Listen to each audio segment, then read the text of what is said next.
Alrighty, everybody, welcome back to another stream here on the channel. Hopefully everybody is having a great morning so far. Let's go ahead and dive right on into this. Let me see who's in the chat. We have Cody, we have Catlin, as well as, let me see, Anna, Caden, Team Haywood, ATR, Edits, Random Guy, Sarah, Weather with Sim, Brian, and everyone else who is in the stream who may just be chatting and, or rather, who may not be chatting and is just watching. I'm going to quickly send this to Lucky. Finally got to text Lucky again this morning, so that's good. Hey, there he is in chat right there. All right, let's go ahead and dive right on into this. Switch on over to our main scene. You might have saw that new overlay thing. That is something just for the starting screen for the moment. We will implement that into our actual overlays in the future. But at the moment, I didn't have much time to implement it elsewhere. So it's just at the starting screen for the moment, starting an end screen. But yeah, we don't have much severe weather happening at the moment. We just have one severe thunderstorm warning. We did have two just a second ago, but it just expired. I want to hop on here very early as we already have a tornado watch. This line is about 2 to 3 hours ahead of schedule. It is significantly faster than originally forecasted. So a much faster line than we were thinking. And I believe that is going to decrease our strong tornado threat today, at least somewhat. I do still believe we could see a couple strong tornadoes, likely right around the Dallas area later on today, towards about 3 p.m. Eastern time, right around there, 3 p.m. A good solid 3+ hours from now, I believe we could see a few tornadoes, maybe even a strong tornado or two around the Dallas area, very late in the afternoon into the early evening hours. You can see that tornado watch has been issued out there across portions of Oklahoma, Arkansas, Texas, and not into Louisiana. You could see that enhanced risk. Remember that enhanced risk we drew last night? Very close to exactly what they issued. I think it was something similar to this that I drew. I drew something very close to what they have now for a risk upgrade, and they did go ahead and upgrade that to an enhanced risk for strong tornadoes, hail, and damaging winds, all being a very real possibility for today. All hazards for that enhanced risk level 3 out of 5. So you can see that 10 sig tour. We have a 30% wind and a 30 sig hail. So all significant hazards on the table today. Damaging winds are currently that is the least concern, but we could still get gusts upwards of 80 miles per hour. Let's see here. But yeah, our front is a lot faster than we originally forecasted. This tornado watch doesn't go that late into the afternoon. They have it for all the way till I think it's like 6 Eastern. Yeah, 5 p.m. local, 6 p.m. Eastern time there. So that watch goes for quite a while in the afternoon and into the early evening, but it actually doesn't last a very long time there. 6 hours, 40 minutes. It's still long duration watch there. We're just used to watches lasting like from yesterday. Our watches lasted till like 11 p.m. And also into like 5 a.m. Eastern. So they don't go that late, not as late as what they were going for yesterday in some of these areas pointing to the west. Overnight, I don't think we saw too much significant severe weather. I know we had a couple tornado warnings after we headed off there, but I don't think we saw too much significant severe weather in the overnight hours. I can try to figure out here. Yeah, most of this is 1-inch hail. Seems to be the main thing we saw last night. 1-inch hail, 1.75-inch hail. We did have 2-inch hail at 10:16 Eastern. That was right around when we headed off, I'm pretty sure, last night. So not really anything too significant that we missed last night into early this morning. Going for the damaging wind reports here.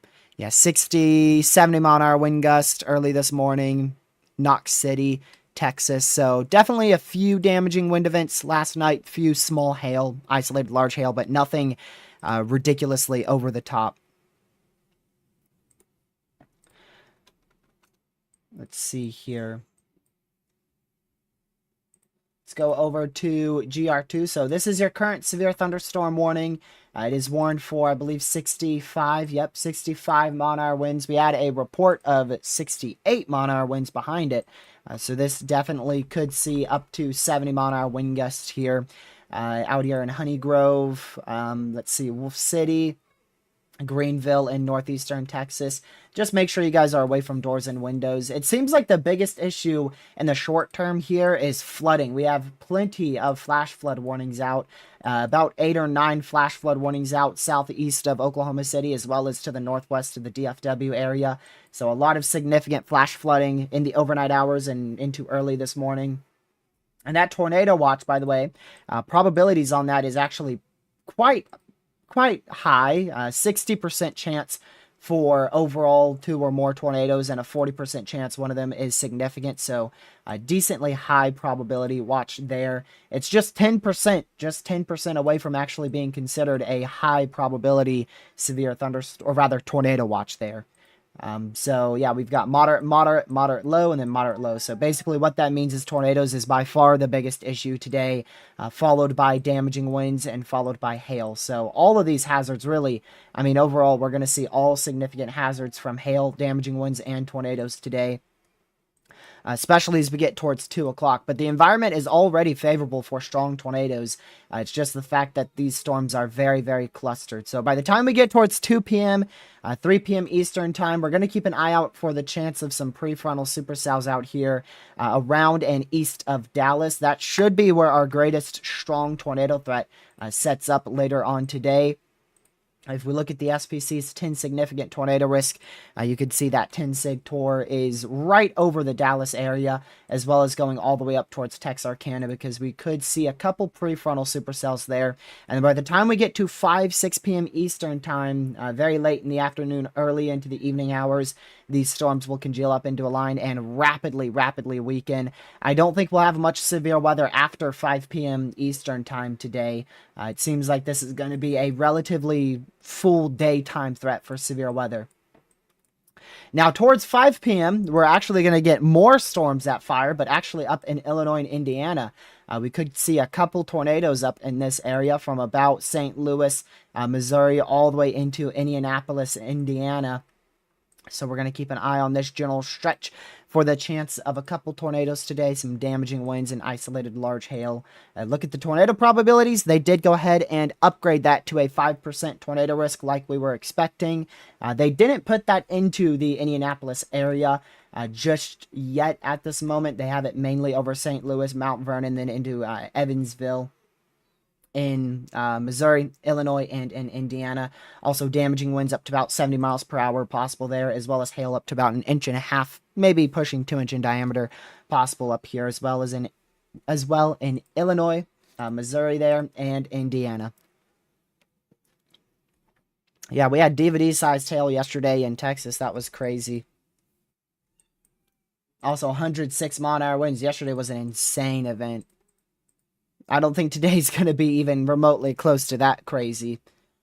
But I do think we could see a couple strong tornadoes. The main threat today in terms of hail and strong tornadoes is going to depend off of if we can see any mature supercells develop from prefrontal convection out here.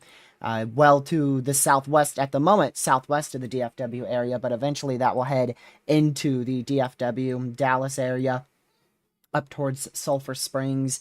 I don't think we have an MCD out just yet out there. Yeah, we do not. But we will likely end up with another tornado watch later on today. Maybe including Dallas, maybe even as far west as Fort Worth. But definitely going to end up with another tornado watch somewhere generally in this area. Right now, it seems like that line is significantly faster than forecasted. So if that line gets over Dallas, that is actually a good thing. Unfortunately, that will bring flooding and damaging winds, but if we get that line to sit over Dallas, then that's going to take up the environment over Dallas and overall bring your chance for severe weather down instead of up. I have no idea why, but NATOcast just went high risk in southeastern Oklahoma. Zero clue why. I have no idea. I do not see that whatsoever. NATOcast is not, it's not in its right mind at the moment. Send that to Lucky. What in the world? Yeah, NATOcast, it seems to do better on low-end days, like sleeper tornado threats, it seems to do better with. But these upper echelon days, it seems to overdo probabilities all the time.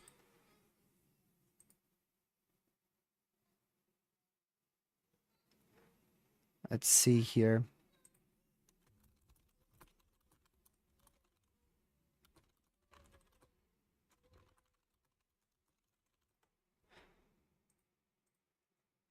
All right. So again, severe thunderstorm warning in place over here in Greenville, west of Paris, out here in McKinney in northeastern Texas. And you can see all this over convection here. So big time flash flooding threat, a lot of lightning. We'll just see what happens. See if that really contributes to over convection today, and we don't see much severe weather out there over Fort Worth area. But the fact that this front is faster is good news for the Fort Worth region, because that should allow for a lesser environment.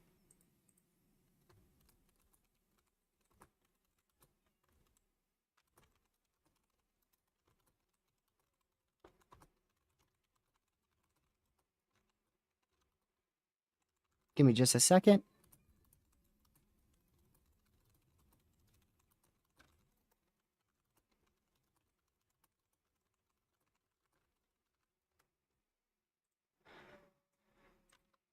Let's see. 100% guaranteed. Nah, Caleb, you're going to get like a 30. You're going to get like a 30. Yeah, I have no idea what NATOcast is on with there being a high risk in southeast Oklahoma today. That's just dumb, to be honest with you. There is a 0 chance for that with the overconvection that we're seeing and the very limited ingredients further north. I don't know what it's on. I like the SPC's forecast personally the best at the moment.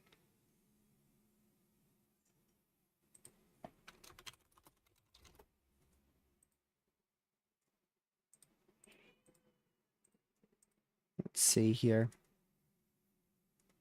Yeah, CSU also has a 10% over where the SPC has, so yeah, that's why we only look at the SPC Outlook. I try not to show you guys NATOcast or CSU so that we don't get confused on what the official Outlook is.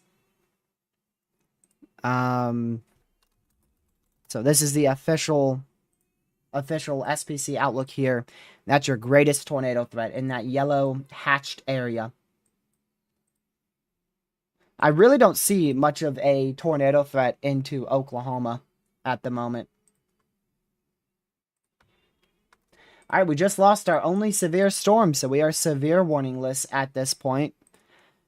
Don't expect that to continue for too much longer. I don't think that will really continue for a long time here. But we shouldn't see much significant severe weather until about 2 p.m. Eastern time. We'll get the SPC update here in about an hour from now.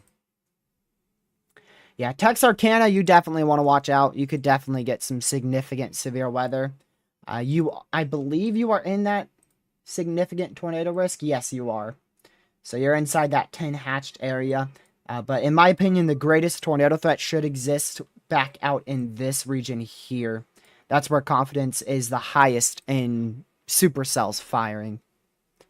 Texarkana will likely just get a big line of severe weather.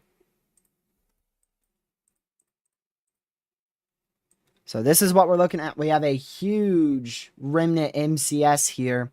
Main threats with this in the short term is 30 to 40 mile per hour winds. But as we get towards 8 o'clock, it will enter a more favorable environment and attempt to rapidly intensify and could produce up to 80 mile per hour winds later tonight. The main hail threat and tornado threat is really going to depend off of any prefrontal storms back out here towards Waco, Texas, Killeen, Temple, Austin, this area down here. If we start seeing prefrontal storms fire there, then those could potentially pose a strong tornado threat as they move up towards and east of Dallas later on today towards 3 p.m. 2 p.m. Central Time, 3 p.m. Eastern. There's a few little prefrontals here, but I don't think they're going to do much anytime soon.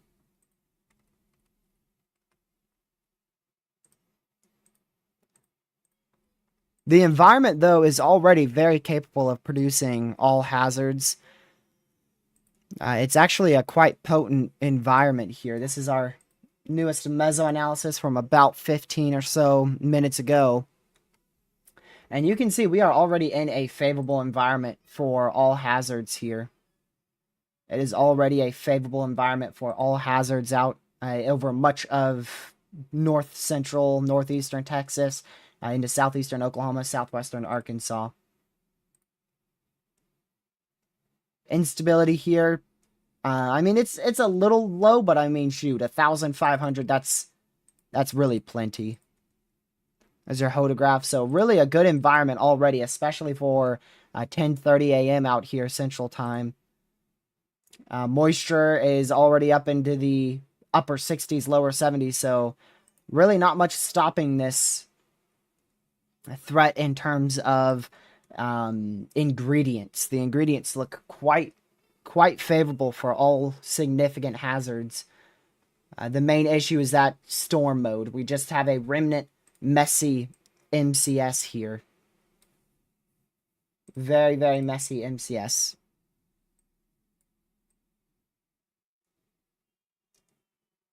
Yeah, actually, let's go back to that prefrontal storm. I want to go back and check that. Satellite imagery has that on an intensification trend. And that's definitely true. It is definitely intensifying. So we'll continue to watch that closely. That might end up being the threat for severe weather here. One of our better threats for severe storms. That's going to head up towards Glen Rose, Granbury, Stephenville, and northeastern Texas. So if you are in Dallas or around the Fort Worth area, you're experiencing, or at least hearing, a lot of thunder, lightning, and depending on exactly where you are, Frisco, Denton, Texas, you're likely getting a lot of very, very heavy rain, a lot of very heavy rain, possibly some small hail could be mixed in here as well. But no really well-defined hail cores here. So yeah, like I said, the main issue today is the fact that we're seeing overconvection, which is awesome. I mean, I don't think we'll see much of a significant tornado threat if this look continues.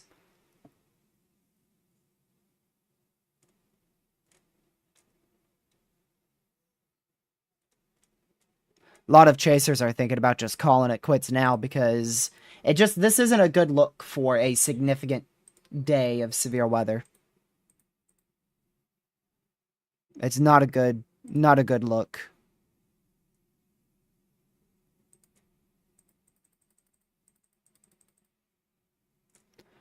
Let's see here. Trying to take a look at other model runs other than the HRRR. So actually, the HRRR has these prefrontals being the biggest issue.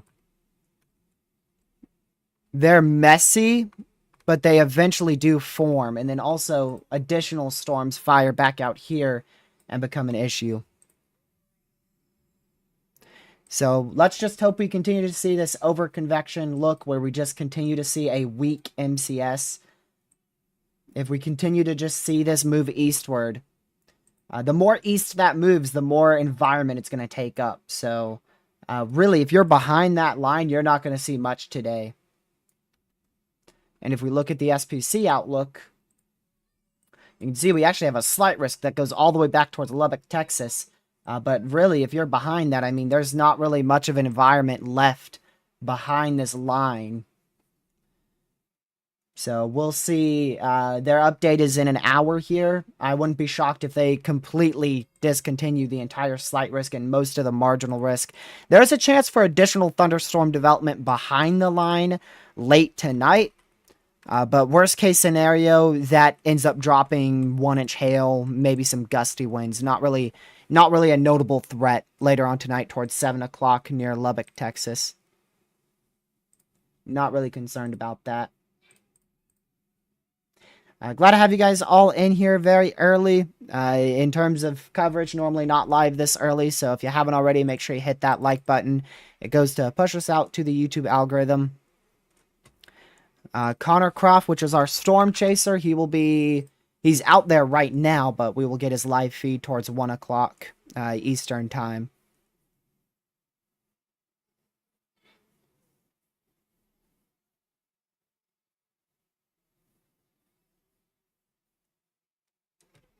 So I would target more east. I would be out here if I were chasing today. If I were chasing today, I would target to the southeast of Dallas. I would target more on that east side of your enhanced risk for severe weather. The line is not behind Dallas yet.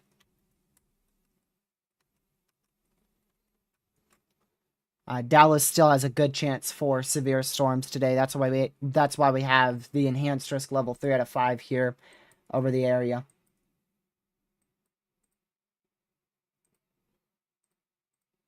I don't really see what NATOcast is thinking here. Personally, I don't think today is going to be that big, but the SPC does have that enhanced risk. I do agree with that because all it takes is one discrete storm in front of this line towards like 2, 3 o'clock tonight, and it could 2, 3 o'clock later this afternoon. We could easily get a strong tornado. That's 2 p.m. Yeah. We'll really have to start watching those discrete storms towards like 1 p.m. Eastern. We'll really have to start watching them around that time.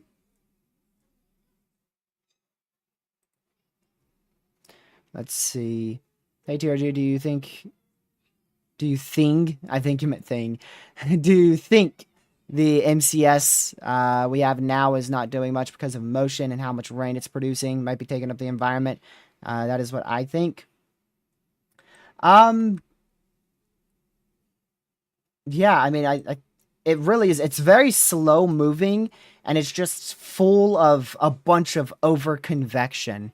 Just rain everywhere. Like, it's not like what we saw yesterday in Pennsylvania, where we had a very intense thin line of of damaging winds. This is like a very large area of very heavy rain. And we do have a little bit more of an intense area. It was severe, but is no longer severe. This little area right here is getting a little bit more intense, damaging wind-wise. It might be producing closer to 40-mile-per-hour winds now. You can see that 68-mile-an-hour wind report was back here northwest of McKinney. And that was produced from this line. But overall, it just looks like a big mess at the moment.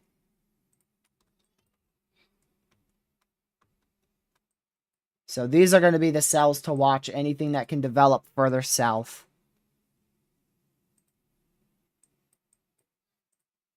Still 8 flash flood warnings, so that's our biggest issue right now. Just flash floods from this line as it moves eastward through our enhanced risk area. I wonder what the SPC is going to do at 12:30. I think they'll keep at least some of that 10 sig Tor risk, but I mean, we're going to have to see a huge change today in order for us to see a very significant threat for all hazards here.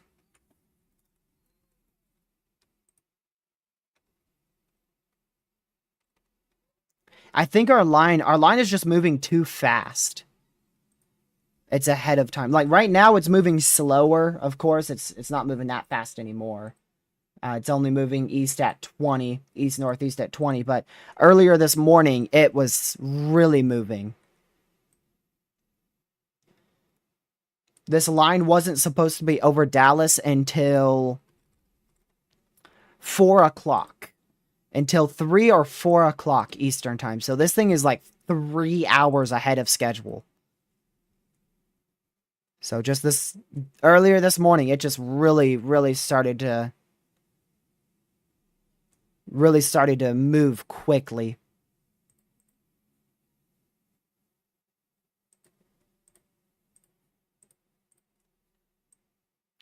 Wouldn't be surprised to see the risk in Illinois and Indiana perform better than the enhanced risk. Since we're going to see more discrete convection up there towards about 7 o'clock tonight. Southern Illinois, Southern Indiana. Wouldn't be shocked if that risk performs better than the enhanced. But we do have a very favorable environment out here. A really favorable environment. I'll show you again. For those who are just now tuning in, may not have seen the environment. This is supercell composite. And it really is a good environment for all hazards here. It's a really good environment for all hazards. So that's why we're concerned for any prefrontal cells that may be able to develop later on today. If we turn on the... So there's the SPC's tornado outlook. That 10 sig Tor is very generally, I don't know exactly where it is, but generally in this area here. And once any prefrontal storms eventually fire, could see a strong tornado threat. I mean, you're up to a 35-knot lower-level jet there if we just go through your ingredients. 35-knot lower-level jet, 72 temperature, 68 dew points, very favorable. Doing a little bit of a zoomed-out view here. Gotta wait for it to load. There's your main trough. There's your main trough ejection right there. Currently over southeastern, south-central New Mexico. And that should allow for at least some help of intensification of our line. Especially as we get towards 2 p.m. later on today. It's going to be that right exit region right in here. Right in here is that right exit region. So that's where we have that best opportunity for storm intensification. And because of where your line is, that actually limits to more of like right here.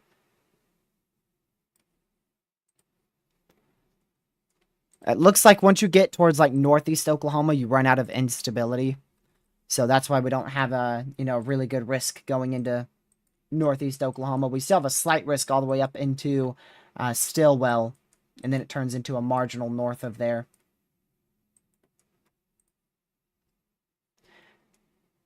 Back to your ingredients. Wind shear shouldn't really be much of an issue today.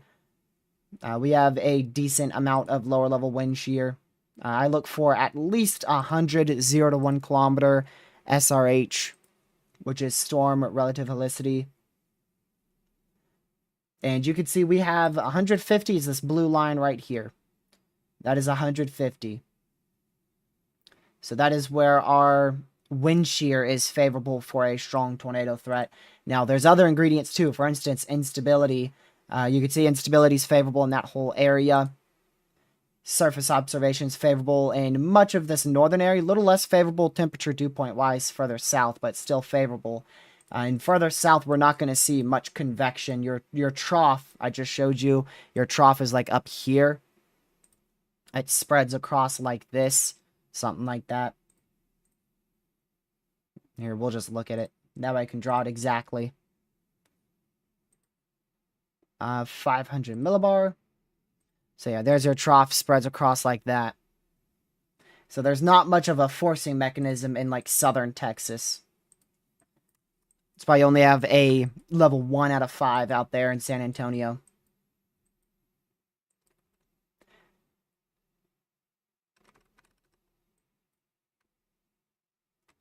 Yeah, really interested to see what they do at 12:30. 12:30, we'll see what they do. 12:30, that's 45 minutes away here, Eastern time. Oh, also wanted to show you real quick, day 3. Actually, I'll just show you tomorrow for now. So tomorrow, which actually was day 3, yesterday, they actually did pull that slight risk for severe weather. Huge slight risk for severe weather tomorrow. Very large area, could see 60 to up to 70 mile an hour winds. And then a very localized area for the greatest hail threat back out towards Austin, Texas, for up to about 2-inch hail or so. Tornado threat, I don't see much tornado-wise tomorrow. There is going to be the opportunity for a spin-up tornado or two tomorrow, but I don't see any notable tornado threat developing tomorrow, really anywhere in the U.S. Unsure about a live stream tomorrow. We'll probably be live at some point, but I don't know about being live like for multiple hours tomorrow. I mean, we have a slight risk tomorrow, and it's a 2% tornado risk. Then on day 3, we have a marginal. That will probably be upgraded to a slight risk by day 1 as well. It looks like we could see a couple supercells, probably more south of where this marginal currently is.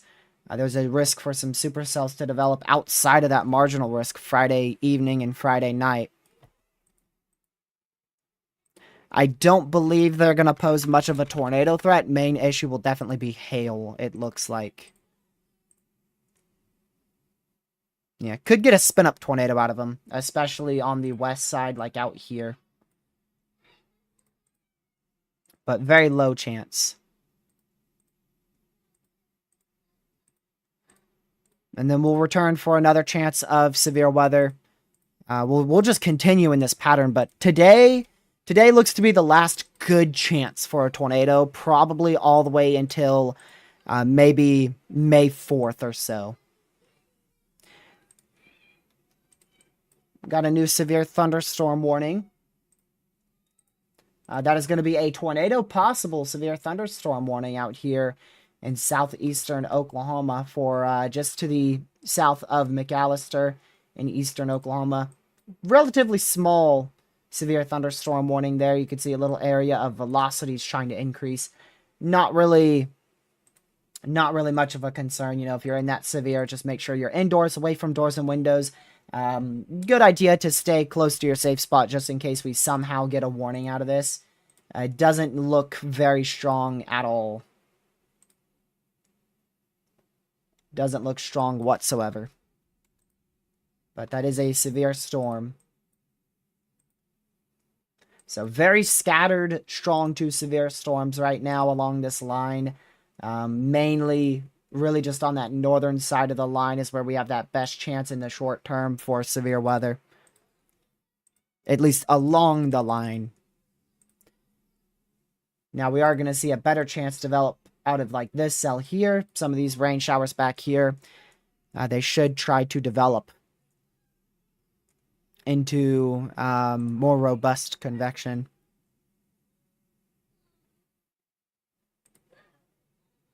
There we go. Yep, I see that, Cody. I see that Tor possible severe.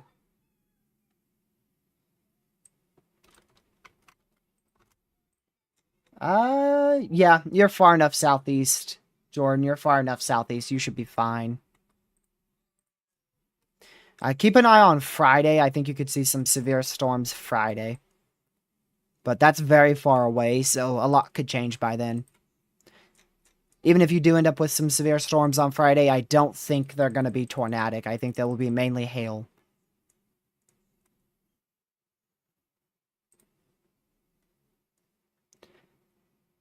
Lucky will likely join us later today. Let me see. I'm going to go back up and see what he said. Let's see.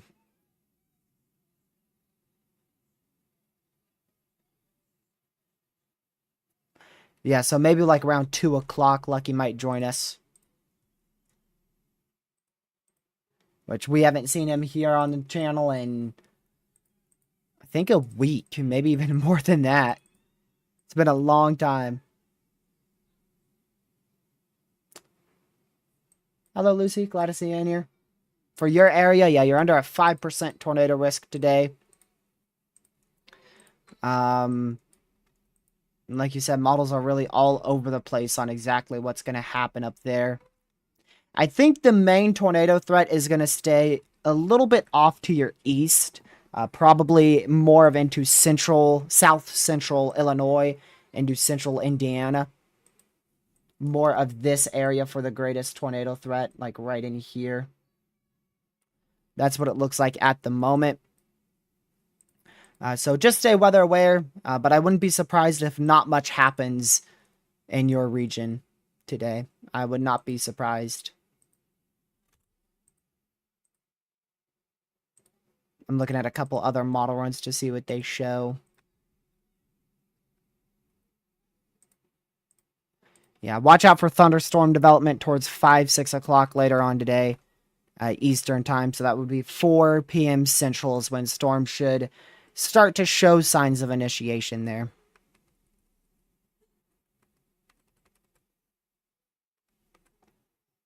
One model run wants me to get supercells today.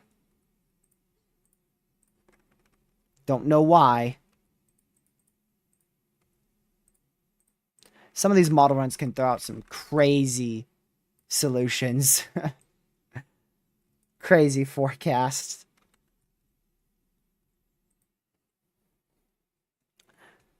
Yep, that's what I was looking at, Lucy. That's exactly what I was looking at.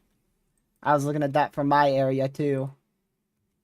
That model run is just, it's not good. It's not a good model run. It nailed like 2 supercells on April 2nd, and there's been a few people who have held it as like the gold standard now for a model run. Rather than the HRRR. They have it over the HRRR, but I mean, that model run is just... It's really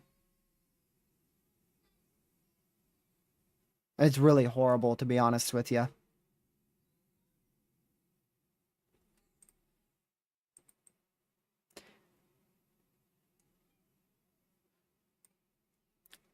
Oh. Well, I'll be.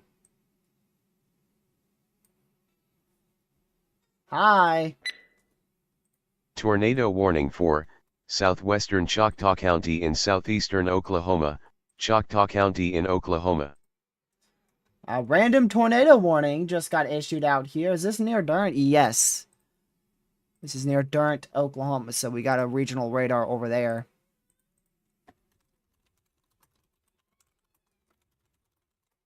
See if I can go find that. So we do have a tornado warning now out here in southeastern Oklahoma, just to the west of Hugo in southeastern Oklahoma. So make sure you're in your safe spot there. Can't really see much from radar. Nearly impossible to see it from radar. So just make sure you're in your safe spot if you're in that tornado warning. 21 minutes on that tornado warning.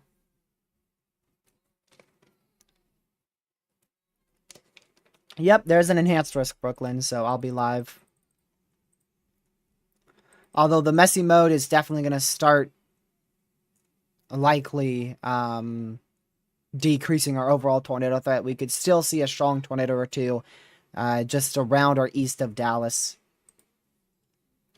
So new tornado warning just issued here for Grant in southeastern Oklahoma for 1,568 people, 4 schools and no hospitals. Also pea-sized hail, which is around 0.75 inch in diameter, being possible with this tornado warning.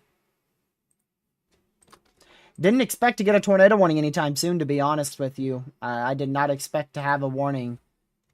Like all the way till like 1 or 2 o'clock is when I was thinking storms might try to rotate, so this is very early.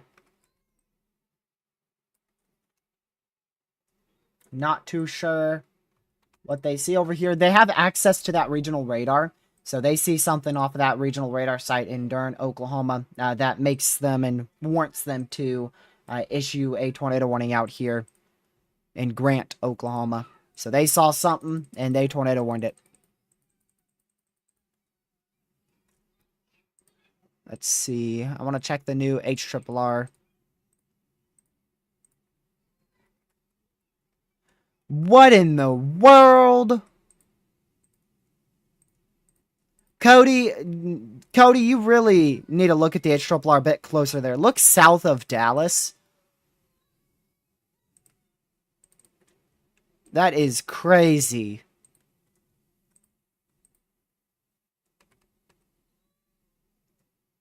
I don't know what the HRRR is doing, but it prints a bunch of supercells south of Dallas at like 2 o'clock. Look at all these prefrontals. It's a lot of messiness, but still, look at all those prefrontal cells. But it initiated dead wrong.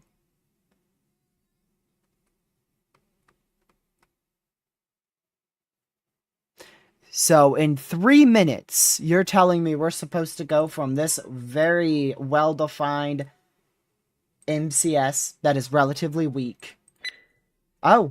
Tornado like warning for this. northwestern Lamar Another County one. in north central Texas, Lamar County in Texas. Okay, so that's for the same storm, just in a different jurisdiction. So that's in the northwest side, just to the northwest of Paris, Texas, where we have that tornado warning now at. So new tornado warning there. That is going to include 3,150 people. That includes Arthur City on the Oklahoma-Texas border. No schools, no hospitals in that tornado warning. So 3,150 people under that tornado warning as well. So with both of these warnings, we have a little over 4,500 people under tornado warnings here.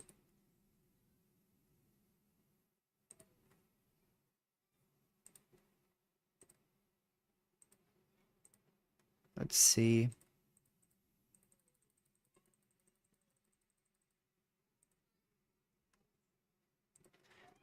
Yep, started early because the line decided to pop off early. Now we're starting to get a lot more severes. Another Tor possible severe for an area of rotation up here going towards Lord have mercy. Can't pronounce that city, but it's that city in East Central Oklahoma. I'm trying to say it in my head. It's not working. Well, we'll go with Canadian. I can pronounce that. Canadian in East Central Oklahoma under a Tor possible severe. That's a very populated city in eastern Oklahoma. I'm going to look up the pronunciation for that.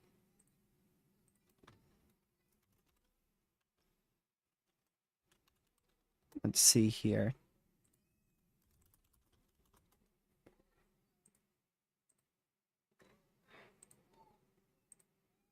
Eufaula? Okay, that's easy. Eufaula. There you go. So that's in Eufaula, Oklahoma. Man, I would never be able to spell that. That would be like if you came up to me and said spell Eufaula, that is not how I would spell it at all.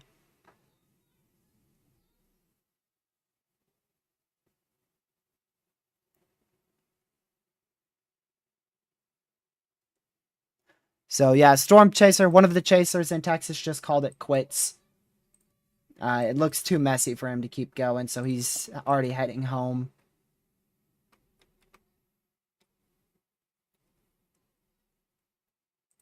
Don't blame him at all. I mean, it looks a lot messier. That's all it took. All it took was for the line to be a little bit faster. Quite a lot of bit faster. Like 4 hours faster. And then the whole event just looks a lot more messy. HRRR is crazy for 4 o'clock. It has 3 to 4 discrete, semi-discrete prefrontals east of Texas, all likely producing strong tornadoes, as well as a line that would be able to produce all significant hazards as well. Don't know why it's doing that. Actually, I know exactly why, because it literally, the whole line, apparently, according to the HRRR, is moving northeast like this. Because watch it all fall apart. See how it all falls apart and moves northeast. Now, if we go to the actual radar clearly, couldn't be more clearly, this is moving to the southeast.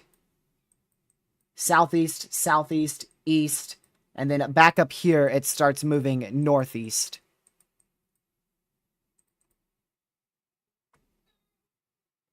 So don't know what the HRRR is doing there. It's wrong. HRRR is dead wrong. Don't listen to it. It is likely well overdoing today's event.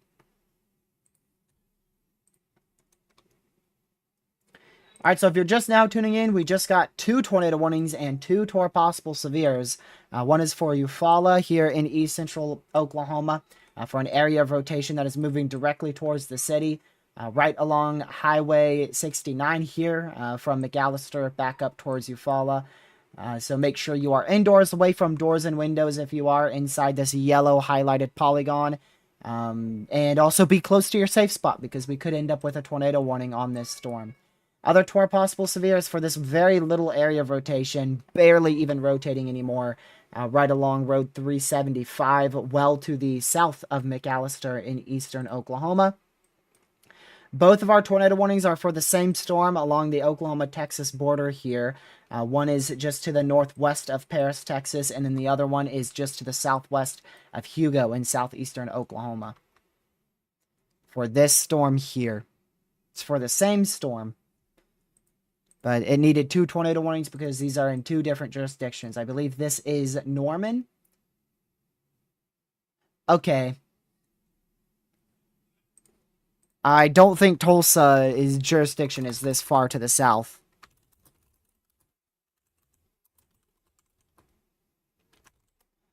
Let's see. Is it this far to the south? Yep.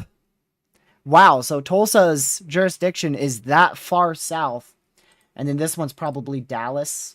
Yep, Dallas-Fort Worth.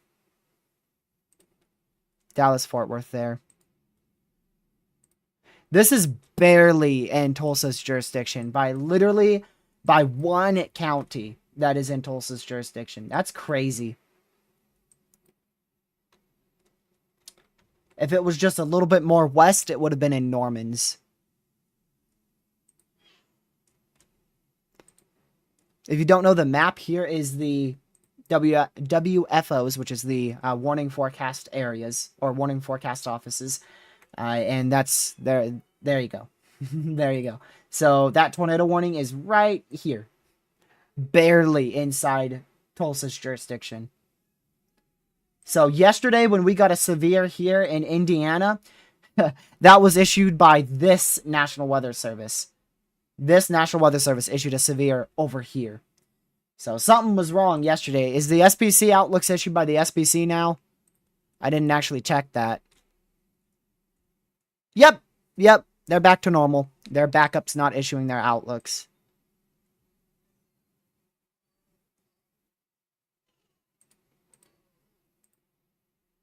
They're back to their normal outlooks. Yesterday, we had quite a few issues with multiple NWSs and the SPC themselves. Yeah, Tulsa goes very far south. I didn't realize it went that far south. Oh, prefrontal severe. Prefrontal storm is now severe for Granbury, Glen Rose, Texas. For 1-inch hail and 60-mile-an-hour winds. I don't think this is going to be tornadic. It's just going to move right into our line and merge with our line. I don't see this being a tornadic storm in the near future. I think it's going to be from these cells down here that might be an issue.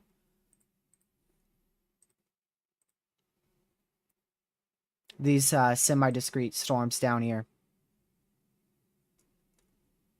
As those move, what? They're moving north, right? Okay, they're moving northeast. They're moving up like this. Norman's good. Just a lot of flooding. A bunch of flooding. But Norman's good. Once you're outside of this last large area of rain, in about an hour, you're good to go. The main risk was this morning, earlier this morning. This line moved through early this morning towards 8 Central.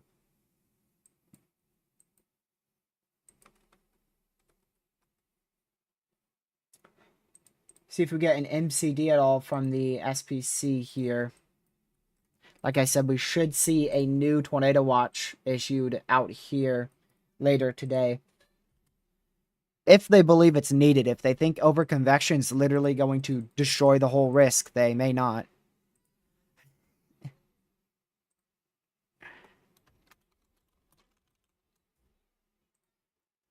Man.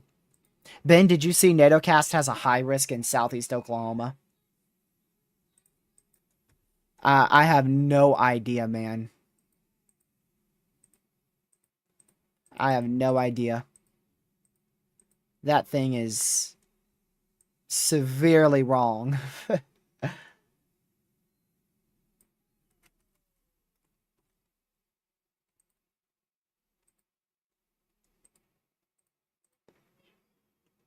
see here. Yeah, I mean, if this line doesn't, like, fully die out, I just don't see how we're going to see much severe weather outside of this in southeast Oklahoma. But there is a chance towards 3, 4 o'clock. 3, 4 o'clock, the HRRR has a second line pushing through. But I don't know about that. The reason why I say that is because the HRRR has this whole line weakened significantly in, like, literally 20, 30 minutes. If not fully weakening now. And that's just not happening. It's actually actively strengthening. It's actively strengthening. That's why we have 2 tornado warnings and 2 severes on it now.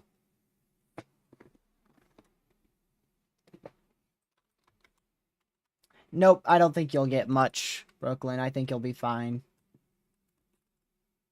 Yeah, you'll have to keep an eye on the line way off to your south as it moves northeast, but I don't think that's going to do much. Another tour possible severe. So, see, this whole line is starting to strengthen in southeast Oklahoma. Not weaken, like the HRRR was saying.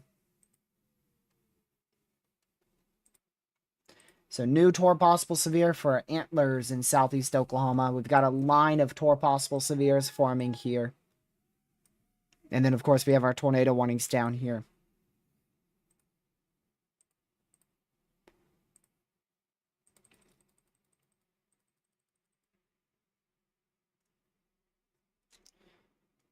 Let's see here.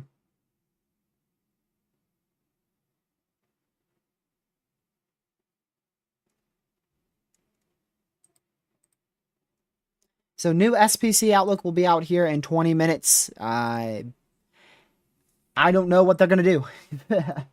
I wouldn't be shocked if they drop well over half the enhanced, or if they keep... Honestly, I wouldn't even be shocked if they keep almost all the enhanced, because the HRRR definitely has a scenario where we could see still multiple strong tornadoes tonight or later today. I'm always used to saying tonight because normally we're live at like 2, 3 p.m. and the main event's at like 7 or 8. Whereas today, the main event is actually from like 3 p.m. to 6 p.m. Eastern.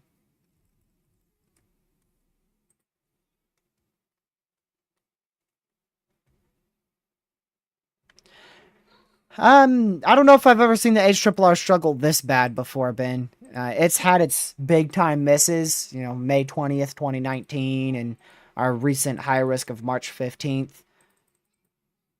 So it's had its misses before, but just recently it's really been a bad model run. It initiates wrong. A lot of these events, once the events are ongoing, it initiates the thunderstorms incorrectly.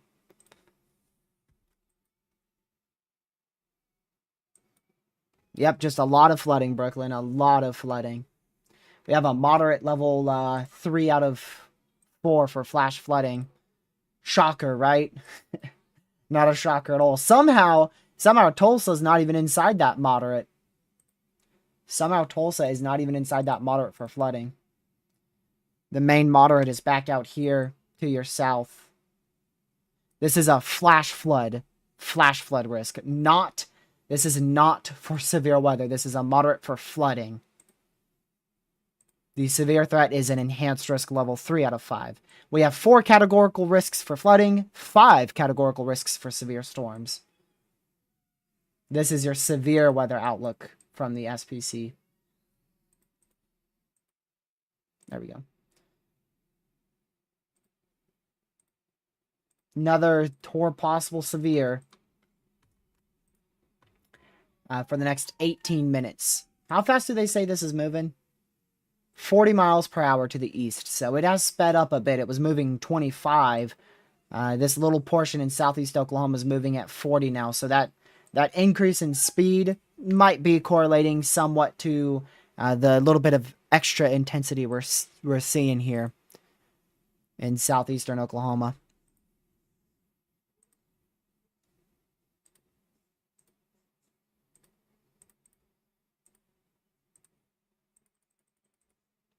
Like I said, new SPC outlook here in about now 18 minutes. The reason why I'm really interested to see what the SPC is going to do here is because this line, like some of y'all have mentioned in chat and I've mentioned, it's like 4 hours fast. It's like 4 hours too fast. So, yeah, they just canceled that severe for your prefrontal storm. See that? It was severe for, what, like 5 minutes? They just canceled that. Texarkana should at least get around 60 mile an hour winds. But you could get it significantly worse than that, depending on how the day unfolds. You really just have to pay very close attention to what's happening now, because the future is very uncertain today. It is very, very uncertain. No model run is handling today well at all. Not a single model run is handling today's event well. Because that line is, like I said, 4 hours too fast.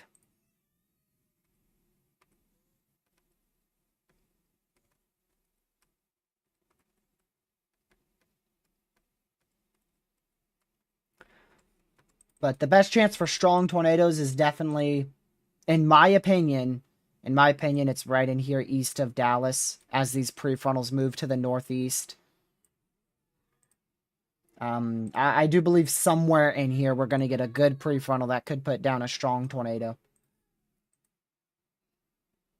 Which is why they have that level 3 out of 5 enhanced risk for the potential of a few strong tornadoes today.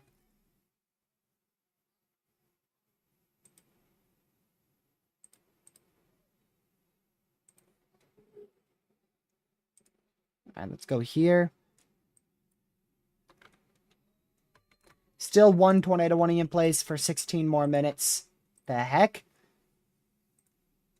It's like that. You saw that, right? It like disextended and then re-extended there. And now it's back to disextended there. Wow. Okay. So, still continuing that tornado warning there for 15 more minutes. This is over Arthur City along the Texas-Oklahoma border.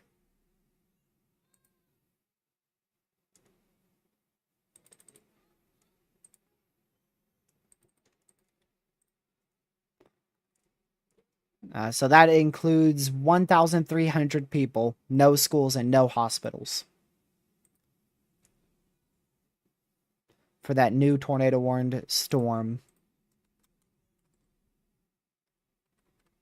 If this line does survive the whole time and it doesn't die out at all, it could be fairly intense as it goes into southeastern Oklahoma, like, very far southeast Oklahoma, northeast Texas, and southwest Arkansas.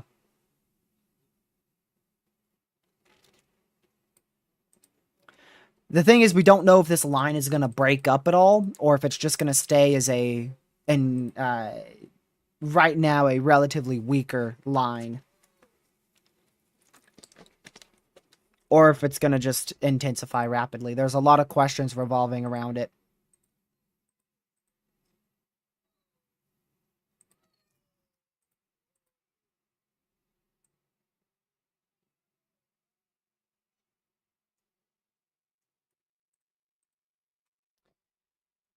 Let's see. Yeah, main threat today, definitely, in my opinion, is damaging winds. Those prefrontal storms, I still believe we'll see a few of them, but I'm losing a bit of confidence on that.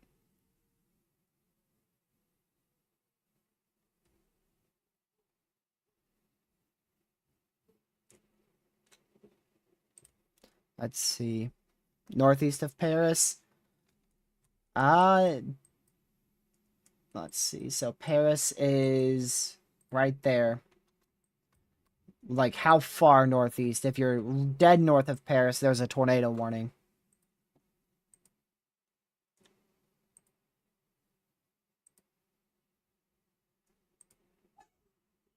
Let's see here.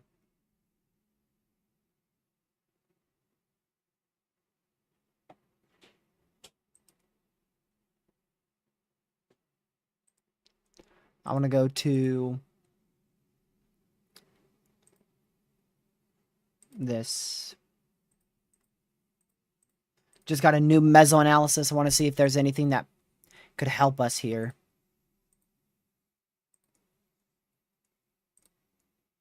Environment is still very favorable for all hazards.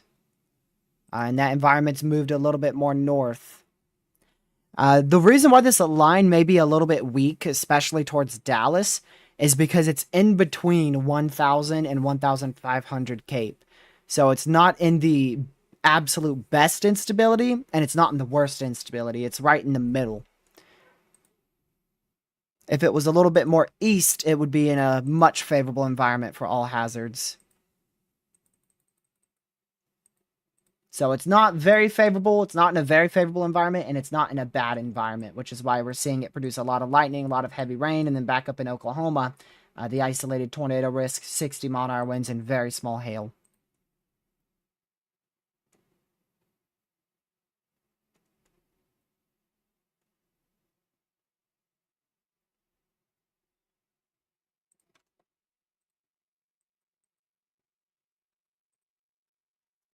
All right, let's take a look at velocity here. So see these little kinks here in velocity? That's where we could see spin-up tornadoes occur. So there's a few of them around Eufaula here. There's a few little kinks in the line. And we keep an eye on those for what we call QLCS spin-up tornadoes. It is basically tornadoes that try to spin up briefly inside of a line. And that's going to be our probably biggest issue today. How much is this line taking out all the instability? That's a question here. Yeah, it is definitely taking off all the instability. There is no cake behind this line.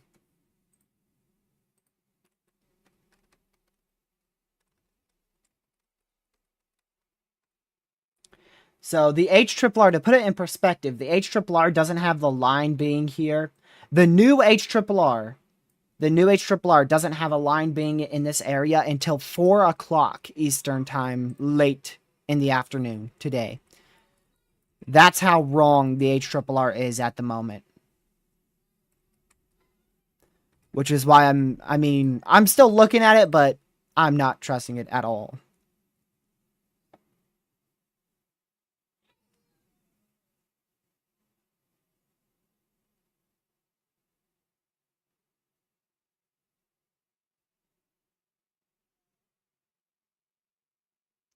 Let's see here.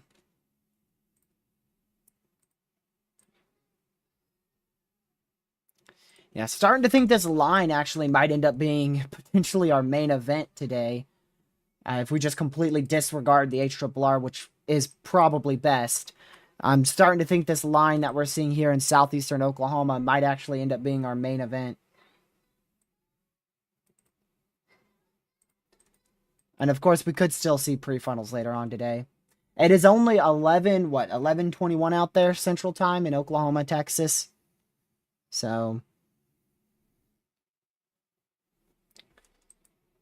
very early in the day.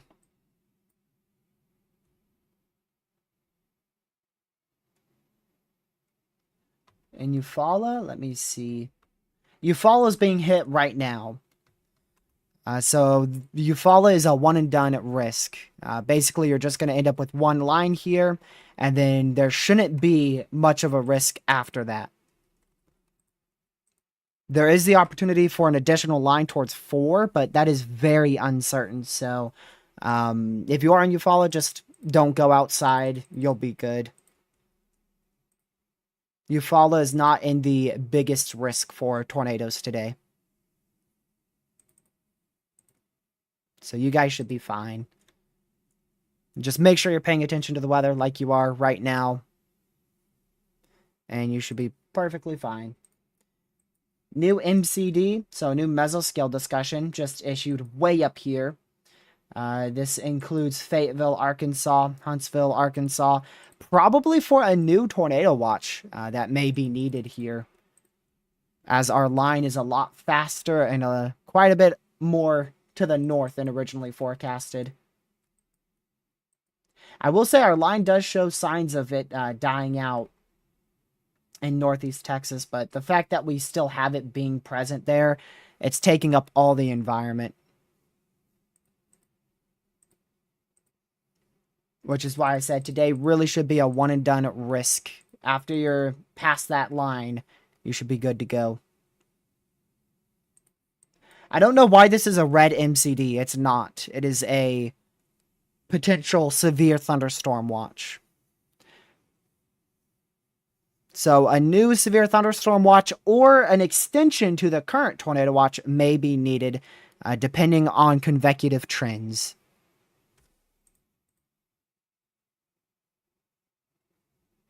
Yeah, it's going to be a very interesting SPC outlook here in 7-8 minutes. They could literally do anything.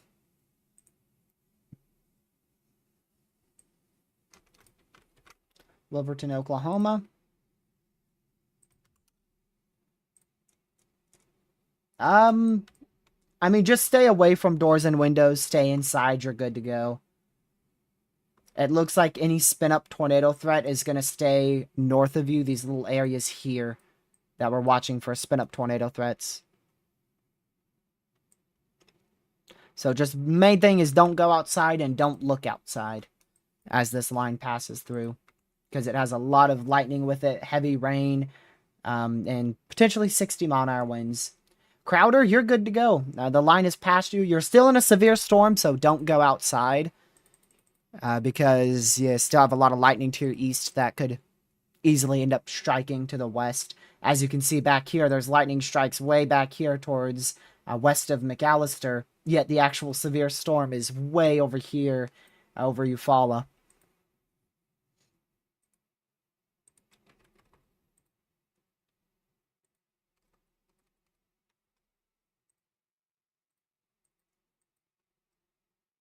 We'll see what the SPC does here today.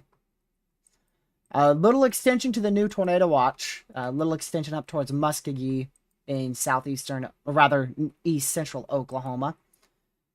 We are no longer under any tornado warnings.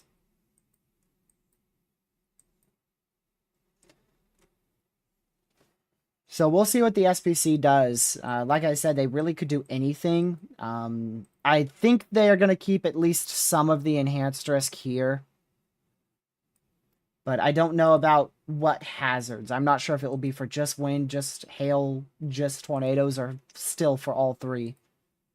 Because, like I said, this line is 4 hours faster, which means it's taking up the environment really early. So if it was 4 hours slower and arrived at like 3 o'clock, that would be over the primed environment. But because it's here at 11:30 a.m. Central, the environment is still favorable, but not very favorable. Hugo, Oklahoma. I recognize that town name. Yeah, I'm pretty sure you were just outside of a tornado warning like 10 minutes ago. Yeah, just make sure you're indoors away from doors and windows and you're good.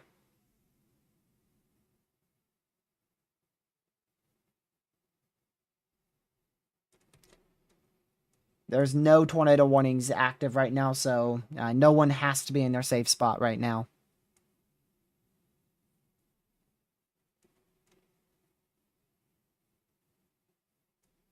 Let's see here. Hot Springs, Arkansas. Man, you're very far east. Your threat is going to be late tonight. Well, I mean, considering this line is so much faster, maybe not.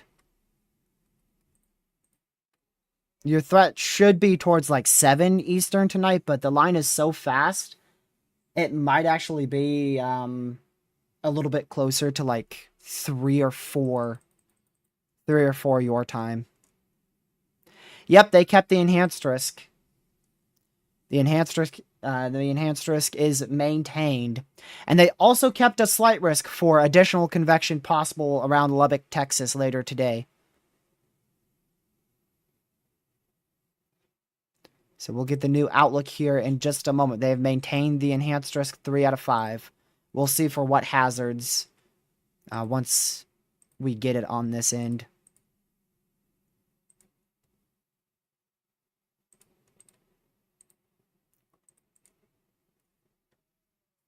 All right, there you go.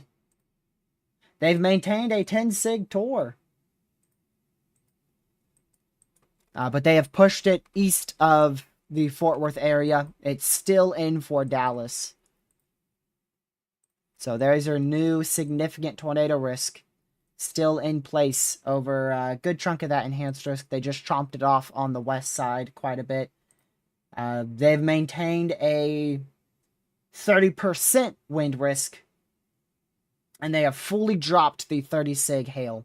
So hail threat was significantly dropped. Dropped from potentially 3-inch hail today all the way down to possibly 2-inch hail being possible. So we're still looking at widespread 60 to 70 mile an hour winds, gusts upwards of 80. The hail threat dropped down a little bit lower. Maybe max hail size, maybe around 2-inch in diameter rather than 3-inch in diameter. And still a tornado outbreak is very much possible today.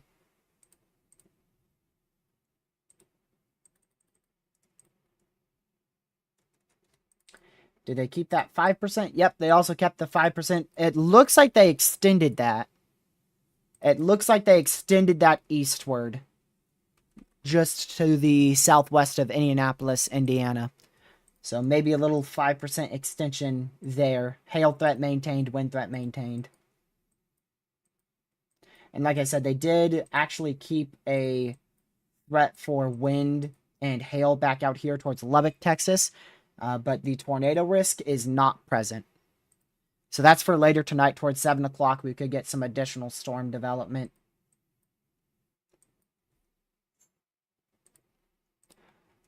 I will wait for that outlook to come in on their site, and then we can read it. Actually, I'll just go to a earlier site, read it right now.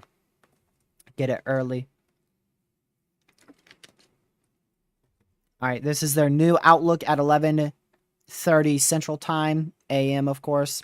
Scattered severe thunderstorms are possible later on today into this evening in the southern plains into the lower Ohio Valley. The greatest risk is expected to be right across the Arklatex region. A few tornadoes with some strong potential is possible. A large organized MCS is tracking eastward across southeastern Oklahoma and northeastern Texas. The leading edge of this MCS is moving into a very moist environment with dew points into the upper 60s and lower 70s beneath moderately steep mid-level lapse rates and backed surface winds, as well as convectively enhanced corridor of southerly winds in the 1 to 3 kilometer, contributing to a very favorable kinematic profile for storm organization and rotation to form. QLCS spin-ups along the line will be possible throughout the day.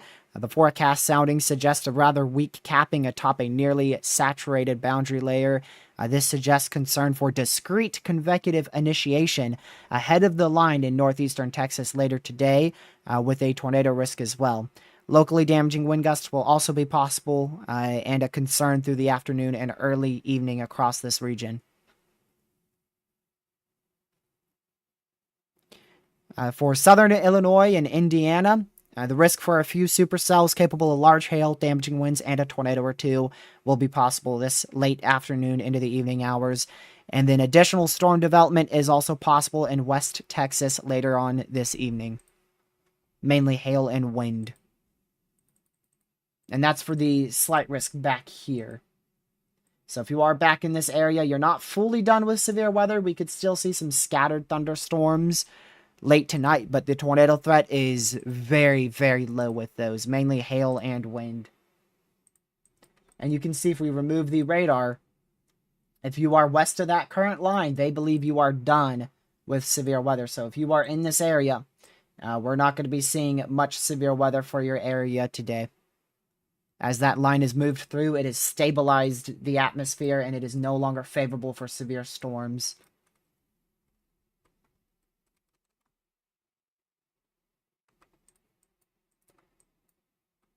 Still could get some lightning and heavy rain, of course.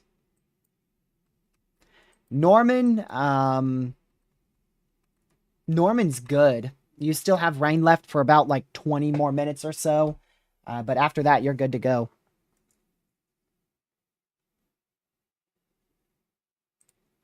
Ooh. There you go. There's a new SPC outlook on the top left corner of the screen. It was glitching out, but just realized it was updating. My thoughts on that 5% tornado risk. I definitely think we could see a tornado or two. Primarily right around like 6 Eastern, 5 Central later on this evening. And the strong tornado threat, I don't think we'll have much of a strong tornado threat out there or anything like that. It looks like temperatures might be a little bit too high there. And you don't have the best lower level wind shear. So definitely could see a tornado or two, some large hail and gusty winds in south central Illinois, central Indiana. Exactly where is uncertain. Not sure exactly where in this risk area. I think the best chance for that is like right in here. Right in here is where I'm most confident, but there's a good amount of ingredients all over this slight risk area, so that's why they've kept a good size slight risk up here, just in case.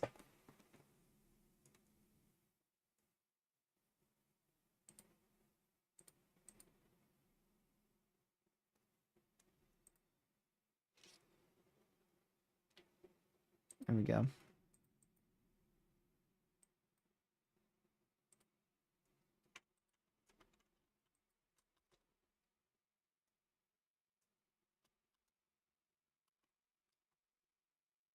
There we go.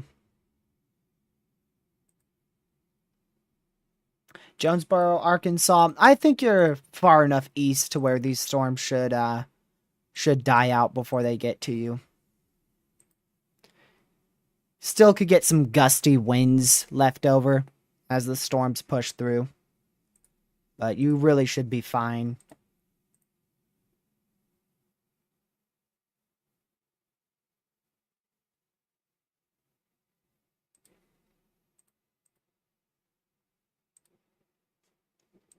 Let me go back here. I want to see how much they changed. I want to give you guys a side-by-side look at the... They actually expanded the significant tornado risk quite considerably. Not like a huge change, but definitely an obvious change.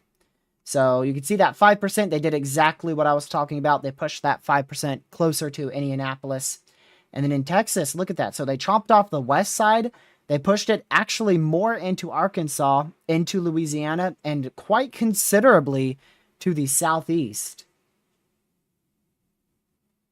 So a little bit of an extension there with the significant tornado risk. Hail risk, just a comparison, you can see they got rid of that entire hatched hail risk today. So likely not going to see any hailstones over 2-inch in diameter today. And then damaging winds, they really just pushed that a little bit to the southeast and then disextended it where that MCS has already gone through. So quite a few changes on that outlook. We saw that expansion of the tornado risk and wind risk, and I believe the hail risk. Yeah, tornado, wind, and hail all expanded into just southwest of Indianapolis. We saw a good chunk of the slight risk and enhanced risk removed in northeast Texas into south central Oklahoma. That slight risk and marginal was removed. And then that significant tornado risk chomped off from the west and expanded quite a bit to the east. Quite a few changes on that SPC outlook cycle.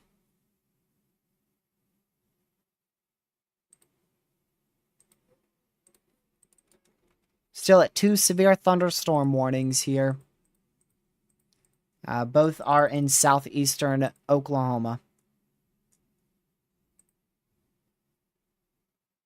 There we go.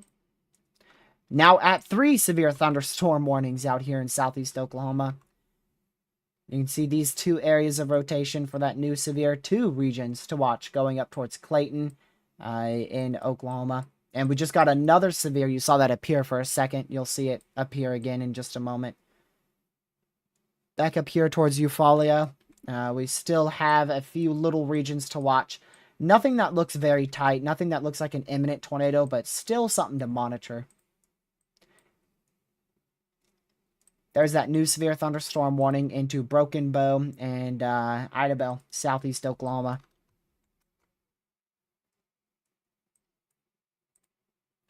Really nothing happening out here in Texas other than extreme northeast Texas right in here. Really nothing severe or notable happening yet.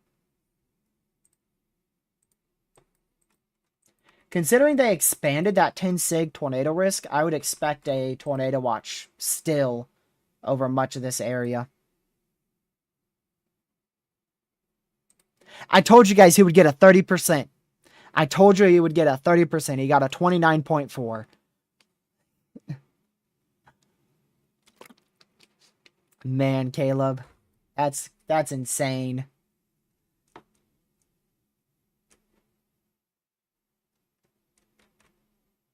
Pretty good.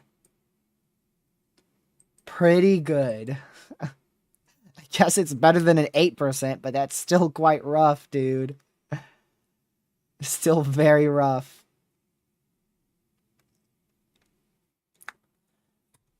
Dallas, I mean, the storms are over you. I would still be hyper weather aware in Dallas throughout the day. But I don't think Dallas is going to see much tornadic activity. It is still possible, so don't let your guard down. It is still possible, but I don't see as good of a threat in Dallas as I once did because this line is faster. Just got a new tornado warning for that storm I was talking about. Tornado warning for southeastern Pushmataha County in southeastern Oklahoma, Pushmataha County in Oklahoma. Yeah, pretty good area of rotation sparking up there, just the south of Clayton in southeastern Oklahoma.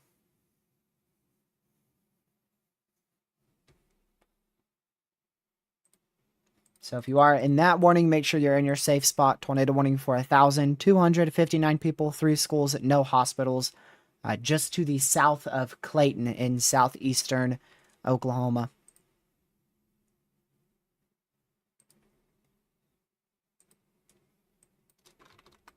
Yes, that tornado warning is indeed in a county. What makes you think that, Ben?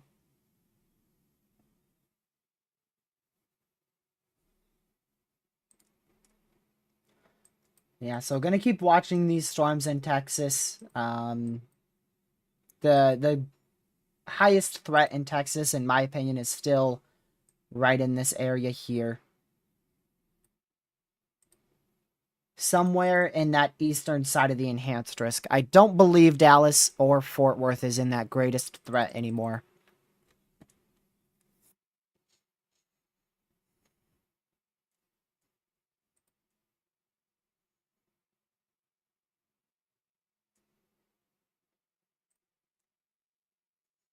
Let's see here.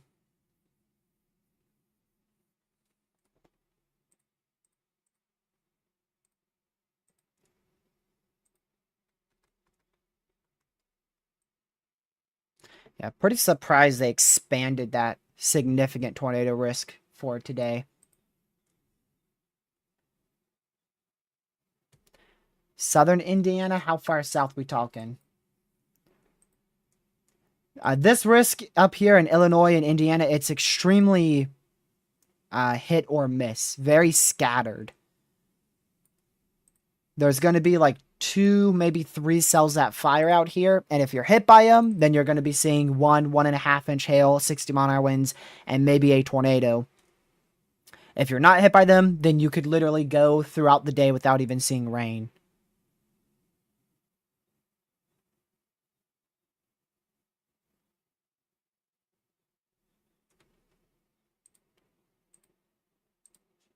Bloomington, you did get added to that slight risk on the new outlook.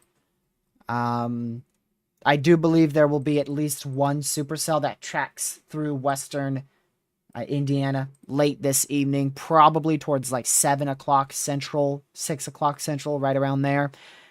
So if you're in that warning, you could get 1.5, 1.75 inch hail, 60-mile-an-hour winds, and a spin up tornado, all being possible. But it's impossible to say if you will be or won't be inside that severe warning until the storm fires. Once the storm fires late in the afternoon, early evening, then we'll be able to figure out exactly who is going to get severe weather in that risk.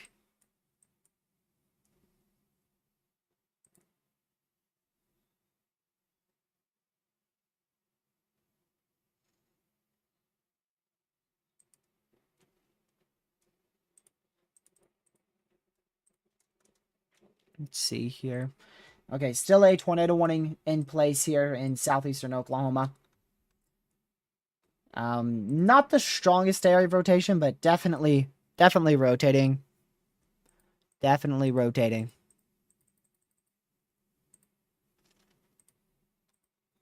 Want to keep an eye on those prefrontal storms. Let's go to MRMS. Yeah, see all these cells that have fired now in eastern Texas. These are going to be the storms to watch for a tornado threat, potentially a strong tornado threat as they go into northeast Texas.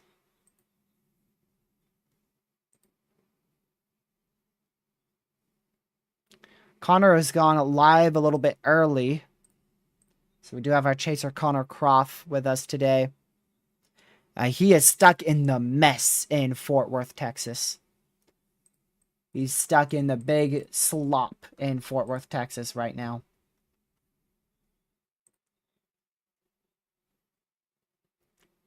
All right, see you later, Caleb.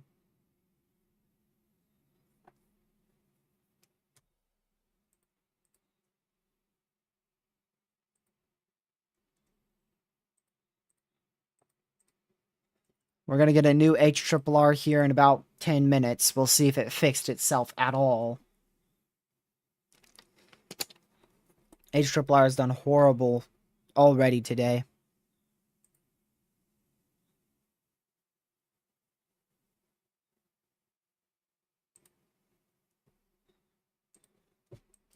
Which is not surprising. It really is not surprising. Did they just extend that tornado watch? Okay, no, they didn't. It's still the same.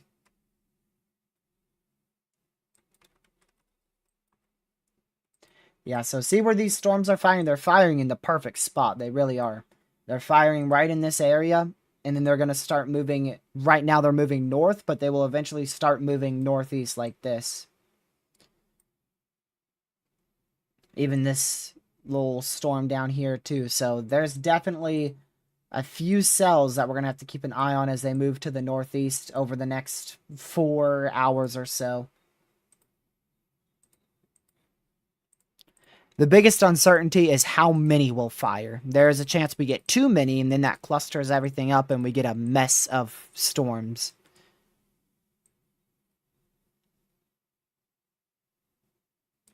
Also want to keep an eye back out here as well, see if any of these really get going. This is GR Earth that I'm using.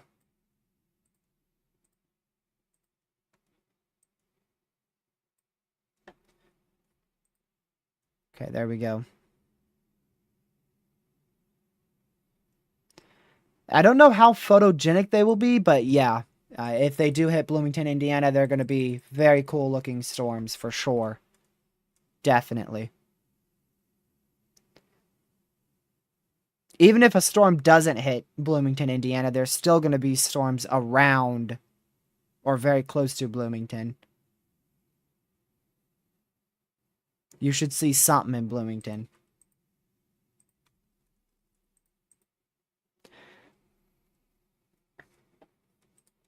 Or around there.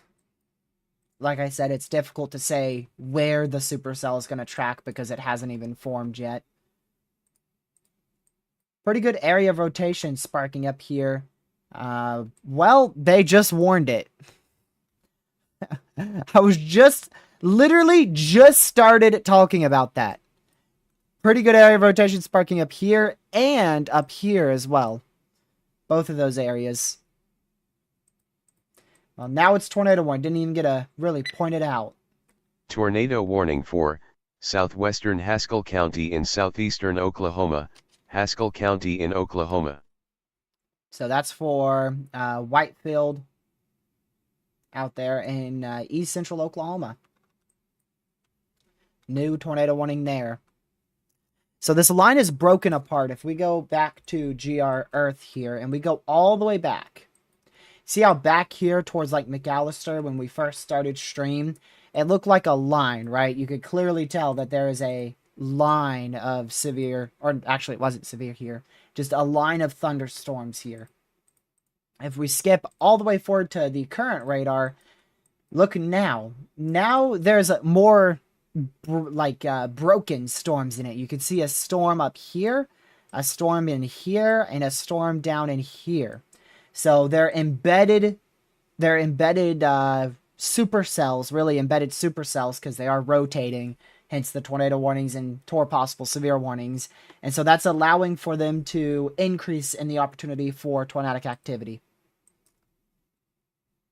They're more broken apart now. So if we go to our higher resolution radar, you can really point out multiple areas. You can point out up here, here, here. It's a very weak one here, very broad one here, another one here, and then a tornado warned one there. So a lot of little areas of velocity thanks to these broken portions of this QLCS line.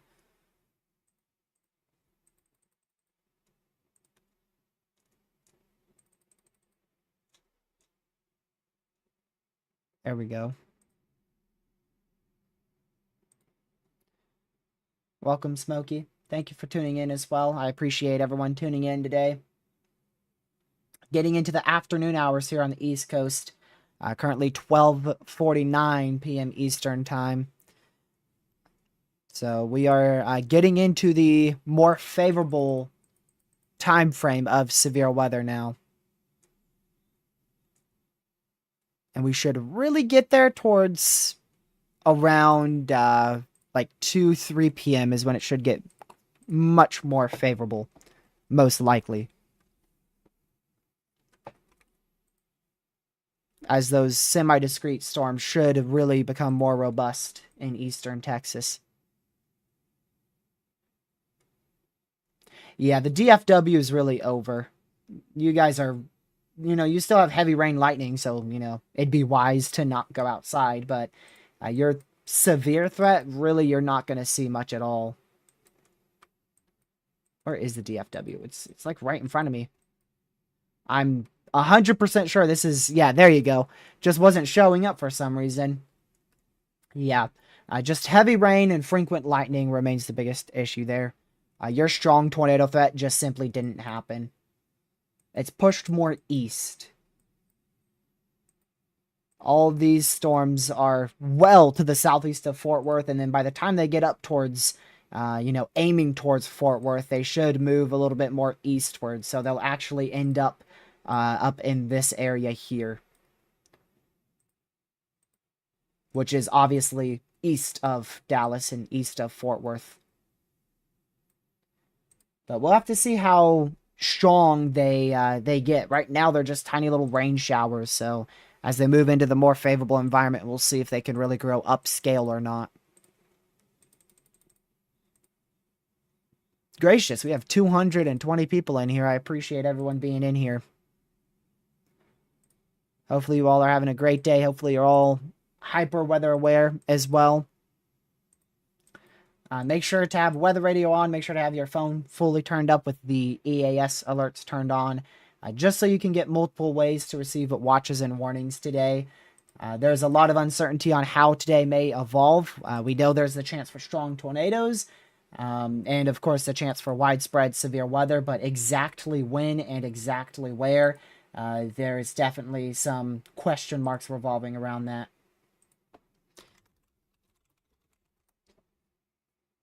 But now that, we're a bit closer to the peak activity, we're nearing 1 p.m. Peak activity is 3 p.m. We're starting to realize that this squall line looks to be our main threat for severe weather today, which the HRRR, which is seemingly our best model run, had this line dying out and then a new line forming tonight, but that doesn't seem to be the case.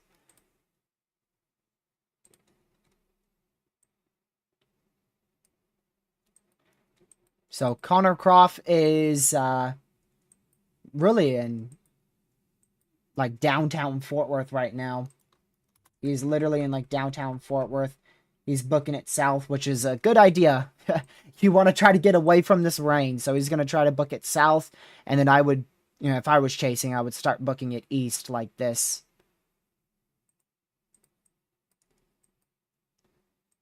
Main area, I think I would target like maybe Mount Pleasant. That might be too far northeast. Just my target area would definitely be like more east. Depends on where I would be. If I like flew to Mount Pleasant, Texas, I would just stay in Mount Pleasant, Texas.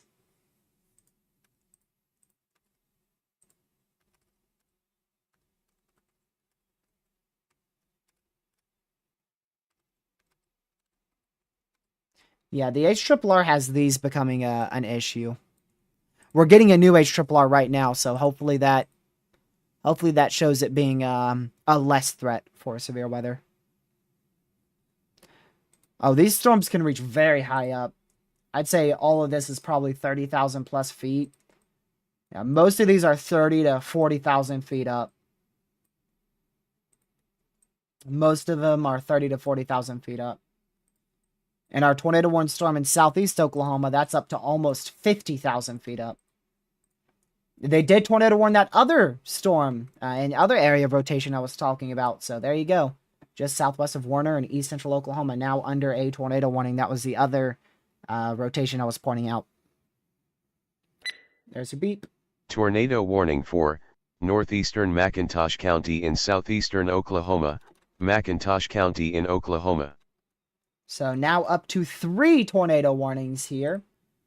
3 tornado warnings, 4 severe warnings across this line that has really intensified quite a lot over the last hour in eastern Oklahoma.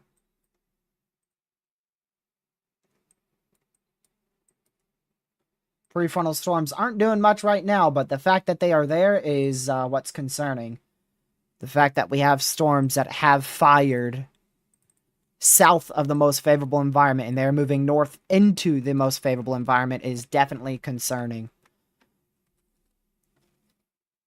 Unfortunately, I think this is a look of a tornado outbreak here, to be honest with you. If those prefrontals get going, we are going to have a full-fledged tornado outbreak underway around 2 p.m., 3 p.m. Eastern. So keep your fingers crossed, but I would be ready for a full-fledged tornado outbreak if I am in this area. Make sure you are hyper weather aware, because that's not a good look. Seeing multiple semi-discrete cells firing south of the best environment, moving into the best environment, not a fun look.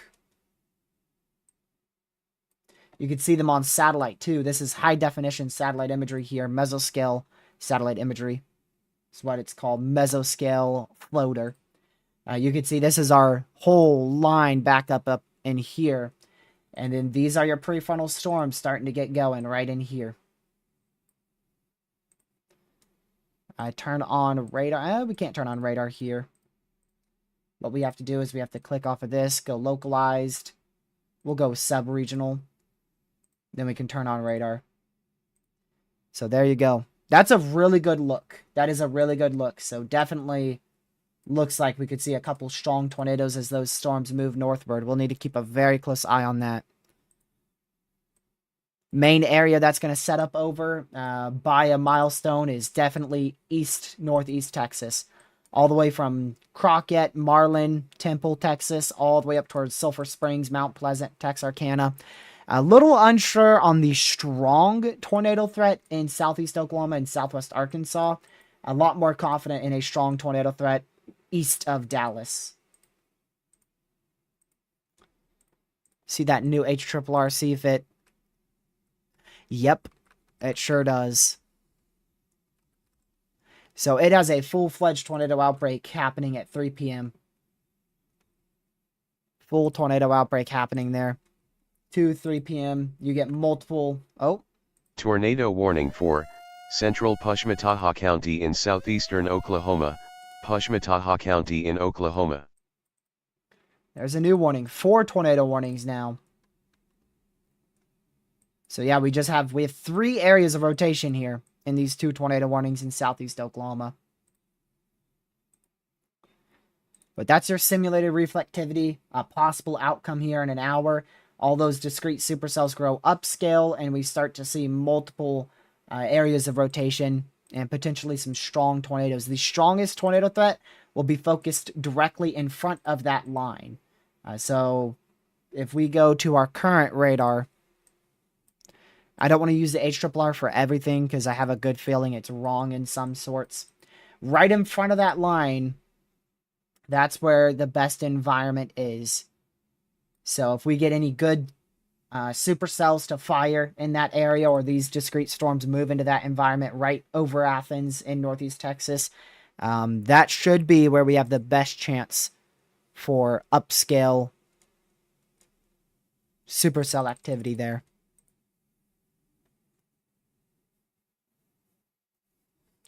Let's see here. Sherman, Texas. Let me check. No, you're good.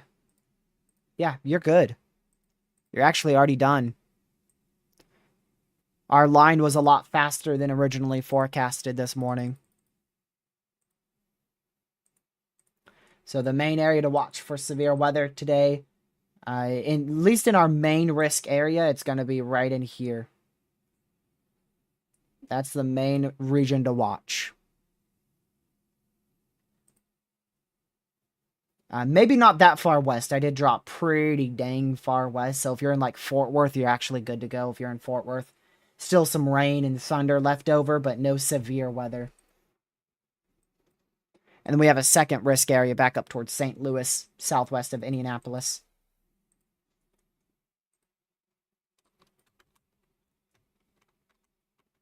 I'm going to watch this very closely, very closely. Tornado could easily drop down at any point near Whitefield in east central Oklahoma.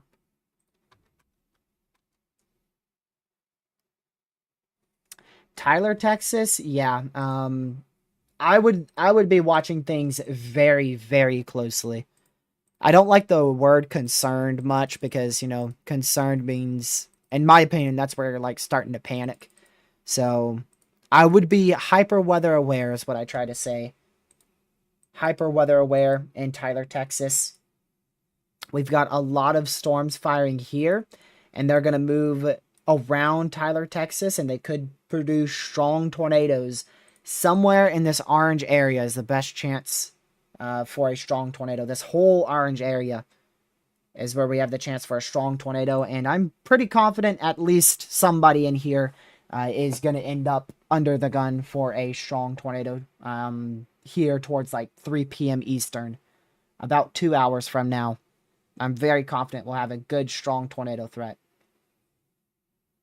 Now that these storms have fired, that was one of the big question marks are these storms going to fire? And now we see that they have obviously fired and they're going to move into that favorable environment. Fort Smith, about an hour, you're going to end up with severe storms. So if you're in Fort Smith, make sure you're hyper weather aware. I hope and I think this line is going to weaken before it gets into Fort Smith, Arkansas, but still likely going to end up seeing damaging winds and a few tornadoes.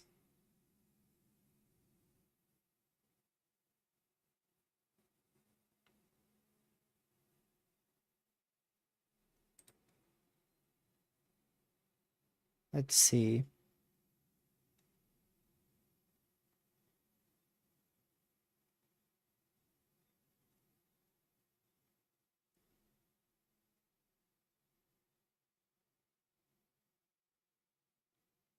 Okay, there we go.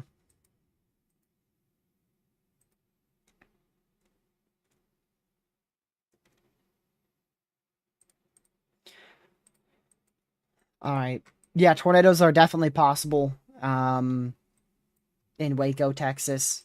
I don't think you're you're not in the highest risk. You're in a 5%.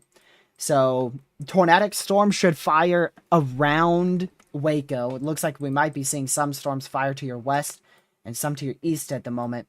And then we'll likely see a couple tornadoes north of Waco, Texas, generally up here, north of Waco, Texas. So definitely want to stay hyper weather aware if you're in Waco, Texas. But the main risk keyword is should, stay off to your northeast, at least over the next few hours. But you're definitely at risk for a couple tornadoes. Our newest high definition model run says the best threat and the highest threat will be 3 p.m. Eastern for you. That is 2 p.m. Central. That is 2 hours away.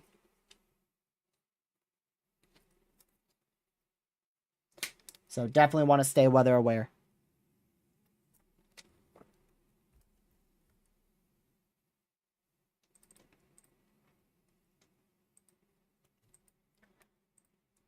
All right, let's go back up to southeast Oklahoma. Still, now 2 tornado warnings. So the tornado warning up here, west of Warner in east central Oklahoma, was canceled. And the one back down here in southeast Oklahoma, northeast of Hugo, Oklahoma, that was allowed to expire. So we have 2 tornado warnings now. And this one here over, I don't know if it's Whitefield or Whitfield. I keep calling it Whitefield because that's how it's spelled. Quite a good area of rotation. Could easily produce a tornado. If we go to our analysis radar site, so this helps us get a more in-depth and easier look at the storm. There's definitely really, really good rotation there. Definitely really good rotation. You can see that is moving up to the northeast. So eventually that's going to go up towards... I forgot I had this place file. Look at that. That is very, very useful. So that's where radar is detecting the area of rotation, and it believes it's moving up to the northeast. I forgot I had that place file. So that's going to keep moving all the way up to the northeast. Very, very slow. Very, very slowly up to the northeast.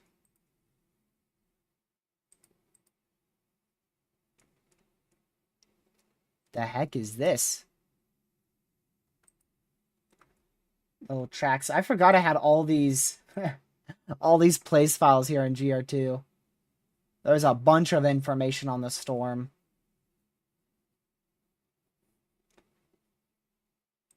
Let's see here. Yeah, those tracks are really useful. I'll have to hopefully remember I have that on here. So we'll keep monitoring that. We don't have any CC drop. So CC, that is looking for debris in the atmosphere. Sometimes CC can be... It could be correlated towards hail. It just looks for large objects in the atmosphere. So it could be correlated towards hail. But it is one of our more tricky products because it has a lot of contamination. Look at all this contamination. So this doesn't mean there's a bunch of hail, right? It's just full of contamination. Likely this is just all simply rain. Likely just all rain. So you have to be very careful when using CC. There's always a lot of contamination. It's a pretty tricky product. Pretty tricky product to use. ZDR, that looks at which way the rain's moving. So ZDR tells if it's moving vertically or horizontally. And the lower the ZDR value is it could help correlate towards a tight area of rotation and likely a tornado. But you have to have other products too. So you can't just use one of these. You have to use all of them. You have to use reflectivity, velocity, ZDR, and CC, and spectrum width. And if they all match up, then that means there's probably a tornado happening in that area. But it all has to match up perfectly. If it doesn't, then it could be corruption. Something as simple as just literally wind. It could be as simple as wind or small hail. Right now, our velocity matches up, so that means there's an area of rotation. Reflectivity, you can see this little hooking here, a little backwards hook from an embedded supercell. Spectrum width, so that means there is wind present around that area of rotation. ZDR is there, so there's definitely rain there. No really good drop in ZDR. Correlation coefficient, you can see there is 0 debris. Literally, there's like barely any CC in this whole storm, so not a lot of hail and no tornado ongoing according to radar. However, I always want to mention this too. Radar, it scans like every 5 minutes, every 2 to 5 minutes. A tornado can happen in less than 60 seconds. So we've seen hundreds of tornadoes that have just gone fully undetected by radar. So you always want to make sure you are in your safe spot if you're in the tornado-warned areas, because just because a debris signature isn't showing up on radar, it doesn't necessarily mean there isn't a tornado on the ground, because in order for radar to see debris, there has to have already been a tornado on the ground. Good morning, Lucky. Good morning, TRG, man. I was expecting you to call towards 2, so I didn't have Discord open. Very good. I was just letting you know that I'm home. That's really it. I still got to eat, but I just wanted to say hey to Chad and everybody, and you. Hi, it's been forever. It has been forever, man. It's been ever since like Thursday. It's been almost a full week. Either me or mute both of us. I'll mute you for now. What is it? It was fun, but long car rides. Car ride not so fun. 11 hours back home.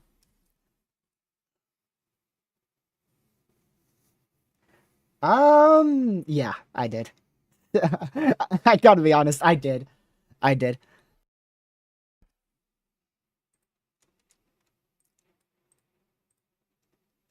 Sure.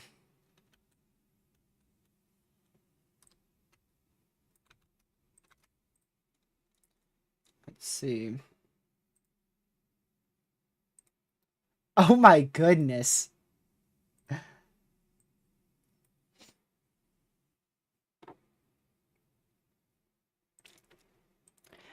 Mexico, Texas, you need to be hyper weather aware. You're in that significant tornado threat, so definitely want to be hyper weather aware there. I muted on Discord so I could talk and stream too.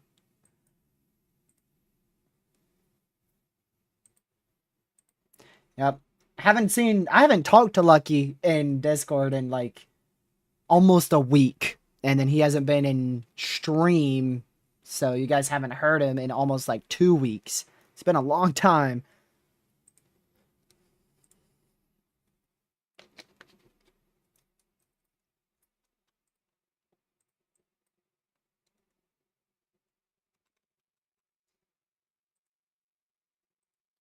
Tornado warning still in place here in Whitefield, northeastern Oklahoma, or rather east central Oklahoma.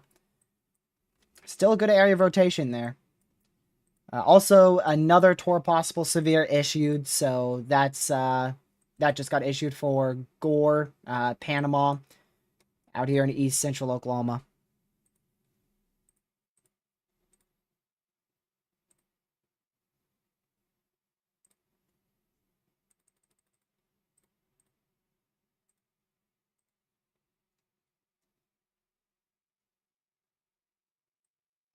Jeez. Hold on, pause, tornado warning, pause. They can hear you.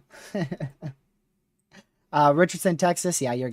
Wait, actually, I have to check. Tornado warning for Central Haskell County in southeastern Oklahoma, Haskell County in Oklahoma. Yep.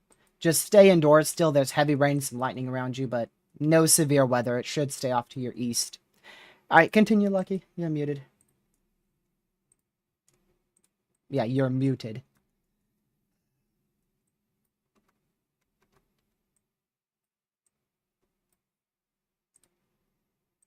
So there's your new tornado warning. New tornado warning. Continuing to move up to the northeast. So make sure you're in your safe spot. That's going just to the southeast of Weber's Falls in northeastern or east central Oklahoma.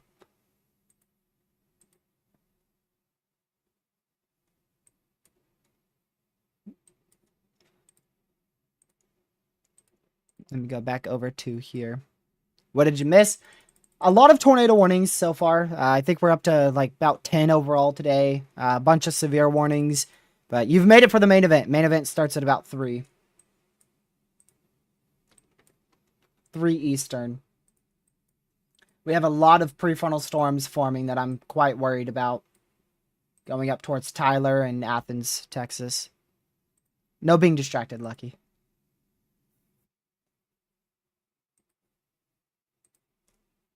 And it's fully free too, so...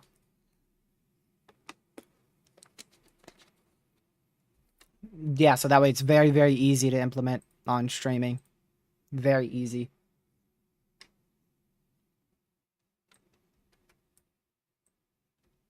Yeah, if you want to. I mean, you don't have to. I'm going to mute myself. You could just do that. If you just want to fully do that.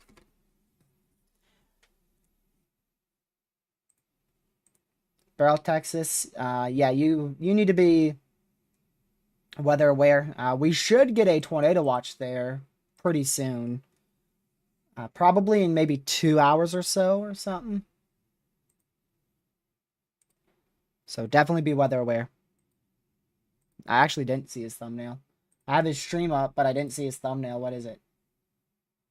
Oh, dang. Holy cow. Yeah. He's been popping off on YouTube. He deserves every last bit of it, too.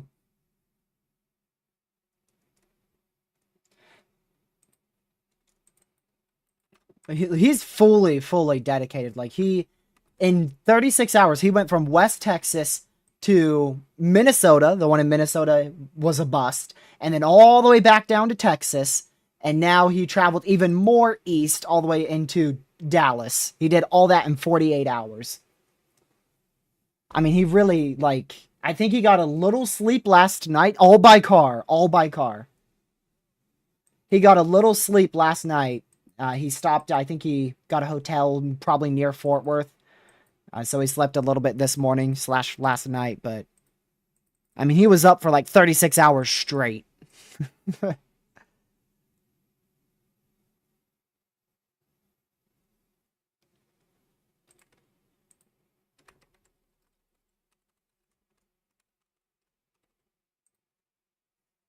Yeah, I think that's like probably like a 14-hour trip from Texas to Minnesota. Maybe even a little. It's got to be around there. Yeah, we have a prefrontal threat. That's our main strong tornado threat today.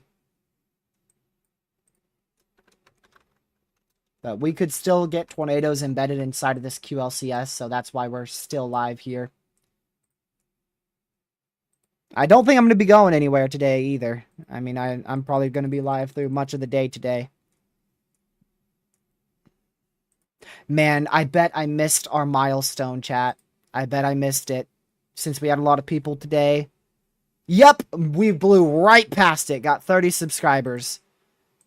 I meant to show it up on stream. We hit 9,100 subs today. We blew right past it.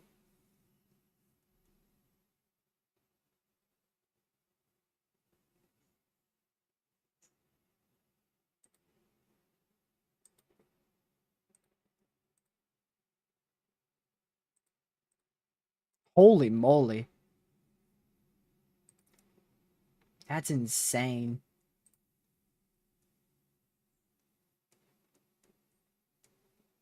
Lucky, go find me a lightning place file on GR2, will ya?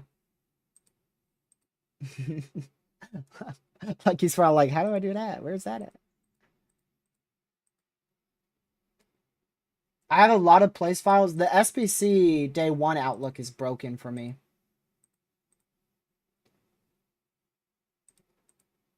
Yeah, the watches still work, so there's your tornado watch. That is bright yellow. There's NPing reports. Day 2 SBC outlook still works. It still works for me, but day 1 didn't.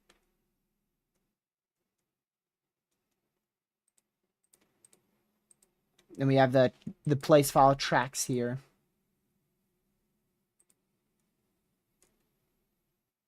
I'd say 40. I think 40.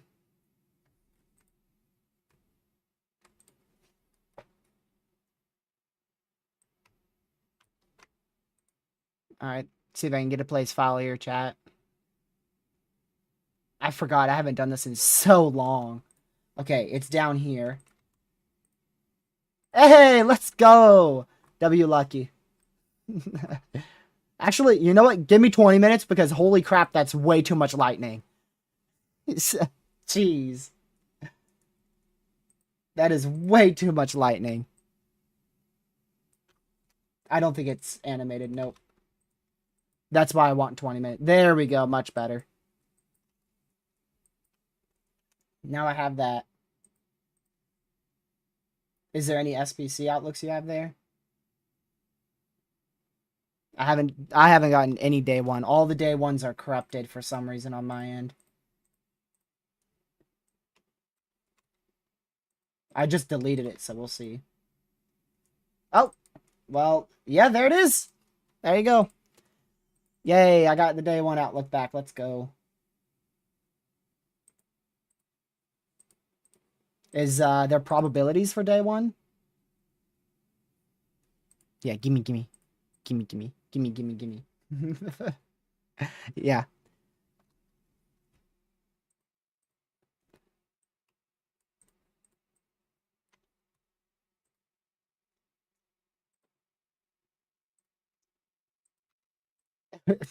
I should have had you unmuted for that. It's corrupted. None of those work. I'm pretty sure. I'll try it again. Yep, those are corrupted. No, really just wanted lightning in day 1. That's all I needed. No thanks. Yeah, my hurricane season forecast typically comes out the first Friday of May. Yeah, that's this week. That's what I said. I said it's not happening. Sure.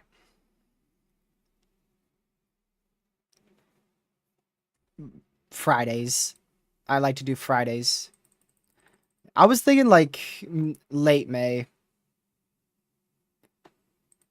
Oh, Tornado Watch is likely to be issued. There you go. That stretches from Clean Waco all the way to Shreveport in the next 1 to 2 hours.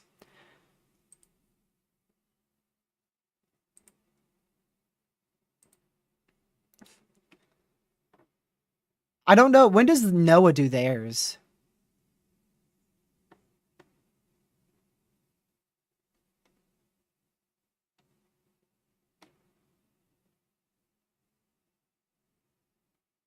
Yeah, somewhere around there. Should I do it before NOAA or after NOAA? Normally, I do it before NOAA's.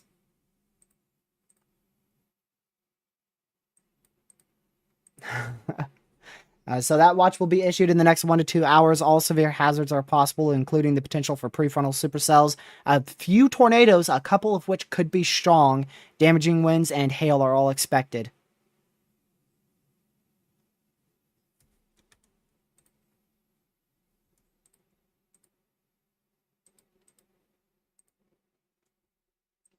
I have some observations, but I don't know exactly what it is.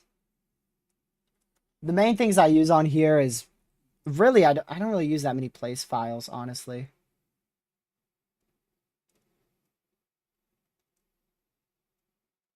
I need to get used to using them because they're actually very helpful. Earth, I think that's what it is. I don't know if they're the exact same. That might be the model run one, which I have that too. But it's the model run one is full smoothing, so it's not that good, honestly.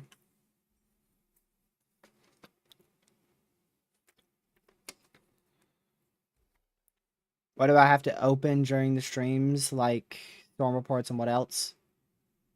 I always have GR2, Radar Omega, GR Earth, and then for tabs, always Connor Croft, Mesoanalysis, College Dew page, Twitter, and Discord for Lucky, the rare occasion he's in, as well as for reports.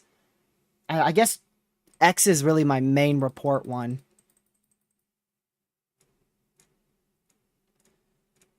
But I'll pull up the SPC every now and then, but, you know, we get reports on our radars, so.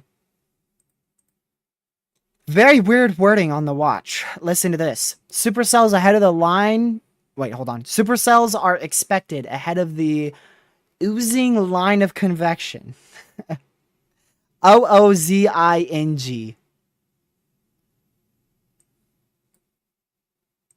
The oozing line of convection. I don't think that's a typo. I'm pretty sure that's what they meant to say.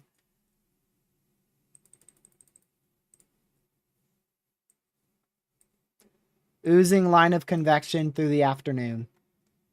Supercells are expected ahead of the oozing line of convection through the afternoon.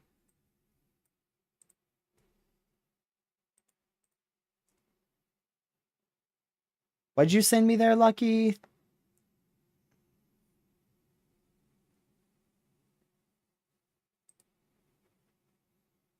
I think I have that right here. I think this is it. If it gives me an error...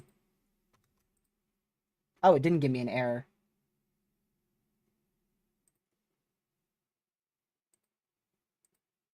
Oh, wait, it's literally... I've got 2 of them. Now I've got 2 of the same one. I'll delete the one I just put in. So I got 2 of the same place file somehow. Oh boy, this is going to be very inaccurate. Let's see. 16% chance of a tornado. And it's currently warned. It's the fact that it moves with the storm that's very satisfying.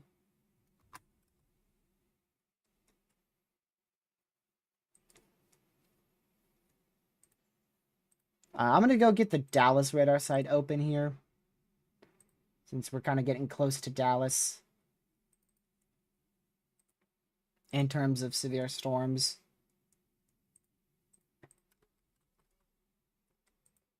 Yeah, if I was like not streaming at all, I would always have like 12 place files up. It would look messy, but because I stream, I like it to look clean. Good area of rotation, starting up with a prefrontal supercell here, east of Meriden, Texas. We'll keep an eye on that. That could be an issue. Connor is just to the east of this. He is in Grandview right now. So, I mean, this storm's heading right up for him. So, if it gets warned, he can easily hop on it in 15 minutes. I say 15 because he's on the interstates. What you need. May 2nd, hail threat.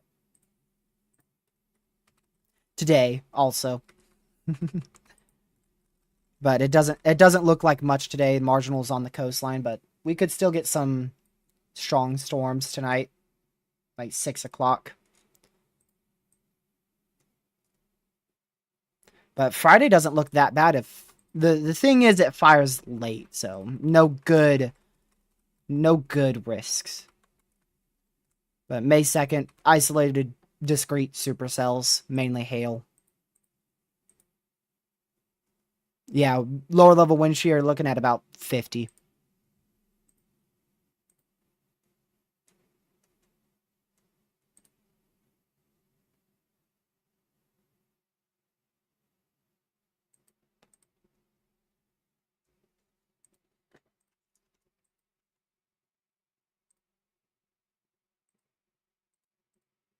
Yeah. Tornado warning still in place up here for Tamaha in east central Oklahoma.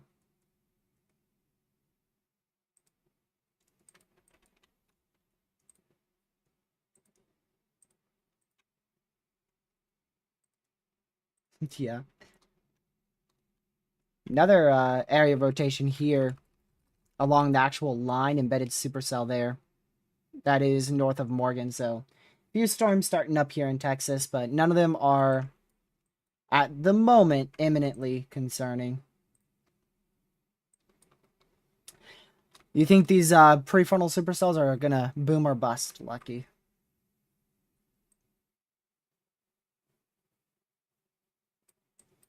I just mean like the prefrontal supercells as a whole. Like there's two main bands, one around Waco and then one north of Houston.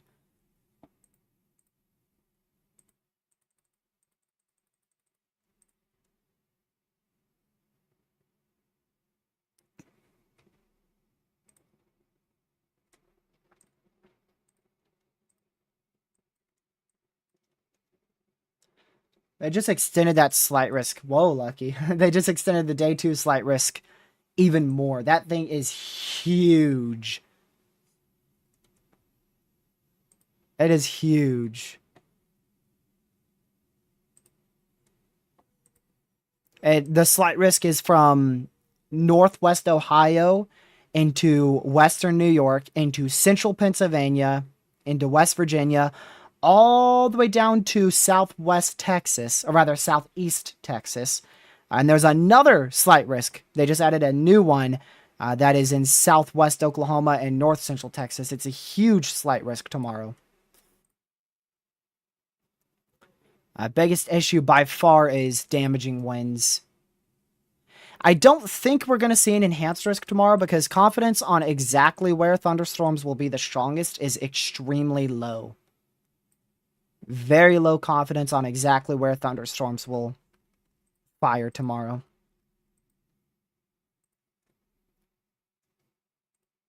All right, we're down to 3 severes and 1 tornado warning.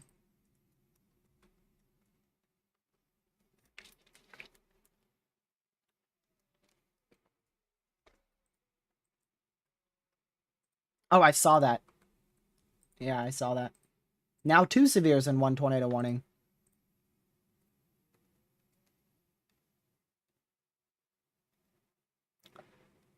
What? Lucky, is April 1st getting anything or April 2nd, the bigger day?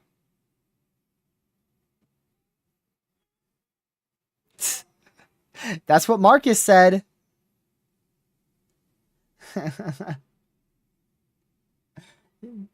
All right, you're unmuted. Marcus, I hate to break it to you, man, but I think we're past April 1st.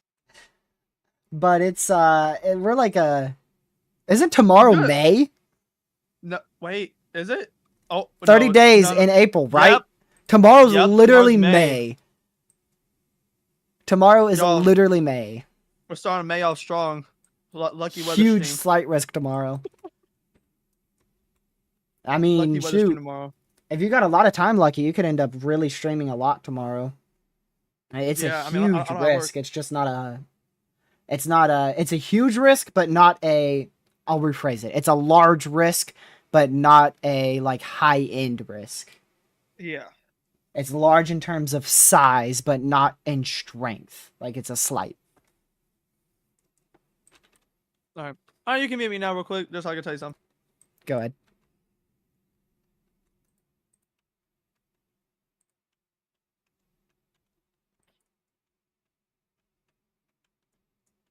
Oh, by the way, Caleb said he was going to get a 100 on his test today. He left, came back, and got a 29.4. He said, I'm going to go ace this thing 100%. 29.4. All right, good. Caleb! It was hilarious because he said, I'm going to get a 100%. I want at least an 80. I said, buddy, you're going to come back with a 30%. Then he comes back with 29.4. I'm like, oh, I was close. No. At that point, what they teach you in math, if it's above 5, round up. So what's above 25? 29. So which means you round up to 30. So Caleb, TRD was right. Bro, either you're not trying or you just don't pay attention. Man. And if you don't pay attention, I don't know what he failed in today. I don't know what it was. Dang! Didn't see if he said the subject. Go back to reflectivity. Okay. Let me guess, the boundary? No, southwest of Rio Vista. I see that. Yeah. That was a little area I pointed out before, but I mean, it doesn't look very organized it looks like right now. Caleb, what you did was you got a 30 on your test. I don't know what subject. Gotta refresh the SPC page there. All I did was come in the chat. I don't think this warning's going to be extended. It expires in 11 minutes and the rotation's dying out.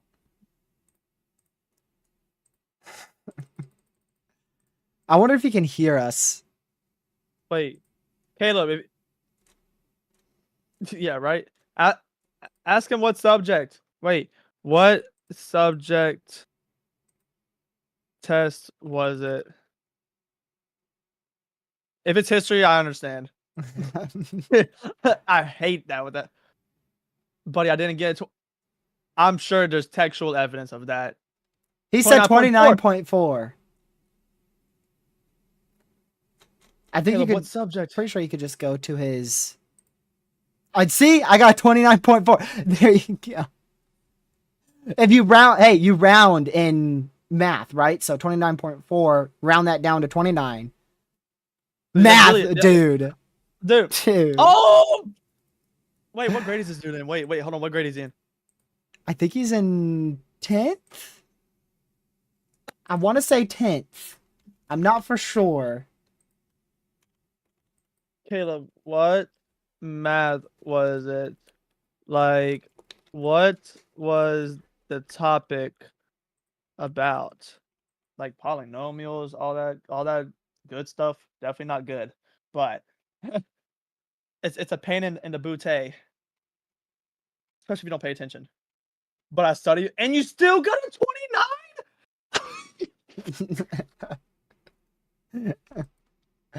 Oh man. Oh, Caleb, I can't Hey, what help you, grade is he bro. in? Tell him. Ask him what grade. What, bro? Doesn't even know what it was about. Like, he doesn't know if it was like I don't polynomials. even know, and he studied. He studied, and he doesn't What even grade know. are you in, bud?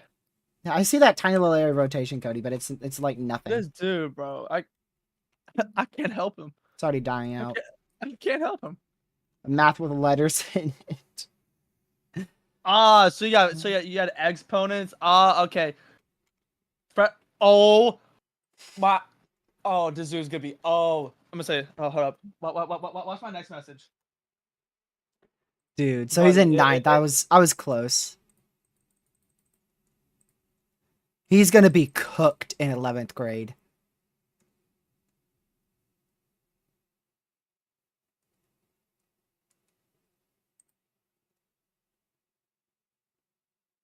He is gonna be cooked.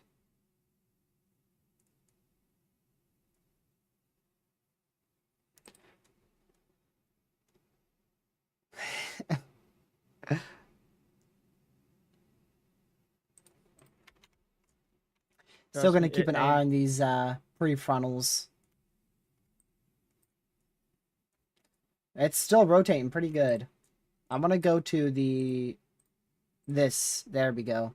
Yeah, so you can see two areas of rotation starting up there. I think the main one is the southwest one, right in there. So that's east, southeast of northeastern Texas, southeast of Morgan in northeast Texas. East of Meriden, northeast Texas. East, southeast of Morgan in northeast Texas. Good news is these updrafts and storms haven't fully matured yet. They are still sustaining, which is the bad news.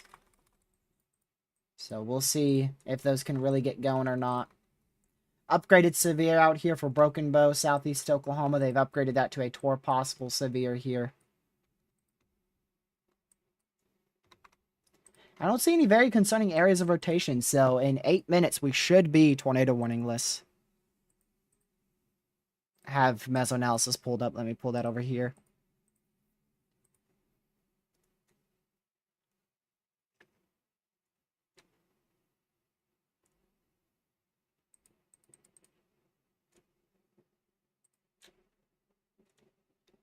Let's see here. I believe Connor's going to target this prefrontal. Out here in Texas. He's going to target A this prefrontal right here. 29, bro. 29 is sorry. crazy, even after you study. Bro, I didn't study for the test. I got so usually our teacher let us have a, and I'm not ashamed of, because I mean I hate this, I hate it too.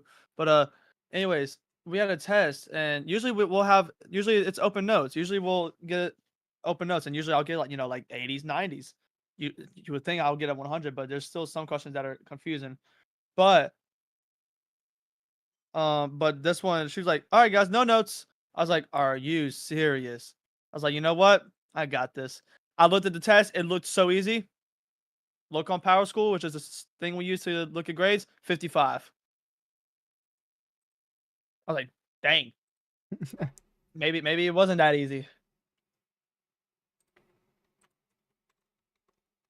Yeah, this is Connor's Actually, targeting this one. hold on. I can tell you all my test scores. Hold on.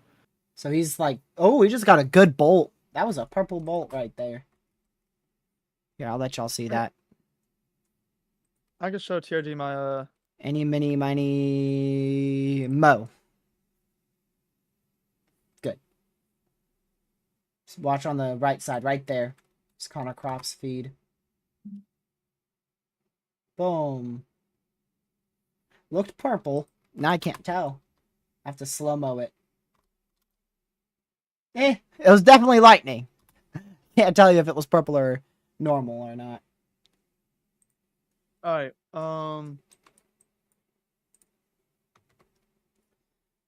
Force quiz. Oh, 90 on a quiz. Okay. I'm just looking for quizzes. Quiz 82. Um,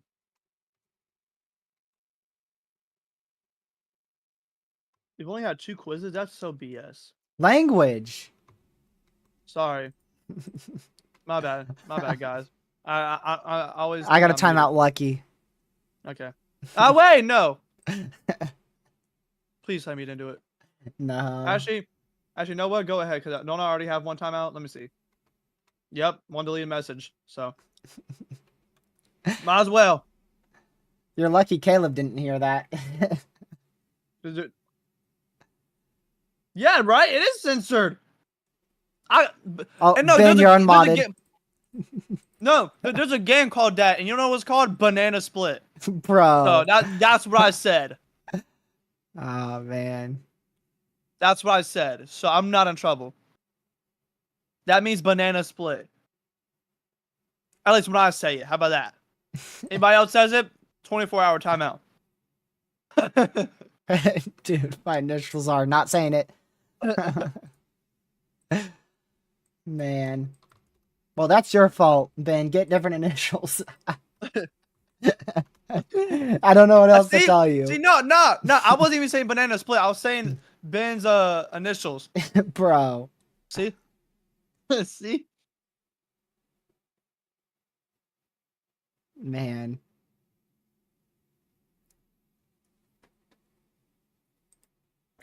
Oh. Tornado warning for northeastern Really, they Haskell extended County in that. southeastern Oklahoma, The like western button can't make up Sequoia its mind if County it in wants to east switch or central not. Oklahoma, Haskell and Sequoia County in It's stuck like Oklahoma. that. Pretty surprised they rewarned that going up towards Vine. So make sure you're in your safe spot. That's in east central Oklahoma there. Now, what'd you say? Couldn't hear you over the warning. My like button doesn't want to know if it wants to go up or down. Look, it's stuck like that. It's stuck like that. It's literally stuck like that. And it keeps resetting back to 118. It's not changing at all. So I find it funny. Let me just rewrite my birth certificate. Bro.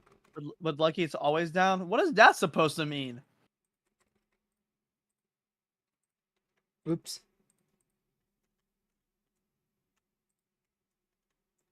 And we'll see if Connor gets a good view of these storms here in about 10 minutes. He's heading to them right now.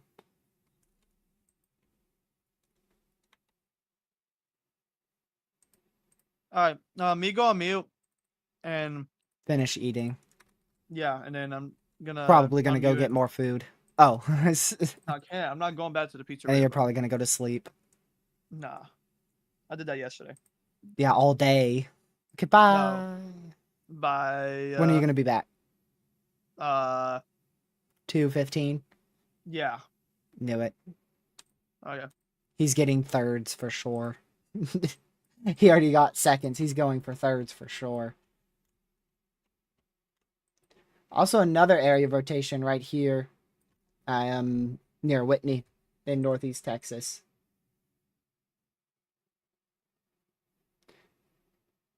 So we'll keep watching that.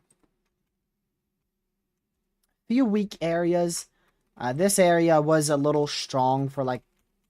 Oh no, it never went strong. Never mind. So this was winds going towards the radar like this, and then winds going away from the radar like this. So it was a very small area of rotation. I did see it, but I didn't point it out. They never warned it. I mean, it was really only potentially tornadic for like one scan.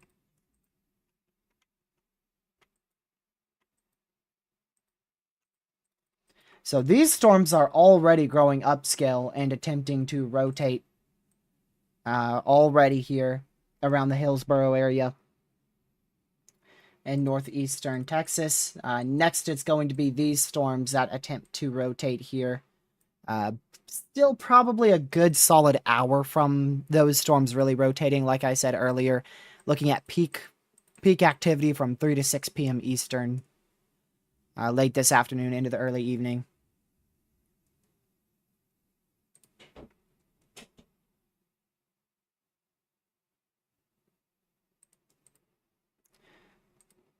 Let's see here.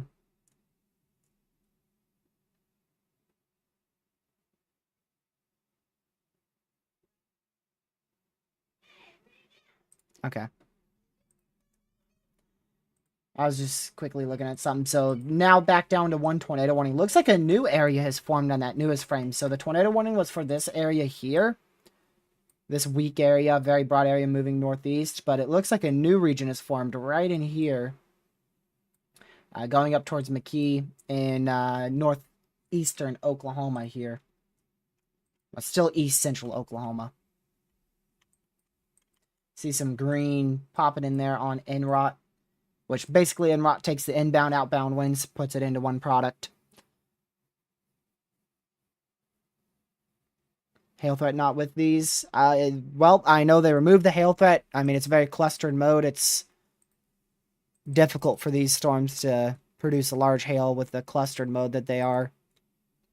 And I'm pretty sure lapse rates are very low. It's not like last night where we had absurd lapse rates and a really good hail threat.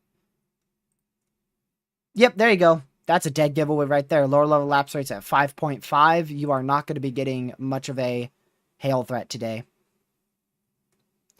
5.5 lower level. And then for hail, mid-level is extremely important. And those are at 7. Mid-levels, we've seen mid-levels easily approach 10 often in Texas. So, not a lot of temperature change with height.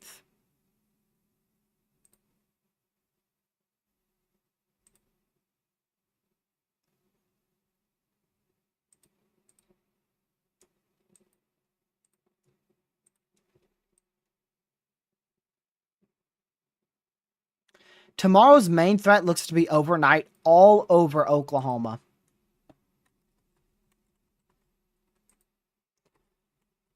I don't think it would be tornadic, but we could see some huge hail tomorrow over at least southwest Oklahoma, but it might even go into central Oklahoma. That could go enhanced for hail. I could see an enhanced risk for hail in south central southwestern Oklahoma, north central Texas tomorrow night. But it would be late tomorrow night. Like, storms probably aren't going to fire until midnight, 1 a.m.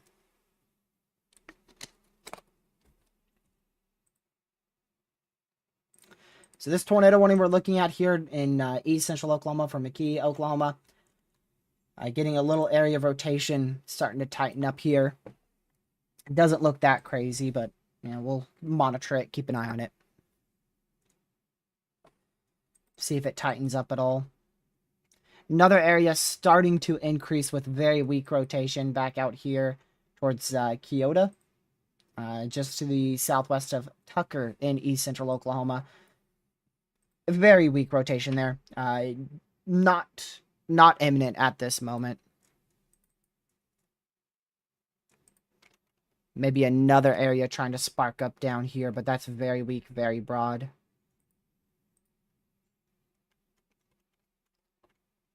Still watching that rotation that Connor Croft is going for. You guys won't be able to hear him, but I'm going to unmute him for now. Now I can hear if he says anything. If he sees something, I'll switch over to his scene and his stream there. Girl Dev, there's a lot of uncertainty on exactly where and when storms will happen out there. General thinking is probably storms firing to your west around 4 p.m. Central, and then moving into your area possibly around 6 p.m. Central. But that's a very general estimate. Frisco, Texas, let's see. I forgot where that is. We're going to go see real quick. Oh, yeah, you're good to go.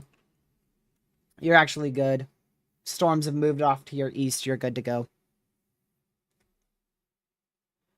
This line was 4 hours faster than we originally were thinking, which in return to that, that's why they've taken out a huge chunk of the risk here.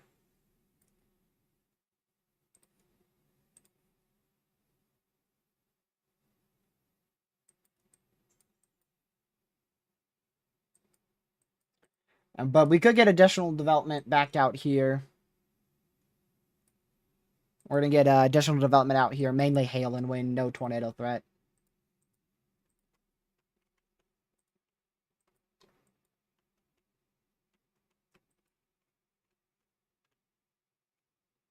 Still can't tell if this is really rotating a lot. It's definitely rotating a bit, and it is about to be hit by a boundary. We'll see.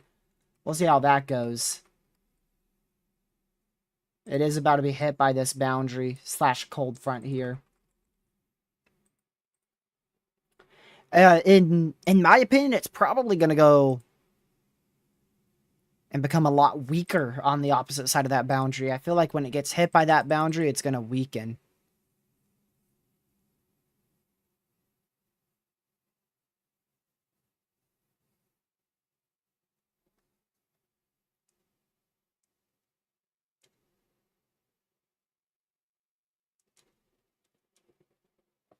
Let's see here.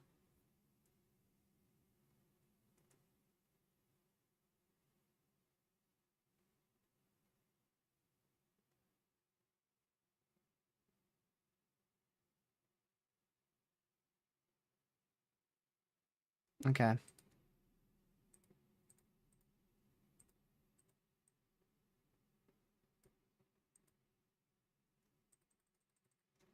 So we'll keep watching this area of weak rotation that's close to Connor Croft and see what happens there.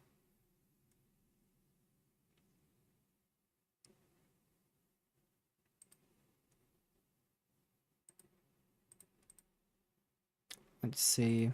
Yeah, flooding is going to be crazy in the DFW. We've gotten already 3 flash flood reports there.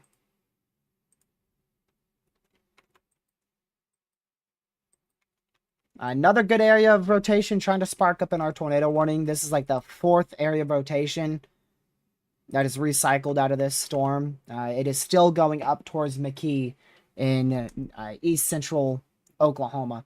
East central Oklahoma there.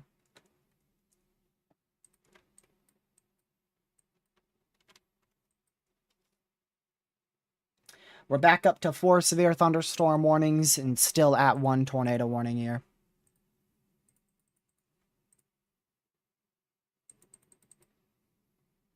They've continued that tornado warning for all the way till 2:30 Eastern.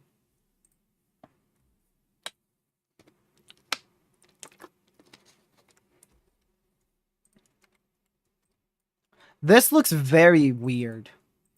Look how the rain just like stops on the border of Arkansas and Oklahoma. Look at that. That looks so weird to me. There's a few little raindrops making it past, but it seems like it stops right at the border. But now rain is going to start moving into Arkansas. No, girl, Dev, there is very little chance for a strong tornado threat up there in Illinois and Indiana. I think hail is the biggest issue. I wouldn't fully rule out a strong tornado somewhere in central southern Illinois and central southern Indiana, maybe southwest Indiana. But it's very conditional. It fully depends on how the leading storm forms and where it forms and when it forms.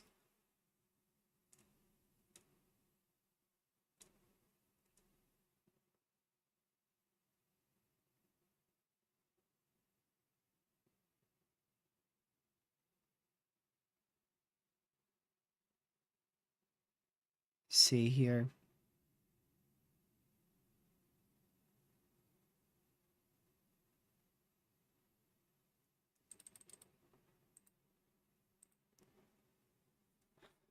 So I doubt we'll see a strong tornado threat up there in Indiana and Illinois. Connor says that the lowering is pretty low to the ground. That's on this storm here in north central Texas, going into northeastern Texas here, just to the northwest of Hillsboro in Texas. He doesn't have the best visual of it. It's very wrapped in rain at the moment, so if he gets a better visual, I'll switch on over to his feed.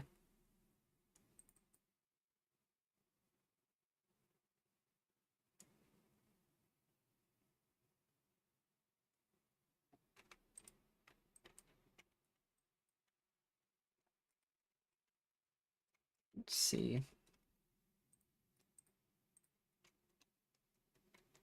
It's not a very strong area of rotation. It's just a very weak region. And it hasn't been very consistent. The one to its east has been a little bit more consistent. However, the rotation doesn't match up well with reflectivity. Connor just had a lightning strike right near him. Scared him to death. I hate lightning. I hate it. Especially, like, chasing. It's one of the things that's just fully unpredictable. Like, with a tornado, there's a very good chance I can just simply avoid a tornado if I'm chasing. You know, just not... There's multiple escape routes that I always try to keep in mind. So tornado, at least I can try my best to avoid. Hail, I can try to stay out of the hail core. Damaging winds, don't chase bow echoes. But with lightning is just, it's everywhere. Especially in storms like the one Connor's on. You can see how much lightning. I mean, the area of rotation is right here, and there's lightning all around that. So, I mean, any bolt can have your name on it at any point in these thunderstorms, so I hate lightning. I hate it.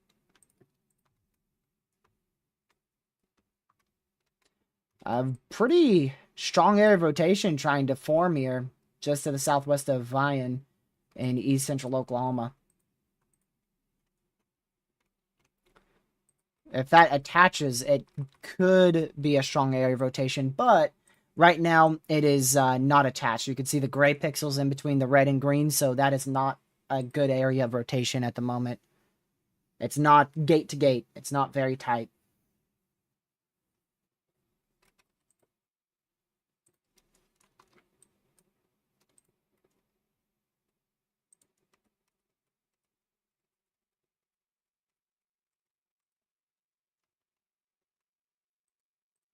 Still 2 areas of rotation watching here. West of Hillsboro. Thankfully, haven't seen much out of the prefrontal storms out here. They keep dying off. So that's awesome. We'll see if that continues for the next hour or so. Like I said, peak begins around 3 o'clock today.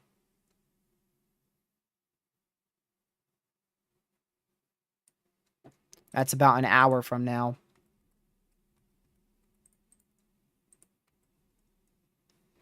But they're just not doing much at the moment.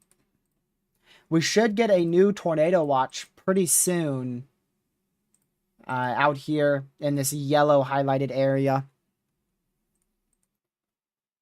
Let me see. Yeah, that MCD should be, or rather that severe... No, it will be a tornado watch. On here, it looks like a severe watch, but it's actually going to be a tornado watch if they issue it. And that will be out by 3:15 Eastern. So within the next hour and 15 minutes, we should see a tornado watch issued here, all the way from Waco, Clean, Texas, back out towards Shreveport, Louisiana. Sneeze.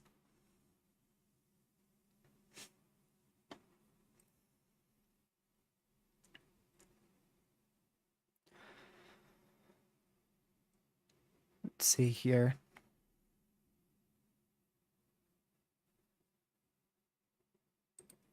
Yeah, that's just a bug on GR Earth. GR Earth says it's going to be a severe watch if they issue it, but it's actually going to be a tornado watch. If I pull it up here on the SPC site, clearly can tell this is red and not yellow. Very, very clearly so. They'll issue a tornado watch. And it's now Tornado 1. Connor is... Hale County in central Texas. Hale County in Texas. Right behind me. That's Connor's audio. I want to hear his reaction. It's like trying to kill me with lightning. Exactly, I hate lightning. That's what I'm saying, Connor. Hey. Better late than never. Better late than never. That's his reaction. Better late than never. They finally warned it. Better late than never. All right, let's go to his feed. He's got a pretty good view of it now. So Connor's got a view of this storm. This is Connor Croft, our chaser out there. Very, very low base. Very low base here. If we see a tornado, it would be right in this area. This is on your new tornado warning here for Covington in eastern Texas. Looks like he's trying to turn around.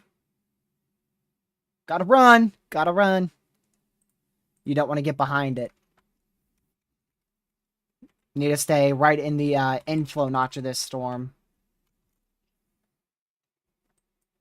If you want to go to Connor Croft's live stream, you can click the... third link? Yeah, third link in the description will take you to Connor Croft's live streams. And then you can just click on the one that is live. I finally fixed that link.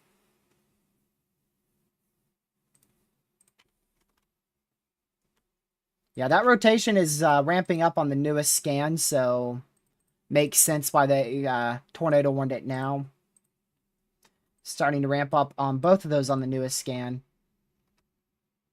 But they're so close proximity. After they cell merge, it might be able to try again. But, I mean, they're very close. You can see you have one supercell here trying to produce a tornado west of Hillsboro. And then another supercell here, much larger supercell, just to the south of Covington, that is also attempting to produce a tornado. So, two tornadic supercells here, very close proximity to each other, attempting to produce tornadoes. And then, of course, we still have our other tornado warning in effect for Vine up here in Oklahoma. And we might get a new warning here soon if that keeps going. Good area rotation west of Callington in east central Oklahoma. That's ramped up. We've been watching that closely. And like I said, this would be a strong area rotation if it was gate to gate. But we still have those darker red pixels and gray pixels in between the strong area rotation that is preventing it from actually being a strong area rotation. So both of these need to be monitored. Probably going to get a warning here soon for this storm. I'd imagine that's gonna catch the eyes of the National Weather Service there in Tulsa, Oklahoma quite quickly. Just an embedded area of rotation right here. Very, very rain-wrapped. Very rain-wrapped. The line itself is definitely on a weakening trend. And a lot of rain is just everywhere. Rain everywhere. Yeah, this is... Man, definitely needed the tornado warning now. So, good call on the National Weather Service there to issue the warning just moments ago. That is really, really ramped up.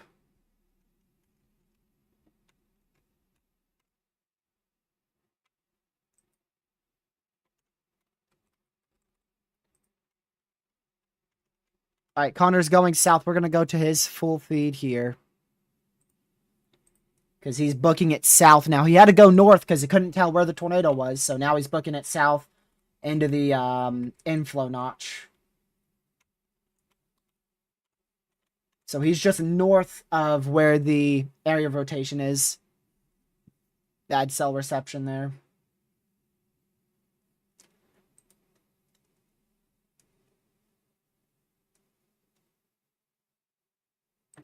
So that's Connor Croft's feed. I'll switch it quickly. We'll go to this feed here. Connor Croft is above my face cam there. So this is the storm we're watching. Strong area rotation, likely now present here south of Covington, northeast Texas, where Connor Croft is. Believe we got a new tornado warning, and I'm betting it's that one I pointed out in Oklahoma. I'm betting it's this one right here that's now warned. Tornado warning for Yep, East told Central you. Haskell County in southeastern Oklahoma, eastern Sequoia County in east central Oklahoma, north central Leflore County in southeastern Oklahoma, Haskell, Leflore, and Sequoia County in Oklahoma. So that's now tornado warned from the National Weather Service in Tulsa, Oklahoma. They're tracking this area of rotation moving to the northeast, capable of producing a tornado right near the Crowlington area in east central Oklahoma.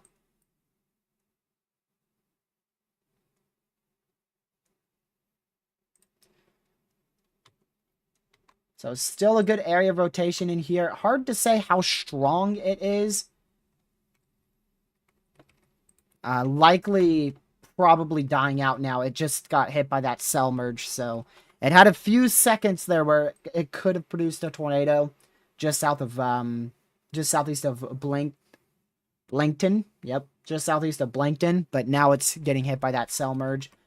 The southeast one might be the one that Connor wants to target now, just west of Hillsboro, since that's probably going to become your main storm once this cell merge is done here in not too long. It shouldn't take much more than about 10 minutes for this cell merge to be completed.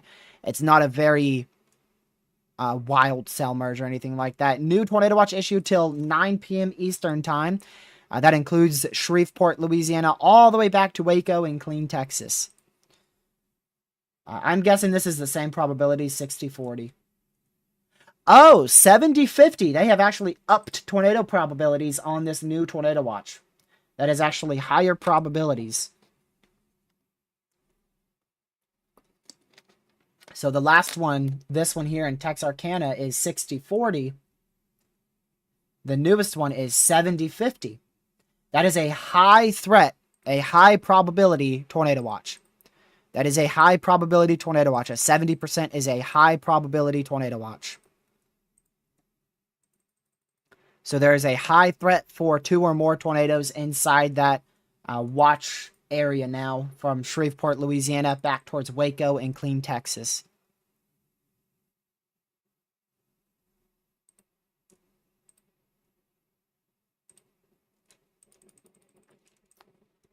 Waiting for that to come in on, there you go, just to proof.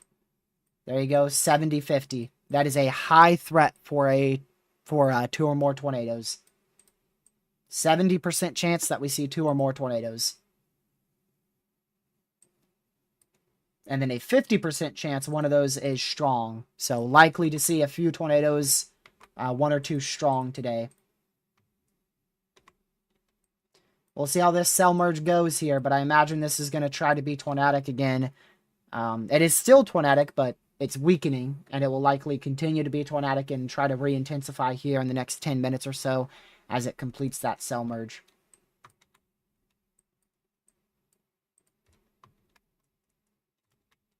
Again, we would have a strong area of rotation here near Vian in east central Oklahoma, but there's the little area of weak winds in between that rotation that's keeping it from being strong. And then the newest tornado warning there for Callington in east central Oklahoma. So Connor's in that mess of a storm in northeast Texas. That's tornado warning here near north of Hillsboro. So we're going to go back to this scene. Pull up Connor Croft if we need to.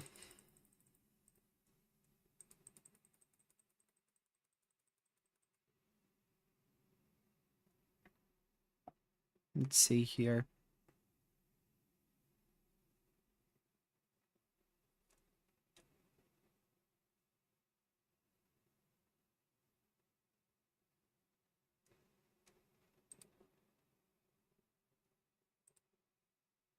There we go.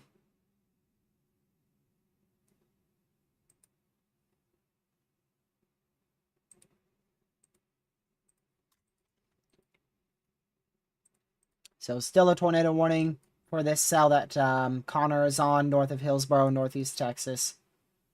And then our 2 tornado warnings in east central Oklahoma. So we are up to 5 severes, 3 tornado warnings. A new severe just recently issued way out here in the mountains in northeastern Tennessee. That is the interstate I drove on not but about 3 days ago. I traveled right through the city of Knoxville. So this severe is pretty close to where I literally just went through. So this severe storm is out for Wartburg, Fortburg and northeastern Tennessee there. English is difficult.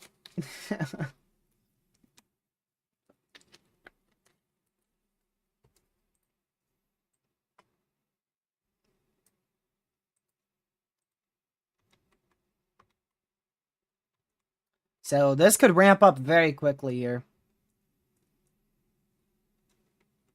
North of Hillsborough. Proxy, did you say you were you're in Damascus, right? I traveled right up here. I took I-81 towards Talladega and then also back from Talladega. There was a huge traffic jam of construction right in here when I went through the area. So I passed pretty close to you. Yeah, see, this is going to try its best to ramp up quickly. This is going to try to ramp up very quickly here. And maybe about 4 minutes or so.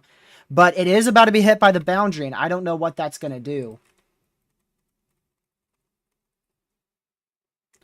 The boundary is like right in here. It's really being hit by the boundary now, and I don't know what that's going to do. If there wasn't a boundary, this is definitely going to be and staying tornadic. But because there's a boundary in there, it's a little bit of a uncertainty there.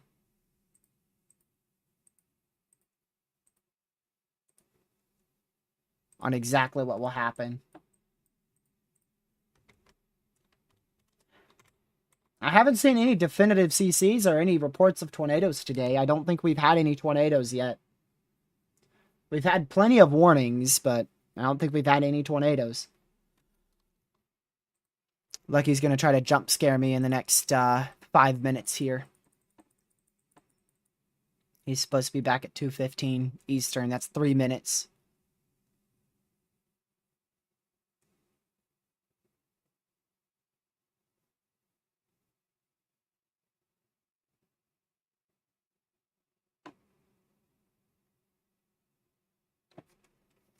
All right, let's go back here.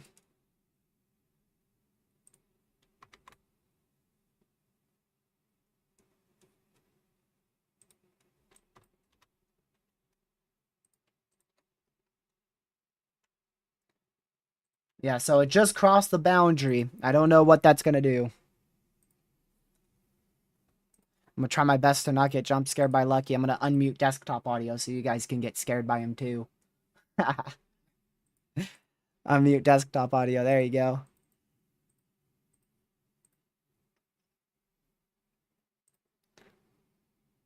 See if he tries to jump scare us. The boundary isn't as definitive anymore. You can see it was right in here. So the boundary is somewhere in this area now. Somewhere in here. So it passed that boundary now.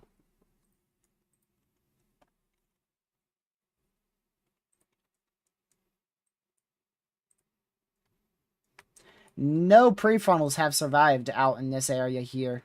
None. Our main prefrontals have been back in this area, with none surviving in this region. Which is great news. That's going to decrease our strong tornado threat by quite a bit.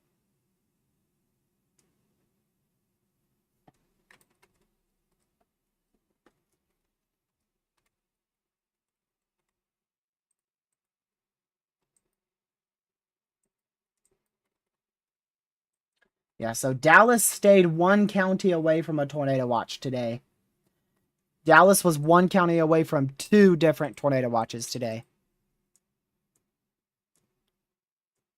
1 county away.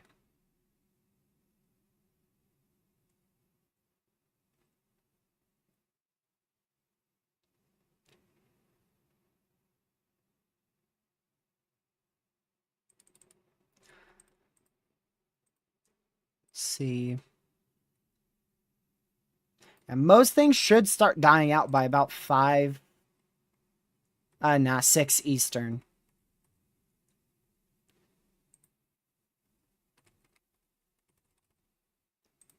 Hello. He's auto-tuned. Did you hear him? He didn't try to scare us, but he's auto-tuned. What's up with the auto-tune? What? I said my bad. I had you unmuted, so chat Did I heard heard that. that? Yep. Hold on, let me hear how bad it was. You were very low when you said it. Wait. You were quite low. Hello. Yep. Bro's not Cardi. Yes, I am, bro. Yes, I am. I am Playboy Cardi, boy. Yes, I am. Yes, I am, bro. You heard it. You heard it firsthand. I am. No, that was actually kind of hard though. Hold on. We're kicking him out, chat.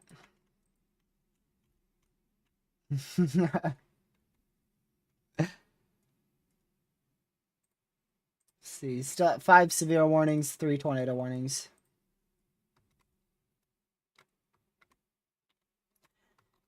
Yep, I don't know that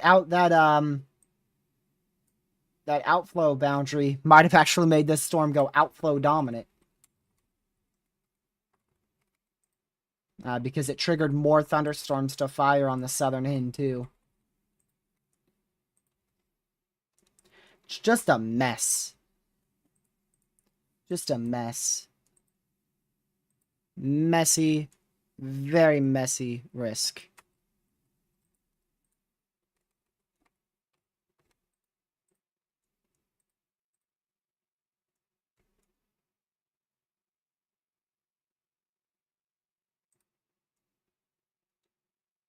Here we go.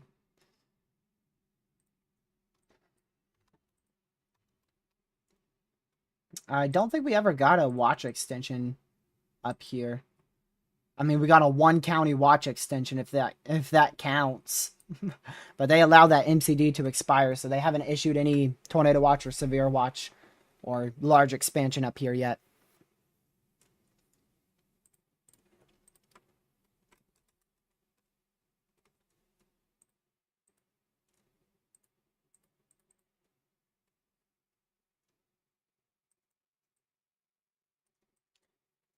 Girl Dev, storms are probably going to stay to your south. That's what I'm thinking, because you're on the northeast side of that level 2 out of 5.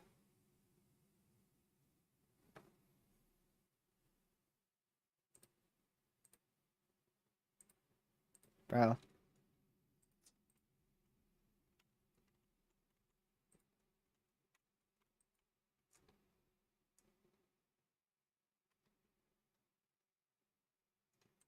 $2.18, I'm already hungry. I'm cooked.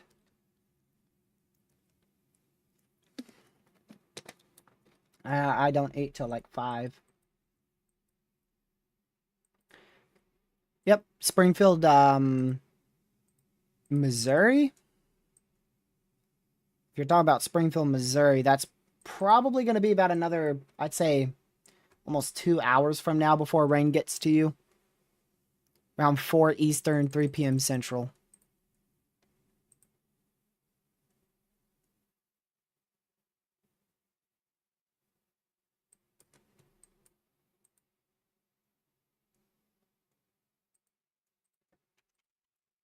Yeah, no strong areas of rotation anymore. We had one out there in Texas for a scan or two.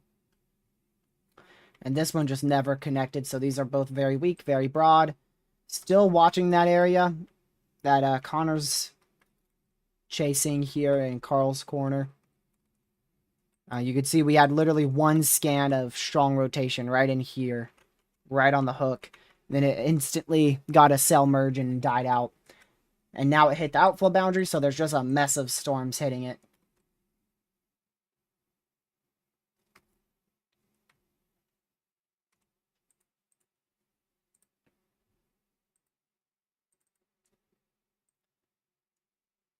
We'll see what this line looks like towards 3, 4 p.m. Eastern, because that should be our That should be our absolute peak, should be 4 Eastern.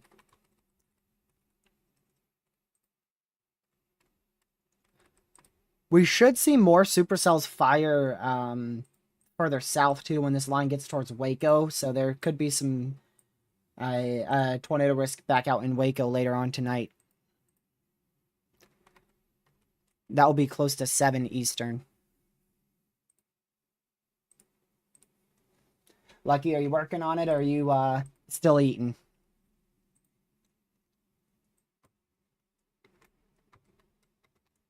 Share your screen, I want to see. I can multitask.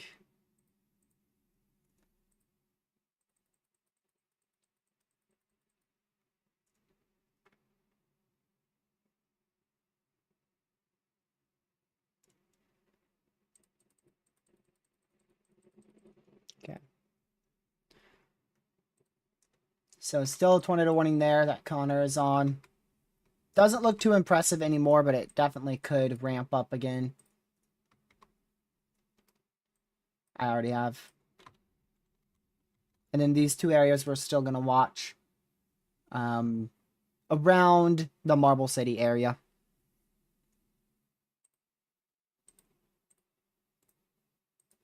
Okay, go ahead. And I just got copyrighted. No, just kidding. Imagine. Yeah, I muted both. Just to be safe.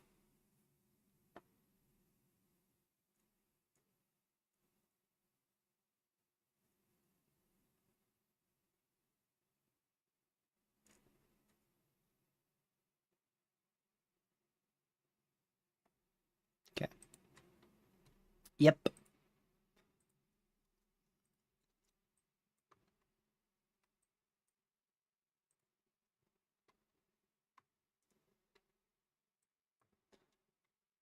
So we'll keep watching this storm, but you can see it's looking outflow dominant here in northeast Texas, west of Milford. But we'll see if it can ramp back up.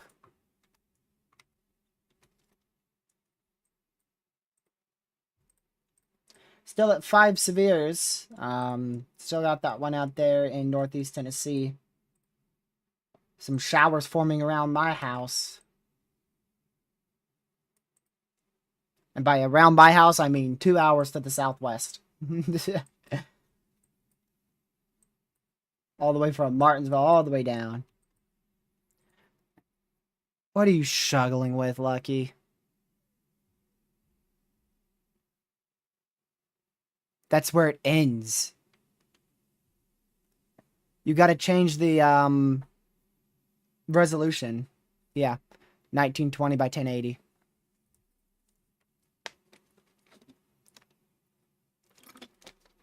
Also, hold on, stay on that. Click the refresh browser when scene becomes active. That way it refreshes it every time you open it, because sometimes it can lag a bit.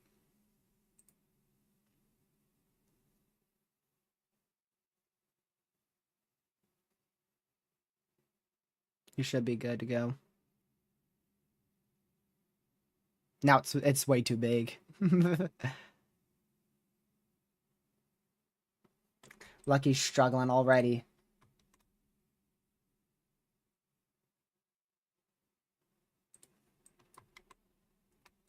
Yeah, they're probably not going to issue a new tornado warning out here for Marble City. That rotation's just too broad at this point. But still, if you are in Marble City, Oklahoma, still stay hyper weather aware. We could get a tornado warning at any moment there.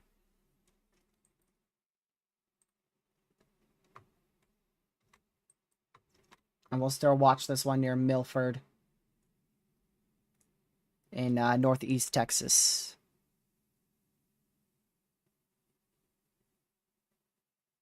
Oh. Never mind, they did extend that. So, there you go, Marble City. Make sure you're in your safe spot. They just extended that just a little bit for the next 36 minutes. So this storm is very slow. Northeast at 20 miles an hour.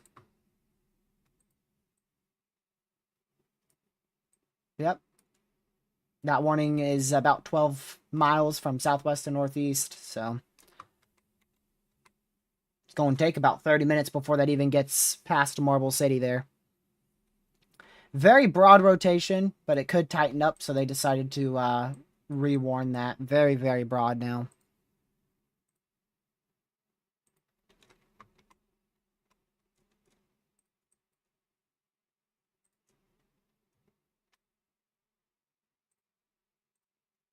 There we go.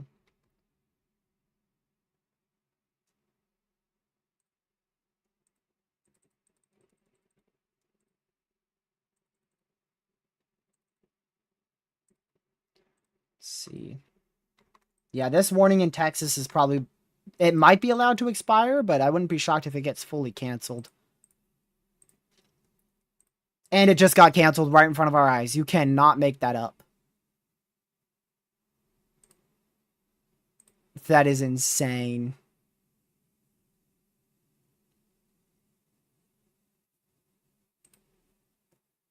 You cannot make that up.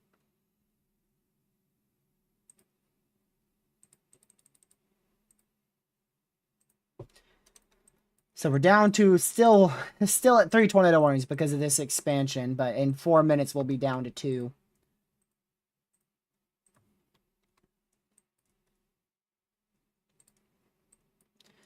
And just these prefrontals, they're not doing anything, so as long as that stays the case, this isn't going to be much of a strong tornado threat day.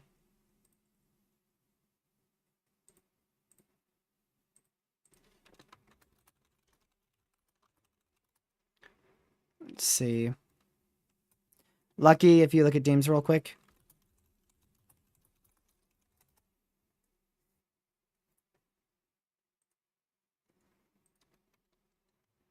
Yeah, so this stuff's gotten too messy, so they're not continuing any warnings here. Dang!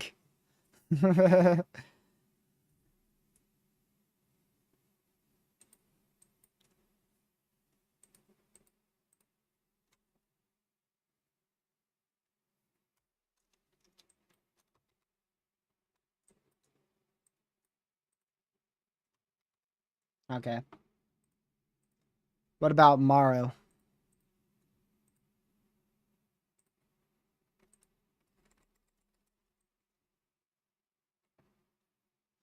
So...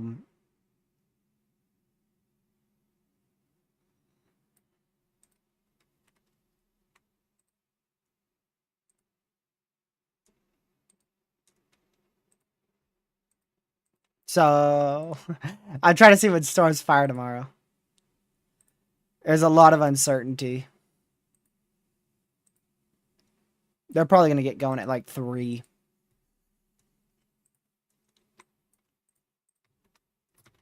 Okay, whoa, hold on. Let me see that again. What?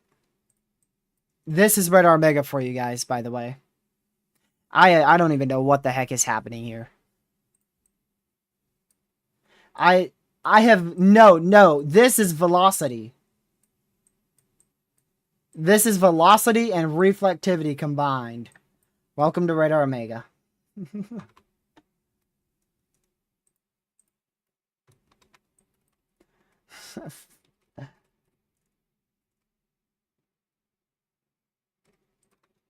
Little area rotation starting up there. That's right along the Highway 259 corridor in southeastern Oklahoma.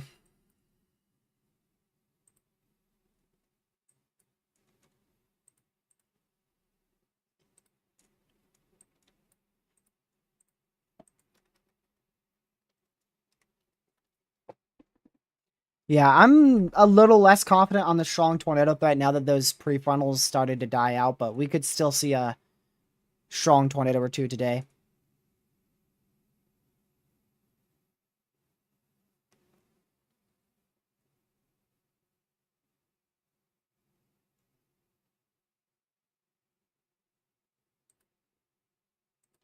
Okay.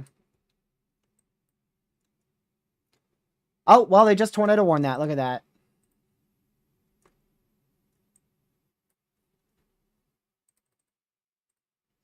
So there you go.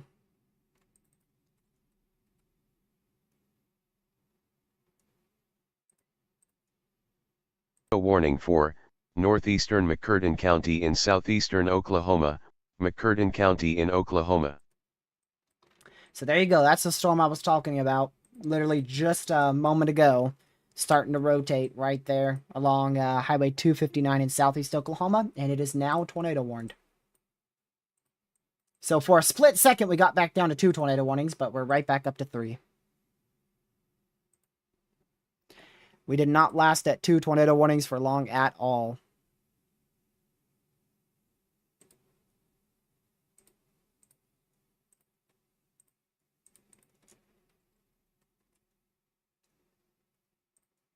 Look at mesoanalysis real quick.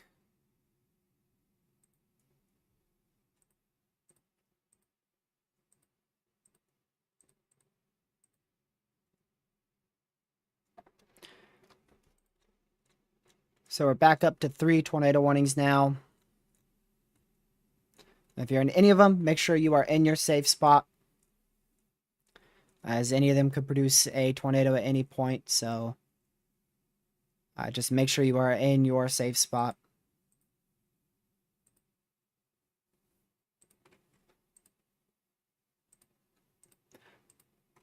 Looks like instability is overperforming slightly in southern Illinois.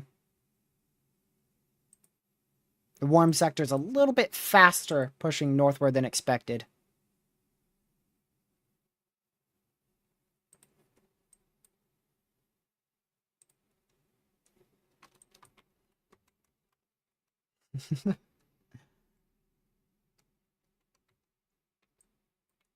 Keep an eye on Milford, Texas there.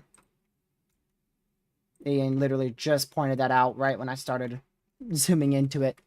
That is where Connor is, I think. Wait, no. He's to the south. Where are you, Connor? Yeah, he's to the south. He's right along this highway. We'll keep an eye on that. That might end up getting warned.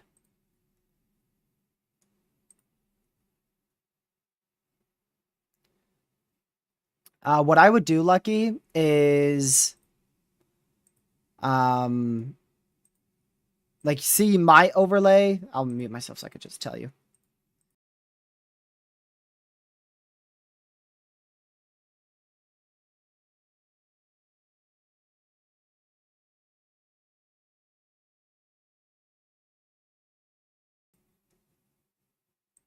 And it's just colors. It's just colors. This dude.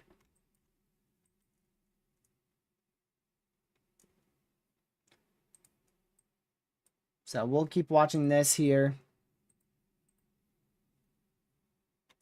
That's just to the southeast of Milford in northeastern Texas. Man, lucky you're that short.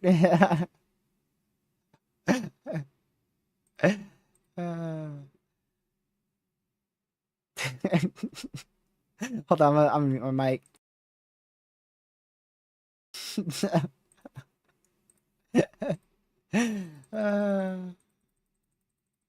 I should unmute you and show chat Discord.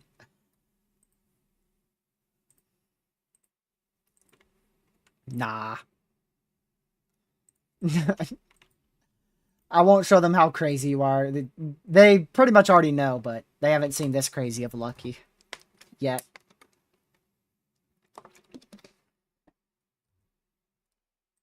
Alright, while these new scans come in, Lucky, if you want to just talk about the tornado warning for, like, literally a minute, and I'll be right back.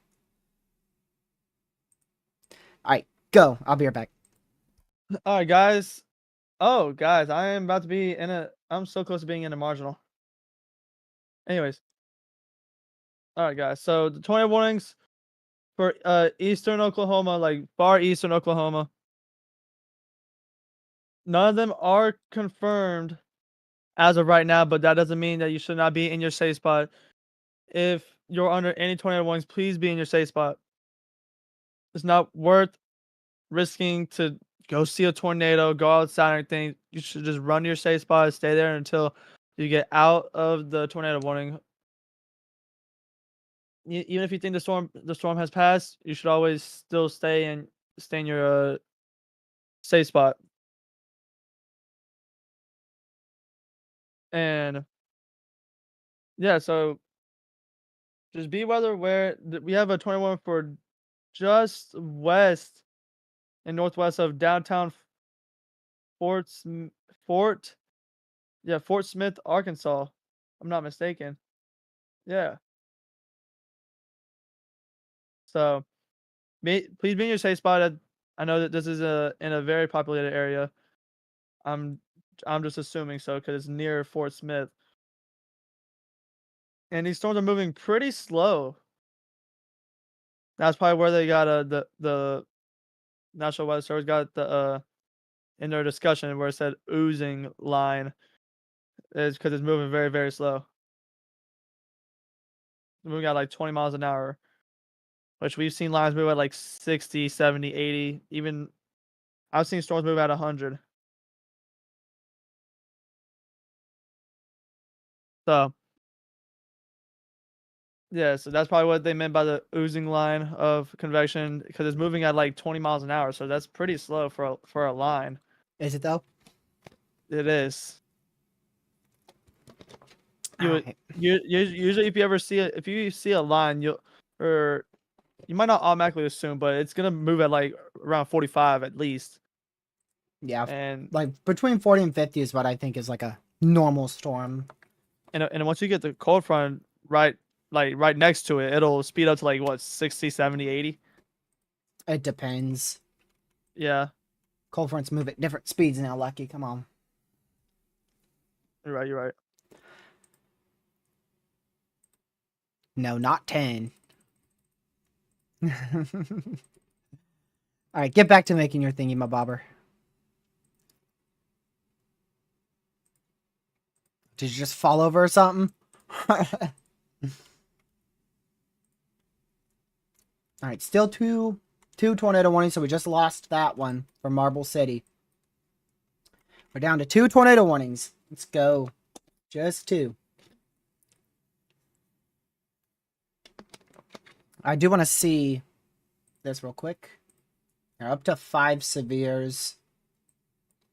A new severe and 2 new severes in southwest Arkansas. One is tour possible, one is not.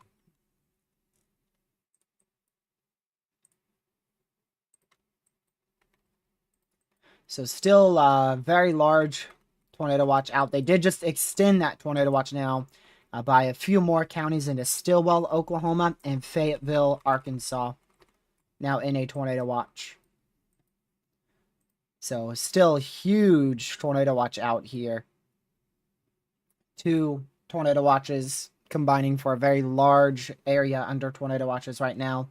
All the way from South Central Texas in College Station all the way up to now Fayetteville, Arkansas. Big tornado watches.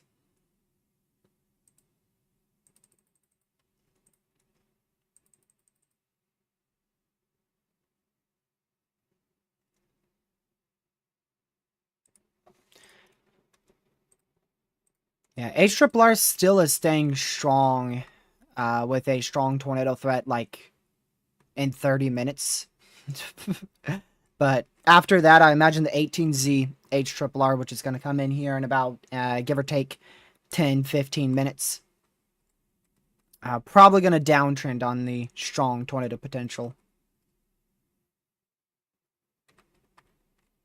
You know what I just realized?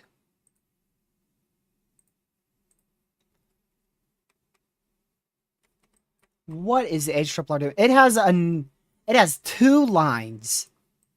It has our primary line here, and then another line here. It has 2 lines.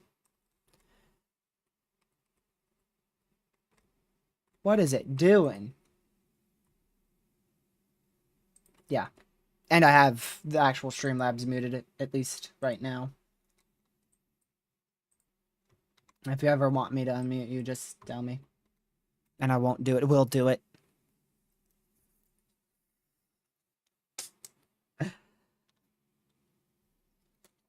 Another severe thunderstorm warning. You saw that just get issued down there for Texarkana. That's our first severe that is mainly inside of Texas here. I don't think we've seen that in a while. Yeah, we haven't seen that since the severe storm that was canceled on a prefrontal, which I'm not really going to count that. So, really, ever since 3 hours ago when we started our live stream up, about 3.5 hours ago. That was the last time we had a severe thunderstorm warning, mainly for portions of the state of Texas. I'm not going to count the one that was issued for 5 minutes and then canceled almost right away.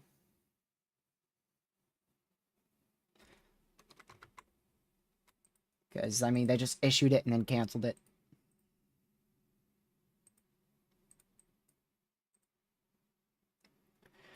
So it looks like this is going to be a big L on the HRRR model runs end and the NAM model runs end and every model runs end. And in return, the SPC is probably going to end up being wrong today in terms of the significant tornado threat. Likely just because of overconvection.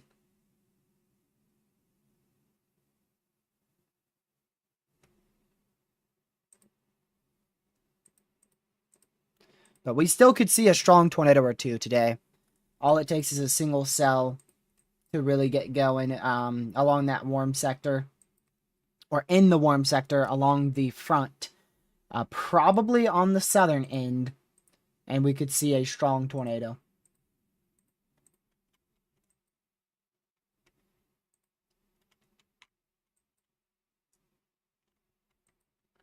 So we'll keep monitoring them. That boundary is located right here, so anything north of that boundary is in an area that is not favorable for severe weather. Remember, that boundary was like way back here. It hit that tornado warning, and that storm completely died off, so we'll keep watching it.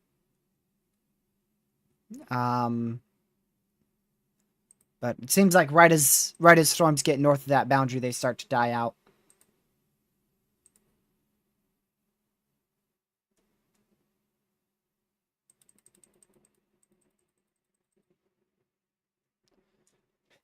I don't believe the NATO cast high risk is going to verify today.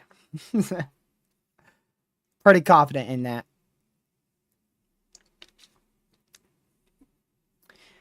All right, Pittsburgh has successfully surveyed some of their areas here. And it looks like the Edgewood, Pennsylvania area. We'll see where that is. That is on the east side of Pittsburgh. Sustained damaging winds of 90 to 95 miles per hour. And you're going to tell me that wasn't a derecho? Sure.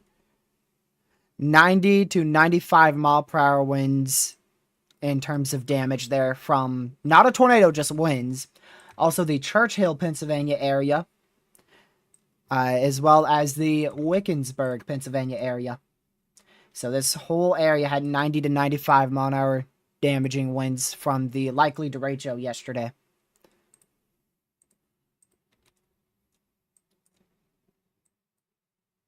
Let's go back to our Fort Smith radar site here. Yeah, both of these areas look to have died out. This actually expires in 1 minute. In 1 minute, we will be left with just one tornado warning. And we're up to 9 severes. However, we lose 2 of those in a minute. So that's good. Oh, and now we did get a new severe back out here. North of that boundary for 60 mile an hour winds. You can see that it's not a tornado threat. No tor possible at all. And barely any hail threat because it's north of that boundary. But it still does pose somewhat of a damaging wind threat. They warned that for 60 mile an hour winds, which is actually pretty strong. That is considered a severe storm. You can see those pretty large area there of 40 to 60 mile an hour velocities. So, yeah, that's why they severe warned that. Yeah, Norman's good. Still getting some flash flooding for about the next hour and a half out there in Norman, but you're clear for the rest of the day. until tomorrow night. Isn't that fun? Welcome to tornado season. Tomorrow night, we could have some severe storms in Norman. Very late tomorrow night. Like, we are talking actually technically Friday morning. Timing is very uncertain, but it will definitely be in the very late hours of tomorrow night and extremely early hours of Friday morning.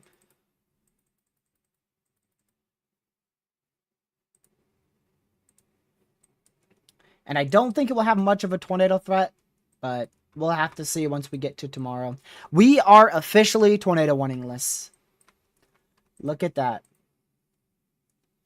We're tornado warningless. Most of these are normal severes, but there are a few TOR possible, but they are still considered normal severes. No significant or PDS destructive severes in effect. For now. But there's still multiple areas of rotation to keep an eye on.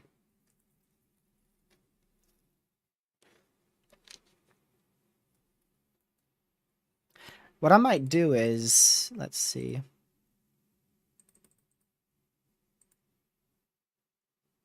I'm going to be changing the overlays here on this channel. Make some new overlays. I'll probably just fix these overlays. I probably won't make fully new ones. I'll just edit these.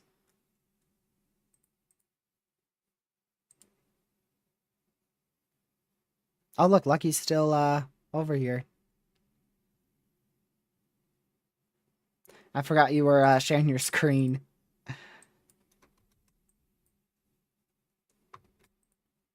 Yeah. Oh, hold on, I gotta mute.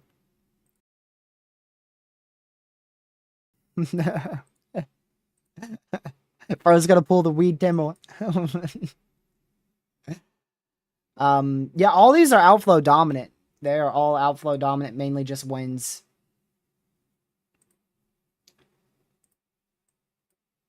Once you get more to this north to south orientated line from about this portion to this portion, that's when these storms aren't outflow dominant, fully outflow dominant. You know, they're still damaging winds, but it's a line, so it's still going to try to spin up tornado threats. It's embedded areas of rotation, so you can see they're all embedded little lines here. Yeah, pretty much no tornado threat. I mean, I wouldn't say, like, no as in zero tornado threat, but a very, very low tornado threat along this area.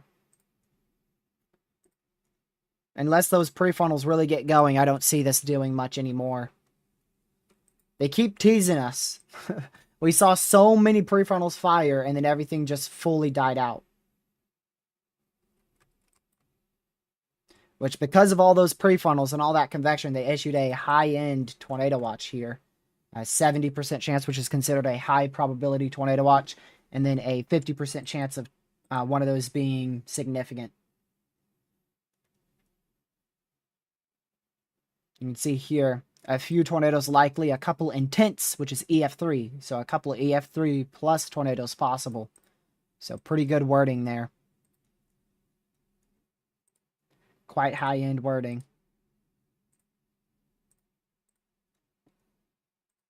But those prefrontals aren't doing too well right now.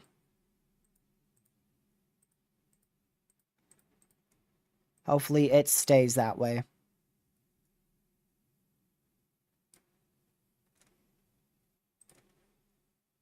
The HRRR is just failing with today's event. Like, just almost everywhere I look on the HRRR, it's just dead wrong.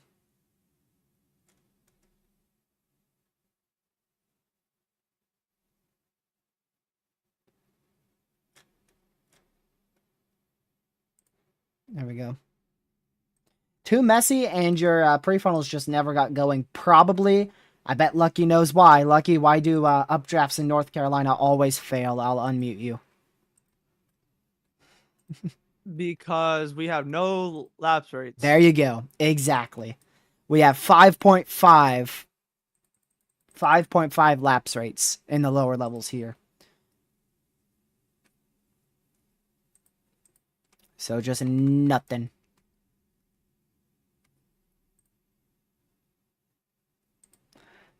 There's literally 10 lapse rates, dude. It wasn't like the middle was like 6. Some of that Yeah, like the 5. mid-levels were actually lower than the lower levels. Is it supposed to be other way around, Um, or at least the same? I mean, normally the lower levels are going to be a lot higher than the mid-levels. Yeah, you're right, because it is the lower levels. Actually, I think it's like, it just depends. I don't think Really there's depends. really one way it's going to go, to be honest with you. So I take that back. It's just going to depend. Yeah. For instance, here in Texas, mid-levels are significantly higher than lower levels. But for hail threats, it's very frequent that we see much higher lower levels and actually weaker mid-levels. So it just simply depends. We're seeing a lot more severes now because they're not issuing any tornado warnings, so just everything's going toward possible severes here. Also, a new severe well outside of all watches back out here in Hamilton in central Texas. The strong tornado threat today really was expected to be from semi-discrete supercells in front of the QLCS. But those just, we saw plenty of them. Like, for a moment there, I thought we were going to have a full-fledged outbreak with how many prefrontals we saw. And then they just all died off. Like, literally, as they entered the, yeah, you're muted. As they entered the most favorable environment, they just died off. They died off in the enhanced risk. Which is weird.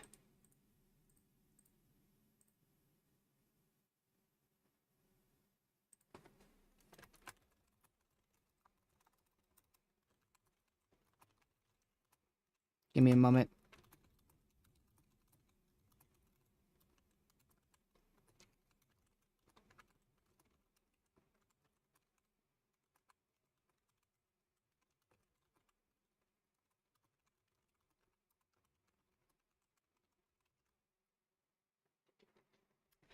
Okay.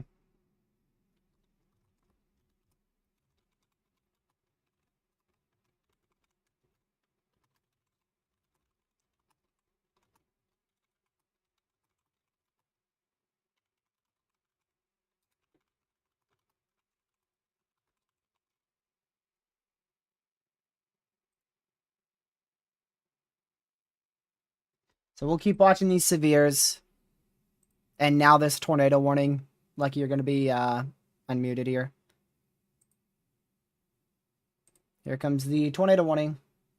Back up to the east central portion here of Oklahoma.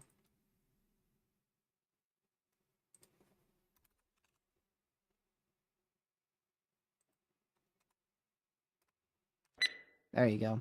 Tornado warning for northeastern Sequoia County in east central Oklahoma, Sequoia County in Oklahoma. So there's your new tornado warning now. Yeah, totally. They have definitely been struggling. I don't know where you were for the derecho yesterday, but yeah, the big events just haven't been happening. We didn't have 106 mile-an-hour winds and 5-inch hail yesterday. What? Totally not almost 600 wind reports, 5 tornadoes, and over 50 hail reports yesterday from a enhanced risk, huh? No, didn't happen.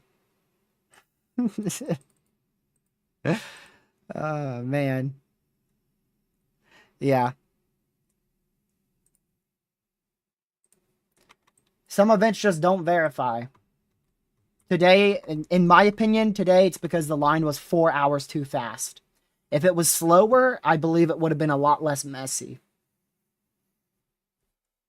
I believe it would have been a lot less messy if the line was slower.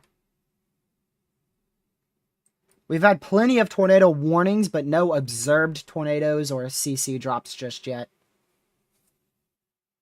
But a lot of our storms have been a decent ways from the radar site. This is the closest we've ever had a tornado warning to radar site today.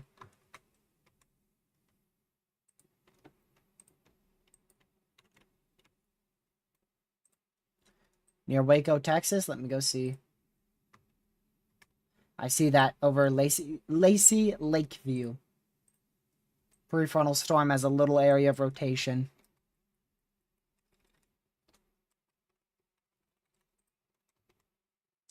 So we'll still keep an eye on these prefrontals here.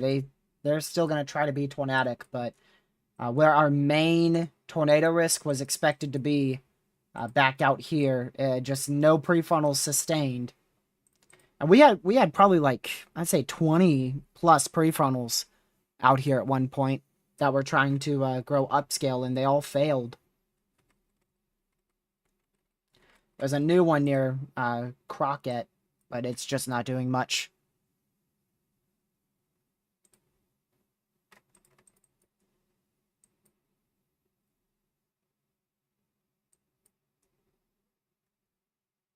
This line is just so fast.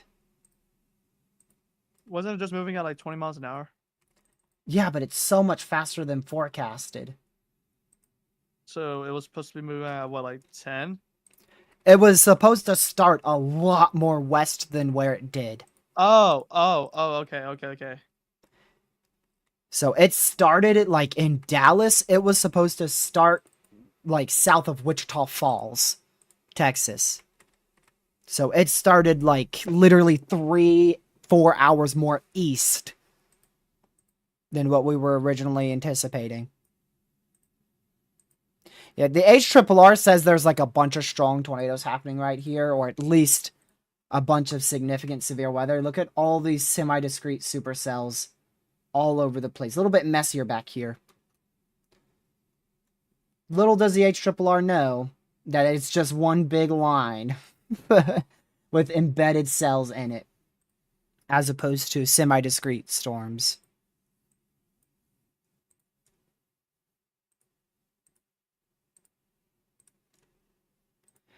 Watch the next frame have like 20 different prefrontals or something. Never know.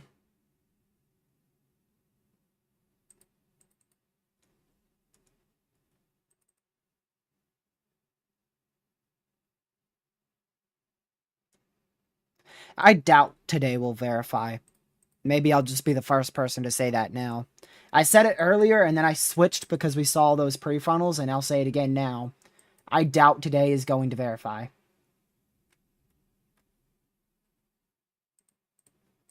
We are well over halfway through our enhanced risk, and we have not seen a single observed or CC drop.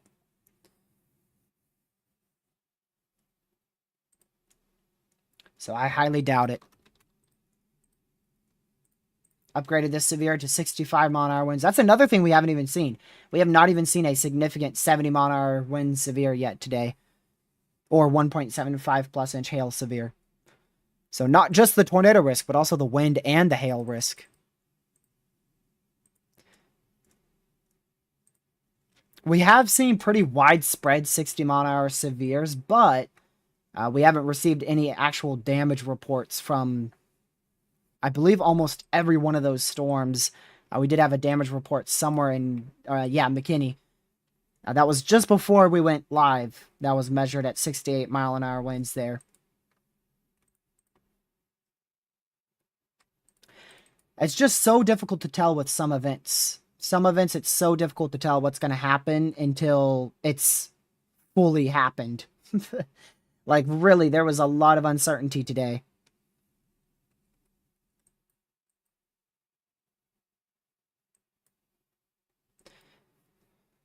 So, we're entering what's supposed to be our peak activity. We've been in that since 2 o'clock, actually. But I don't see much happening, to be honest with you. Now, don't get me wrong, we are still definitely going to see more tornado warnings, but in terms of a significant tornado threat, I highly doubt it's going to verify.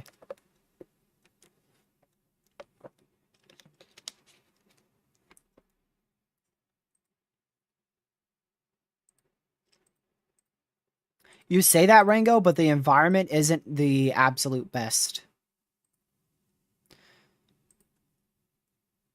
It's not the best. Matter of fact, our environment has gotten a little less favorable over the last hour. The most favorable environment is right here. That's where the best ingredients are, but you got to look a little bit lower. Lower level lapse rates, 5.5. 5.5 Celsius.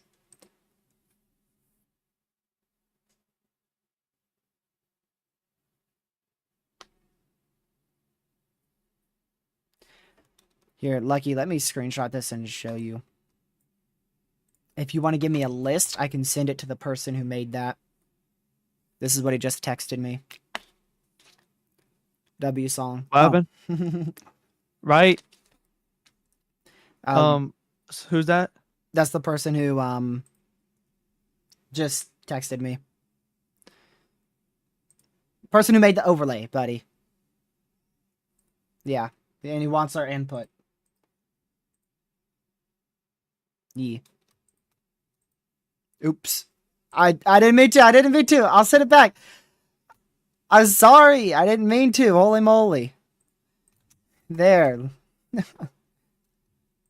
Deleted. No. Because I don't want you to see that second part. So that's what you get. Because it's DMs.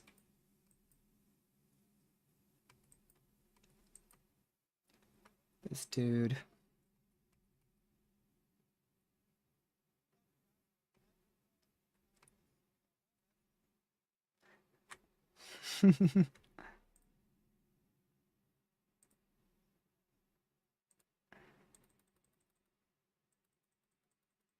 No, nothing. Nope, nope.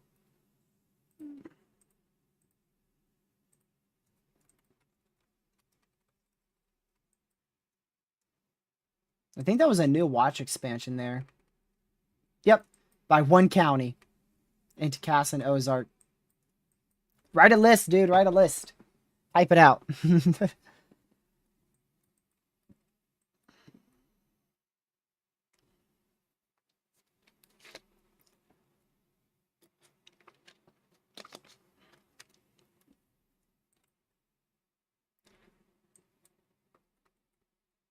See here. Let's go back to closer radar sites. Where was that little guy? There he is. Yeah, that rotation actually weakened a lot.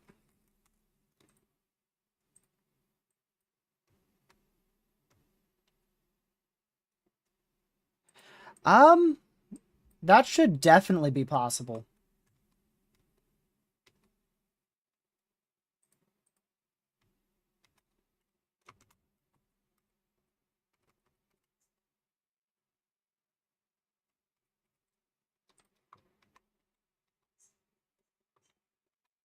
Yeah.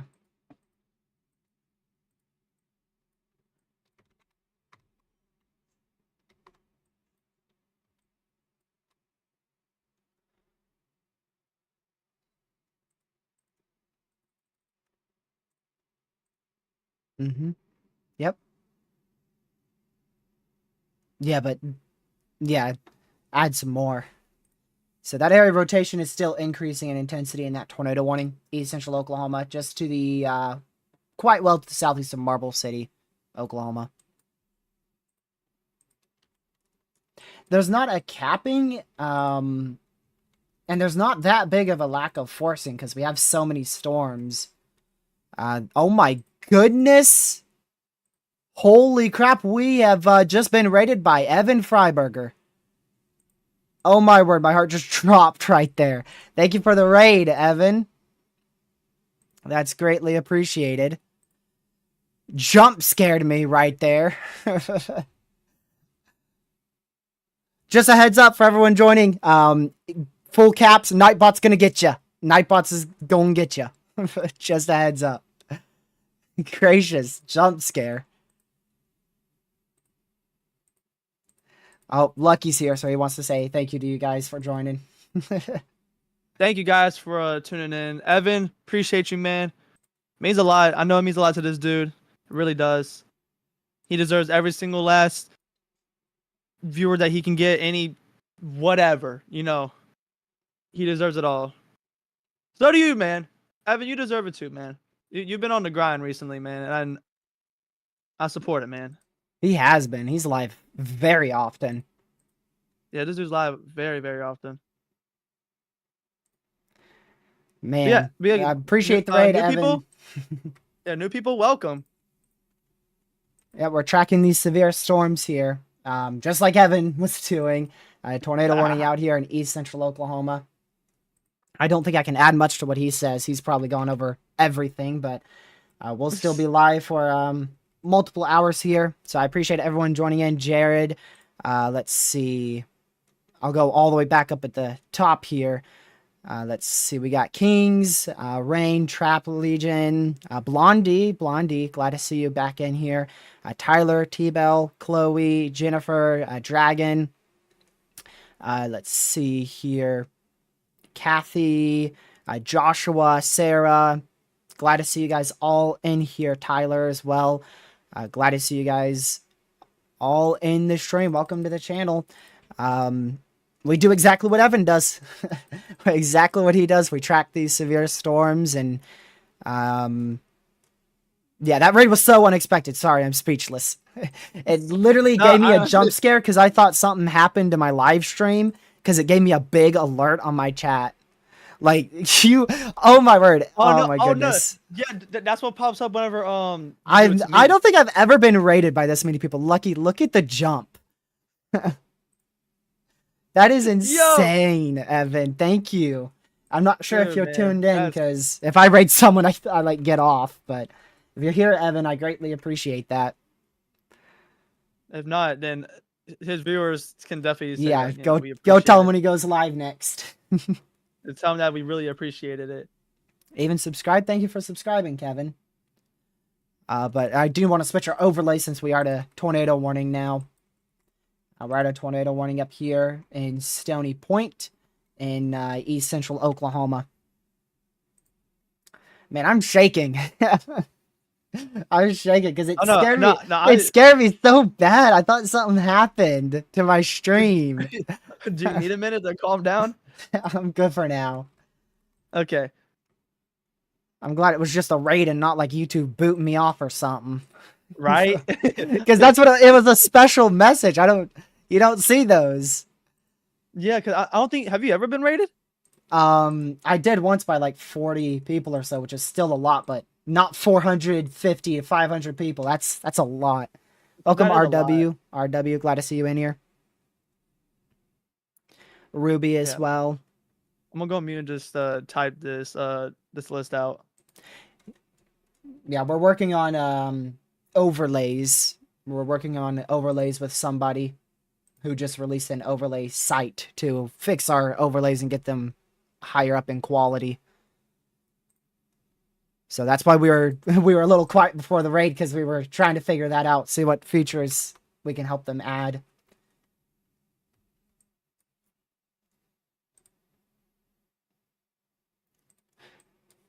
Give me a second.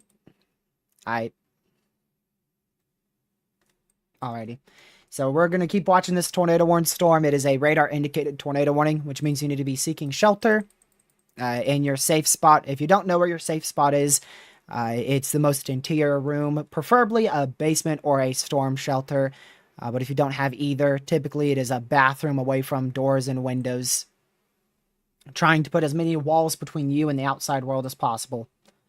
Yeah, not much today. I went back and forth. When I started stream, I didn't think much was going to happen. Then we saw all these prefrontals. We saw a bunch of prefrontals here, and I thought, well, you know what? Maybe today is going to perform. And an hour later, nearly all those prefrontals have died off. So, kind of switched between we're going to see nothing to where we could see an outbreak, and now back to a very low-end event. And it's simply because this is 4 hours too fast. This line has really picked up speed. It's really moving now. Let's see. Yeah, 55 miles per hour. It was moving at 20 miles per hour, not but about an hour or maybe an hour and a half ago. The southern end of this line is where it's moving the slowest, like this severe here. And that's at 45 miles per hour, so it's still moving really, really quickly compared to 15-20 miles per hour like it was an hour ago. It's moving a lot faster. Upstate New York had quite a lot of severe weather yesterday. That was an insane event, not only for Pennsylvania but also in much of western and central and upstate New York yesterday. I was talking about the event yesterday. I thought. Did you say lucky? Because I could have sworn I heard lucky. Nah.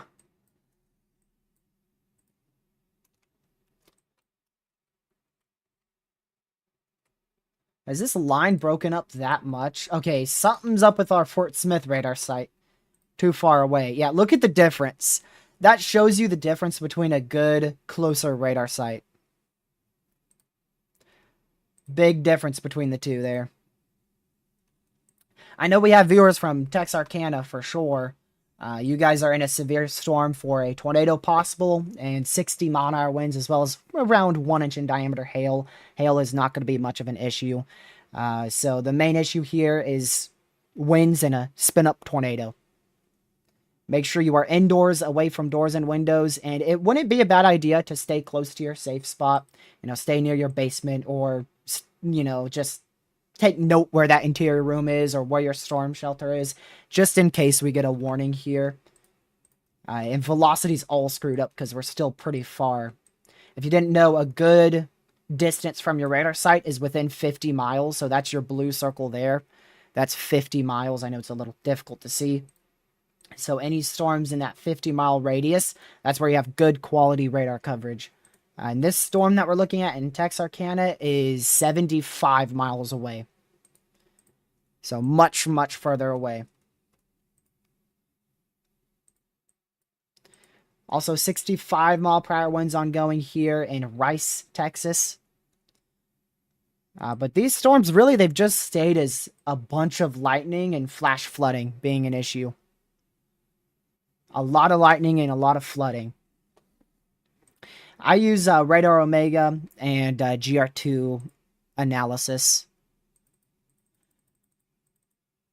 I'm waiting for a few updates on WeatherWise, but WeatherWise, that's quickly becoming a really, really good radar site. And considering it's free, WeatherWise is a really, really good option. Still under a tornado warning for 18 more minutes here. They might end up extending this. Still a good area of broad circulation here. So it means it's not very tight. It's a large area of weak rotation that's not very, very tight here. But we'll keep monitoring it. See if it tries to tighten up anymore. Again, this is in east central Oklahoma. Well to the south of Stillwell. South of that, I mean, it's really difficult to tell what's happening here with these possible severes in southwest Arkansas into northeast Texas, because we don't have good radar coverage. That is one of the most well-known radar holes here. We've had a lot of severe storms in this area in the past 3-4 years, and we still don't have any radar site. They did install a private radar site in Durant, Oklahoma, but we need a primary radar site. One of our high-definition radars like this one. Let's go back to GR2 analysis here. So main area to watch in terms of a tornado threat is still with this tornado warning. You could see a little area of rotation. I mean, it's like rotating about 35, 40 miles per hour. Not really rotating that much, but still enough for it to be tornado warned. It expires in 15 minutes. If they do issue a new tornado warning, it will be very, very soon. Because it's about to move outside that warned area. Yep. Sure.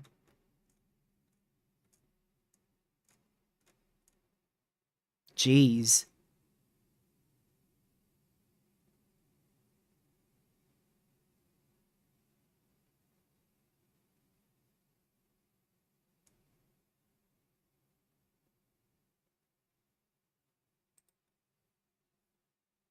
Yeah.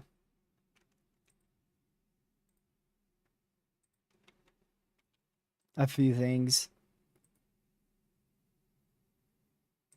So we'll still watch that tornado warning in effect for 14 more minutes here. I wouldn't be shocked if that is canceled early. They're either going to do one or the other. They're either going to extend it and keep the warning, or they're going to cancel this and it's going to go completely tornado warningless. Because I don't think they'll let that sit there for 15 minutes when the storm is about to move outside of the warned area. How much? 2.75, yeah.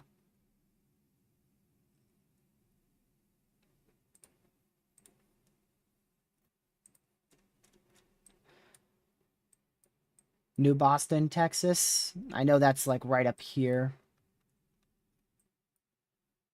Let's see. New Boston, Texas. Yeah, you're getting very heavy rain, 60 mile-an-hour winds right now. Just make sure you're indoors, away from doors and windows. It's a good list, but yeah. There's a few other things I'm thinking of too.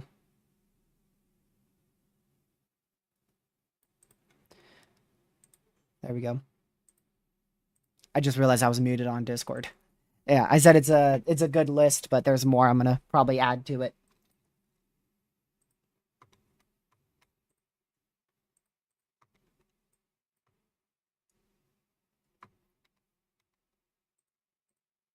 This is so much corruption. So much corruption on Velocity. An absurd amount of corruption. Yeah. So they're it looks like they're probably just gonna let this warning either expire or they're gonna cancel it. If they do issue a new warning, I feel like they would have already done it, because it's approaching the edge of that tornado warning now.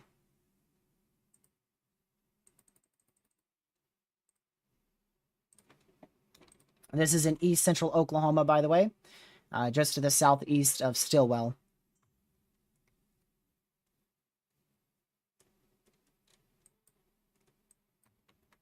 There we go. I'm going to go back down here to this Texas radar site. Southern Virginia. That's where I am. An area that gets no weather other than clear skies. Okay, pretty late, but they did go ahead and extend that. I mean, that rotation, it's fallen apart. I'm shocked they extended that.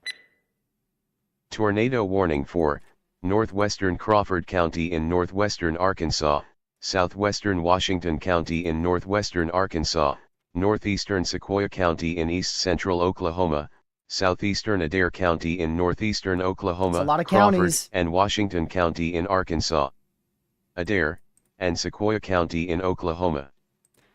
So plenty of counties under a tornado warning there.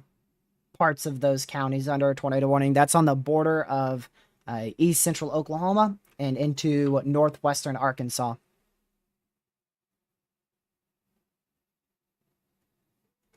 Let's see. Texas, I'll go back down there and look at this storm. Yeah, I did zoom in on that. You might have seen me zoom in on that, but not much notable rotation there. That's when I said there's a lot of corruption. A lot of corruption on Velocity. So we're still up to 8 severe thunderstorm warnings here. A lot of these are tour possible. Only 2 of the 8. Oh, 3 of the 8 are not tour possible severes. We got a new one out here in Kentucky for 60 mile-an-hour winds, 1-inch hail for Hopewell in southeast Kentucky. We're also seeing some storms begin to fire out here in Illinois. Turn on the outlook. This is where we have a secondary tornado threat today. 5% tornado risk centered over the St. Louis area, back out into just northwest of Evansville, Indiana, into Bloomington, Indiana. Decent sized 5% risk there. Main storms are expected to pop off closer to 6 p.m. Eastern in this area.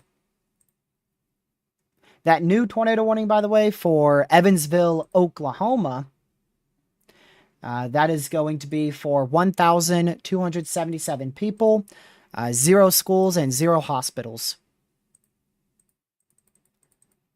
So quite a lot of people in that new tornado warning.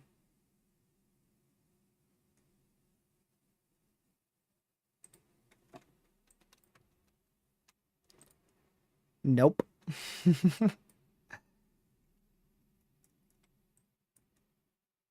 New severe thunderstorm warning towards Longview, Texas.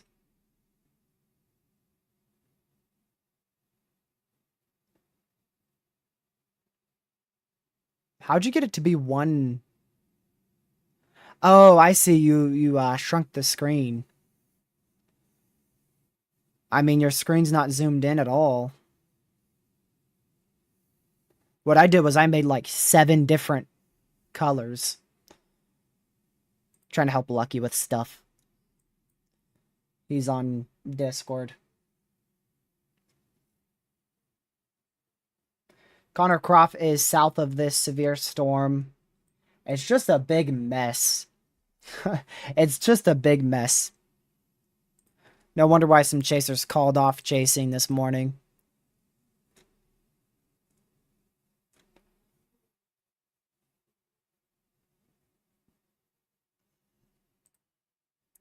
I wouldn't be shocked if our tornado threat up here in Illinois ends up performing a bit better than our threat in Texas. We've had, what, 1 tornado warning, I think? Pretty sure just 1 tornado warning in Texas. The rest have all been in Oklahoma, and now we're starting to get into Arkansas. So Longview, Texas, Tyler, Texas, you guys are now under a severe thunderstorm warning for around or less than 1-inch hail. Also 60-mile-an-hour winds and a tornado possible tag. Main precautions there should be staying indoors, away from doors and windows, and close to your safe spot. There's no good area of rotation yet on this, according to radar, but we'll keep watching it just in case that changes. Back out here in Texarkana, I don't know if this is going to become tornadic anytime soon, but this is what we look for areas of rotation. See the little indent here? Just to the east of New Boston, that can be a sign of rotation, a very early sign of rotation starting up. It could be a sign of an embedded supercell. But because we're far from the radar site, we can't see a thing. We really can't see anything on velocity. So we'll see if that tries anything. You can see how about, give or take 20 minutes ago, it was just a normal line. And now you have that little kink. There's that little kink right there going towards Redwater and Texarkana. So if we do get any areas of rotation along this line here, it's going to be right in this area going towards Texarkana. Western Oklahoma, I think you guys are good. If you are in far southwest Oklahoma, like very far southwest Oklahoma, we could get some isolated wind gusts tonight towards like 6, 7 central. But mainly not expecting much out of those. Not really expecting much.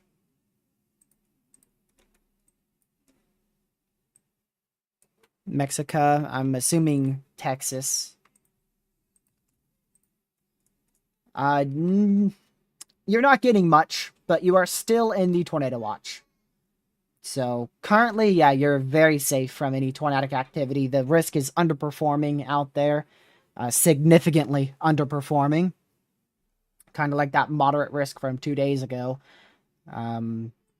So still stay hyper weather aware, but the risk is currently underperforming. Your tornado watch doesn't expire until very late this evening, 8 p.m. local, 8 p.m. Central Time.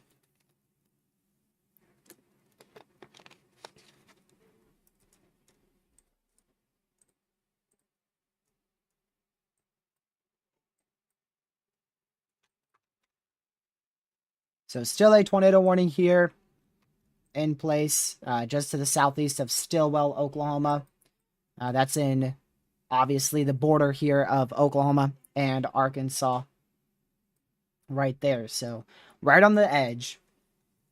Right on the edge of Oklahoma and Arkansas.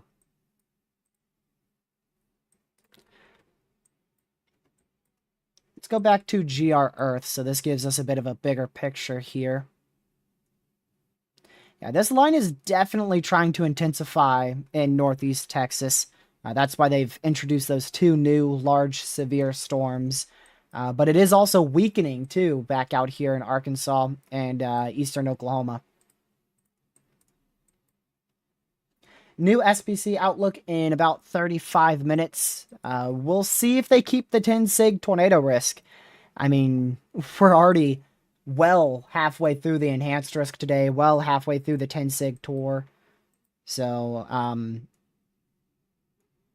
yeah, really the main area for strong tornadoes, if we do manage to see any, would be back in here. But it's such a small corridor. I don't know if they're going to keep a 10 sig tornado risk. Yep. I'd say bye to chat. Chat. Man, he's loud. I love y'all, man. I love y'all, and I still don't. I haven't been paying attention. Evan, if you're here, this man appreciates what you did. I appreciate it. It's not even my channel. I'm here. I'm just here in the background, guys. But Doing nothing. I mean, what? I'm actually doing overlays, guys. It's really hard for me. But anyways, I love y'all. Stick with this dude until he ends, man. Get out of here, Lucky. Wait, no, love y'all, and hope you guys have a great rest of your day. What day is it? If I don't see y'all later, today's Wednesday, April 30th, 2025. Okay, come on. Have a great now. rest of this day. Prefrontal trying to start near Gerald, Texas. I'll probably see y'all tomorrow. No, you will. I will see y'all tomorrow. Yeah, there you go. Stay confident. I will. He's going to end up canceling. No, I'm not. Supposed to stream tomorrow. We'll see how that goes. Unless I'm Gotta dead. find Gerald, Texas. Unless I'm dead, I'm streaming tomorrow. Let's see here. Sorry. I just saw something say someone in chat. Say something. Someone say something in chat. What? Holy moly, dude. Anyways, I love you, man. Bye. All right, see you later, brother. See you later, brother.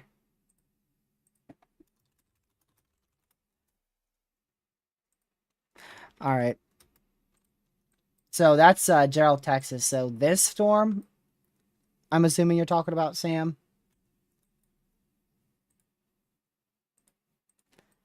It's not really doing much right now. That does have a lot more lightning activity than everything else with these prefrontals, so we'll see. Not a complete bust, but I mean, big time underperformance at the moment, especially in Texas, especially in Texas. I think you can call the tornado threat in Texas a full-blown bust. Unless something big changes, I believe it's a full-blown bust. Considering this tornado watch, if we look at it again, I mean, a high probability tornado watch.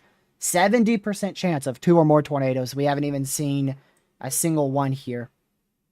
The only time we saw a warning in this watch was actually right when the watch was issued, which was about an hour ago or so. Somewhere around then.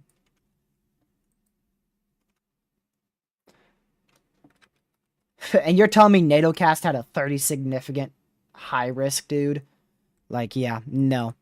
That's why you should always listen to the SPC. Because NATOcast and its high risk definitely did not verify.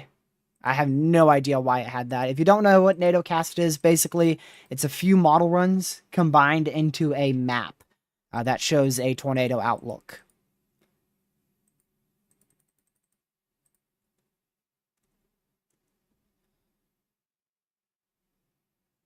So that's what NATOcast is. And it's really good at sleeper tornado risks. It's really good at sleeper tornado risks. Like low wind days that don't look like they're going to do much. Nadocast can sometimes end up nailing a 2 or 5% risk, but on these bigger end days, higher end days here, typically higher end days, it's gonna overdo probabilities. Like we've seen 75% tornado risks from it before, and 60%, and they don't verify. So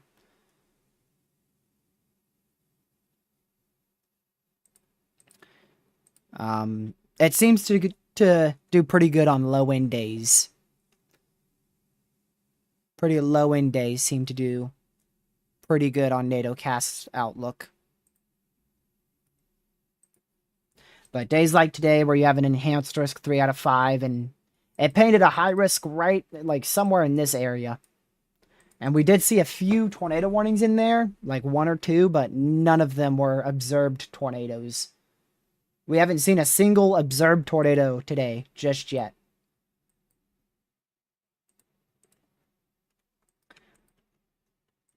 Alright, this tornado warning's still in place for another 28 minutes, but the rotation has died out very rapidly. Very, very rapidly.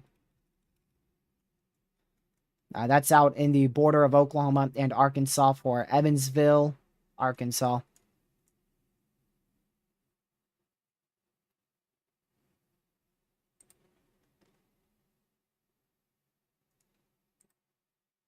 There we go.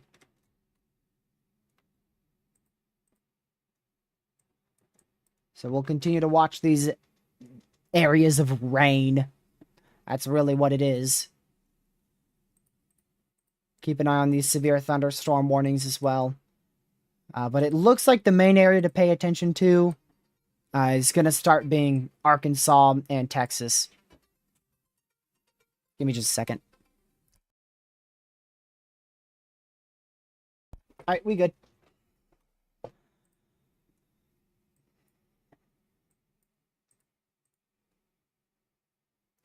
Yeah, Sam, I don't think this is going to do anything here.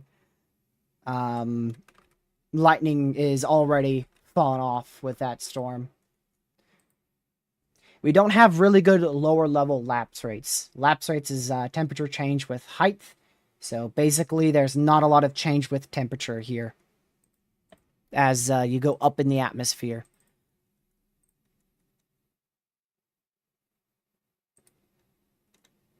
Let's see here. So again, SPC outlook for today. We'll get an update in about a little under or right around 30 minutes.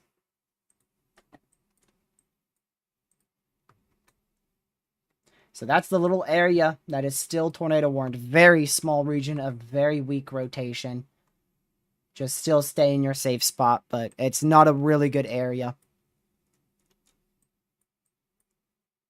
Not really too concerned about that.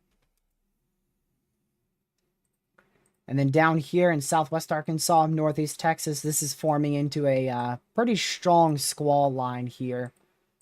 Still 60-mile-an-hour winds and around or less than 1-inch hail on most of these.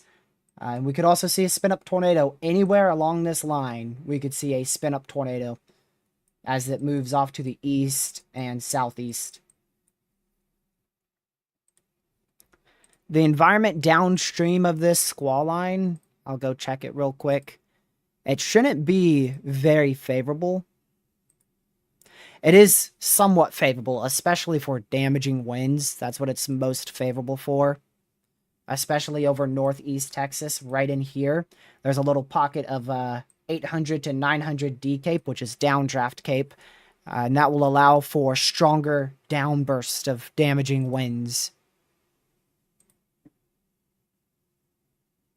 But tornado-wise, it looks like there's a lack of lower-level wind shear.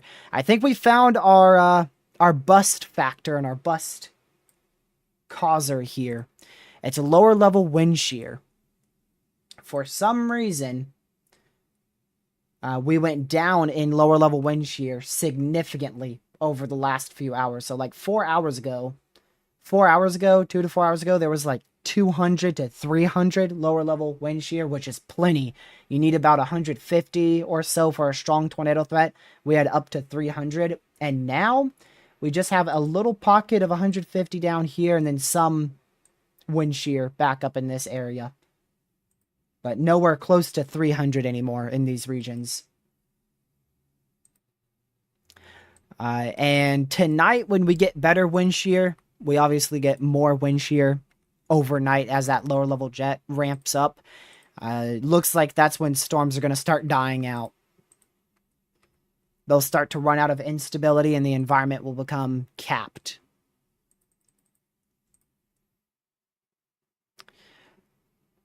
Oh, wow, that's fairly early. New mesoscale discussion just got issued. Storms are firing quite a bit earlier than I thought out here in western Texas. So that's around the Lubbock area. The potential for a severe thunderstorm watch over the next hour or two. Only a 40% chance for a severe watch in the next hour. So likely won't see a severe watch out of this. Main hazards will be 1.5 inch hail and 60 mile an hour winds. Hail risk looks to be the biggest issue. No, there won't be another peak for tornadoes tonight, no.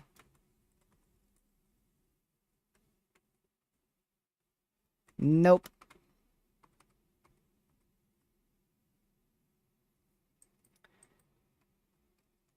By the time that lower level jet increases, our cape decreases.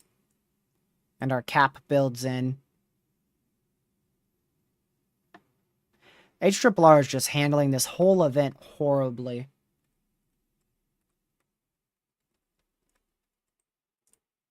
Yeah, tomorrow, it looks like tomorrow our main threat will be back out in southwest Oklahoma. And it will probably be tomorrow night. We'll be live tomorrow eventually. I don't know exactly when, but we'll be live eventually tomorrow.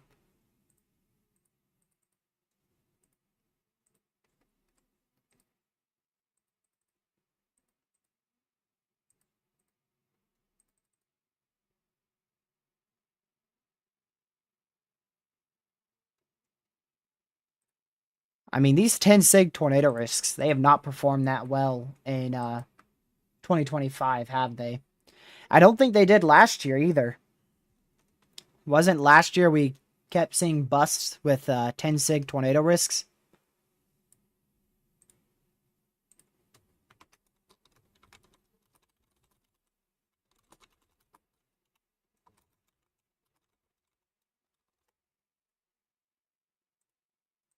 Pretty sure. We had plenty of busts last year. Most were from 10 sig tornado risks. I want to go back to the Dallas radar site. Yeah, this is contamination. Don't let this fool you. There is not a good area of rotation here. It is complete contamination. Now, it might have some damaging winds, and the reason I say that is because of its structure. You could see a little bit of a bowing here, south of Blooming Grove in, where is this? Central Texas. So mainly damaging winds there. Still under a tornado warning for a couple more minutes. We're almost down. It's for another 22 minutes. But we're almost down to 0 tornado warnings. I think we can get there.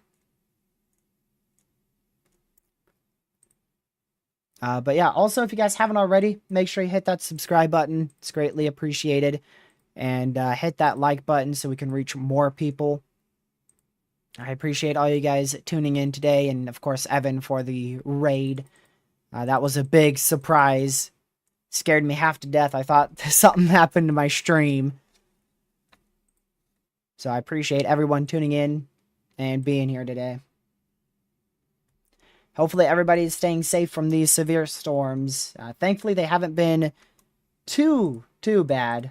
Mainly 60 mile an hour winds today, but we haven't seen anything too over the top like we did yesterday.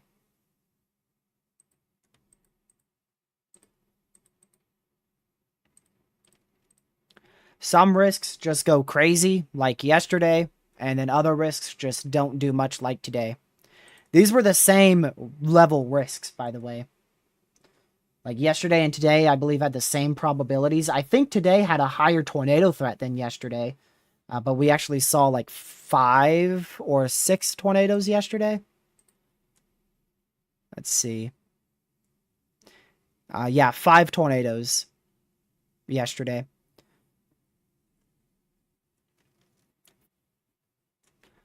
Oh, we had one in Utah. We had a Utah tornado yesterday. Had no idea about that. Land spout tornado. Yesterday at 7:03 Eastern.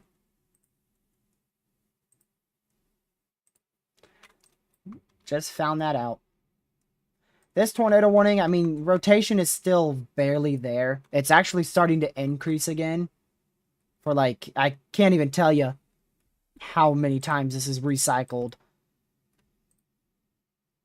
I mean, we've been dealing with this one storm for a long time. Started rotating back here towards Quinton, Oklahoma, and then shortly after that went tornado warned way back at 2:48 Eastern. So it's been an hour, almost more than that. Oh, did I say 2:48? I meant 12:48. 12:48 Eastern time. That went tornado warned. So what? That's like 3 hours. This thing's been tornado warned for 3 hours. Jeez. And there's still a little bit left. They're continuing it for 19 more minutes for this little area of rotation. It still might be able to produce a tornado near Evansville in northwest Arkansas.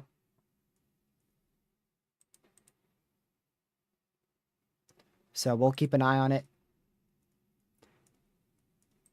Just in case. Hopefully it doesn't recycle for the, I don't know, like 5th, 6th time. Waco, Texas. Yeah, there's a good chance we'll see more thunderstorms fire tonight. Timing on it is super uncertain, but I would just be weather aware just in case. I would stay weather aware. Once this front passes you, that's when you're good. But right now that front is still quite well off to your north. It's going to be a while before Waco is fully in the clear. I'd say keep an eye on the weather until about 5, 6 p.m. Central. At least another 2 hours.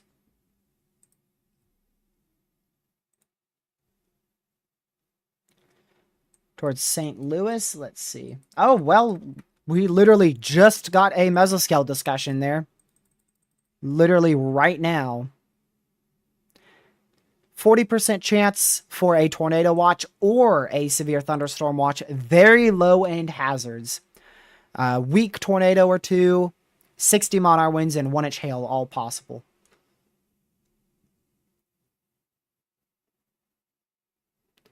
So it is possible we see a watch out there. 40% chance of a severe or tornado watch.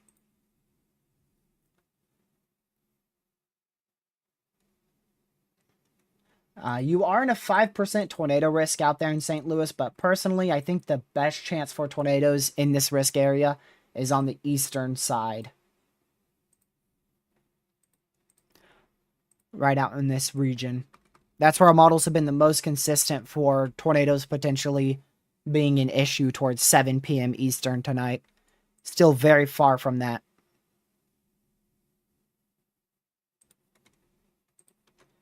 I'll go take a look at a higher definition radar real quick. Yeah, we have one little storm south of St. Louis right now that is producing lightning. The rest are just heavy rain showers at the moment.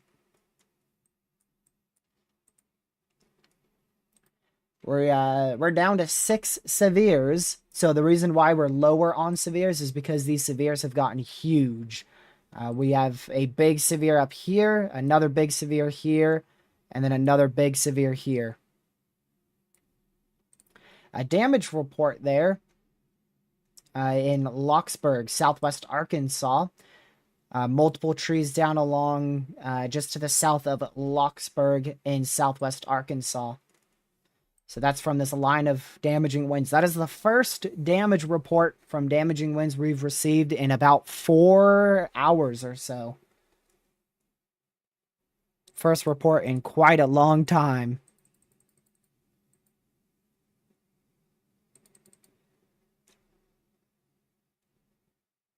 15 more minutes before the next SPC outlook. Oh, wow, they just canceled that severe over Texarkana. Or is this wrong? Yeah. So that severe has just been dropped over Texarkana. They don't believe that's a severe worthy storm anymore. Wouldn't be shocked if they reissue that eventually. But Texarkana looks like you're in the clear in terms of 60-mile-an-hour winds for the moment. Still could get winds around 50, and you can see why they canceled that, actually. Look how much weaker that looks.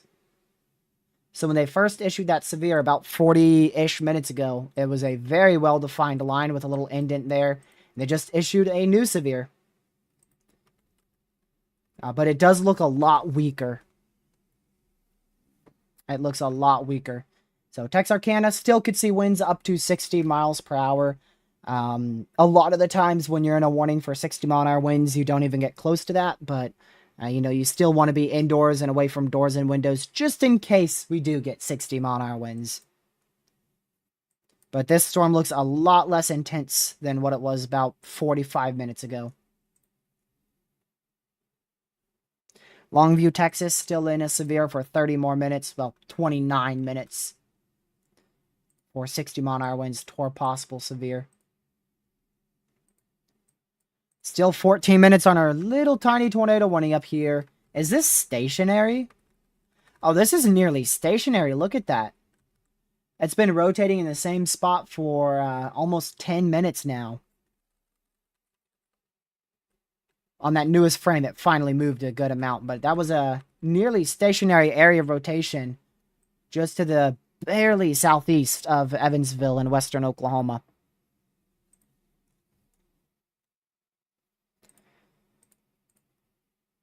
So make sure you guys are still in your safe spot there in Evansville, Oklahoma. Still a tornado warning storm there.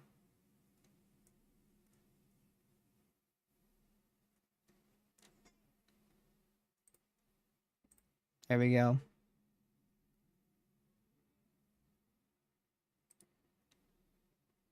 Yeah, I do think we could see a few tornadoes up here in eastern Illinois, western Indiana, but there's a lot of uncertainty on how good our wind sheared environment will be. I don't think we have the best wind shear up there. Yeah, we have about 100 in eastern Illinois right now, so if that wind shear is a little bit better, just a little bit better here in about 2 hours, which it looks like it decreases actually. Yeah, that's why they're thinking the main threat will be hail. You don't have a lot of lower level wind shear. But still could get a tornado or two out here. Generally in this area. Late this evening. Plenty of storms now fired. I've got some lightning just to my south. I'm surprised I haven't heard that. I've got quite a few storms here. Right around my area. Thankfully, it hasn't hit me. If you don't know, Southern Virginia, it literally takes a bit of rain and we lose power. That's what it feels like, so. Hopefully I don't get any rain. Might lose power due to light rain. Yeah, even these prefrontal storms that are trying their best to be mature, they're not even really looking that good anymore. So just going to keep checking back in with that tornado warning. 11 more minutes left on that. Severe warning still for 26 more minutes. We'll see if they extend it. The last time they extended it, it barely even had an area of rotation, so you never know. We'll see.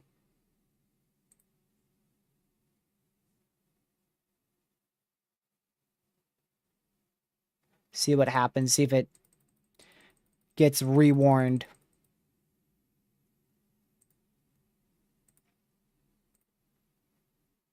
There we go.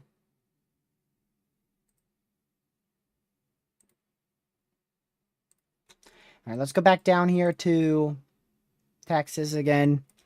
Mainly just damaging winds. I don't see much of a tornado threat with these storms. They are possible, but they don't really have a good reflectivity look for tornadic activity. Another damage report out here. So pretty strong damaging winds went through Locksburg, southwest Arkansas. Multiple trees down. And then county official reported damage to houses and trees along Shady Lane. LN. Don't know exactly what that stands for.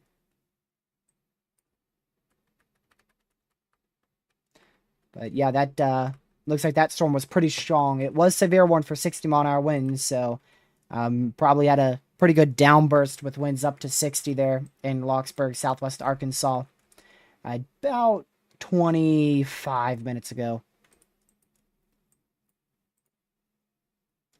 And then just still no signs of any significant tornadic activity, or really any tornadic activity anywhere in Texas. No good signs of any rotation or anything like that.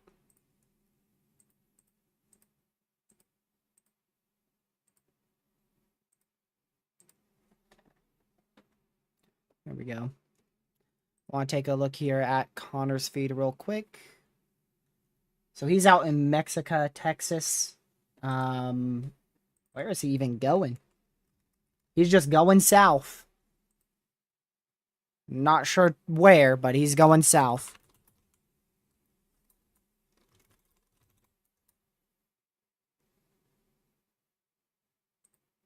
Let me listen to his stream, see if he says where he's going. Half the chasers just left this morning, though.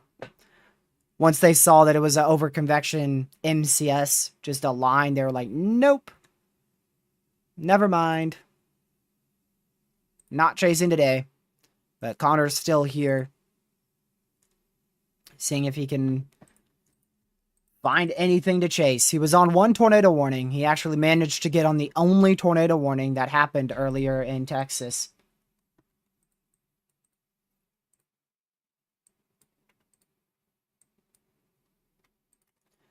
Yeah, so this line really is intensified out here in Texas, Arkansas, Louisiana. Thankfully, nothing tornadic, though.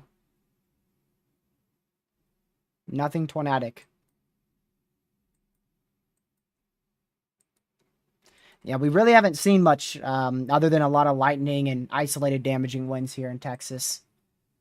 Like I said, we had that one tornado warning way back here. Way back here towards Hillsboro. Way earlier. Almost 2 hours ago at this point. Should get an SBC update in about 7 minutes or so. Once that update comes in, I expect they are going to drop most of this whole area from a risk of severe weather. Like I said, they may remove that entire enhanced too. It would not shock me.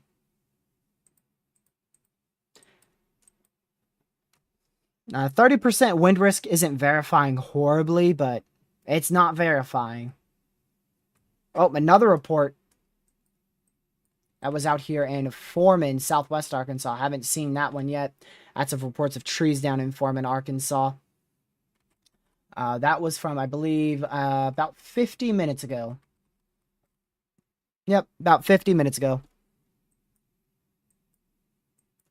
New mesoscale discussion. Fingers crossed. That is the SBC saying the threat is decreasing. We'll see what they say here. So you can see that graphic right now, but I don't know what it says right now. We'll have to wait for the graphic to load on my end. We got a new tornado warning somewhere, so we're about to get a beep. I don't know where that could be. Maybe an extension in northwestern Arkansas, possibly.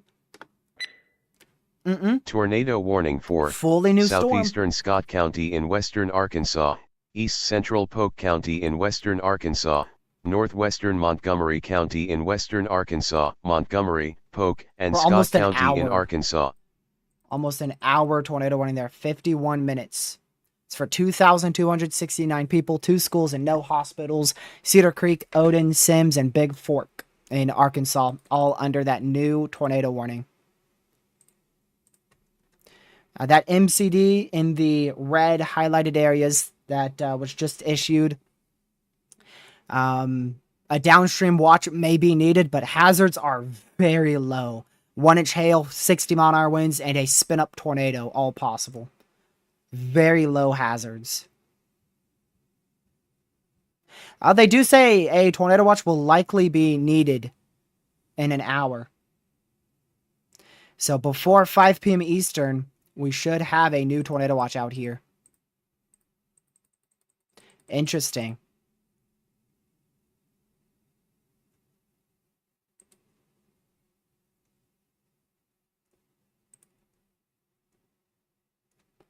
I imagine that will be very low end, though.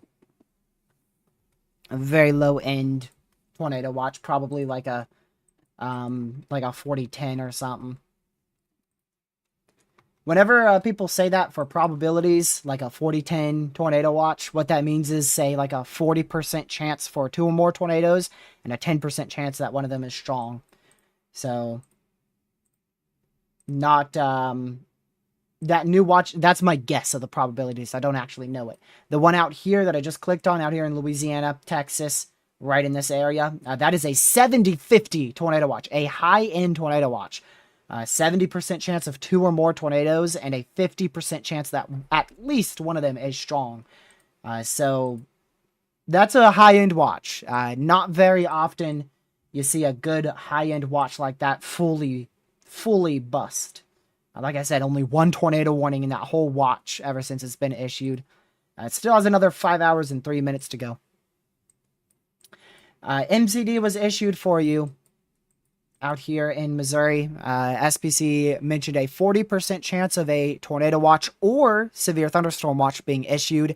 Main threat there will be isolated small hail, 60-mile-an-hour winds, and a spin-up tornado or two. But I really don't see much happening around the St. Louis area today.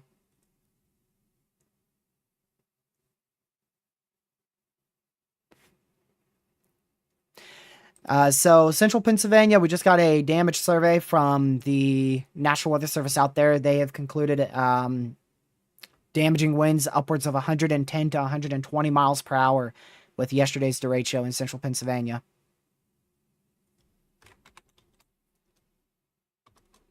So that's very strong damaging winds.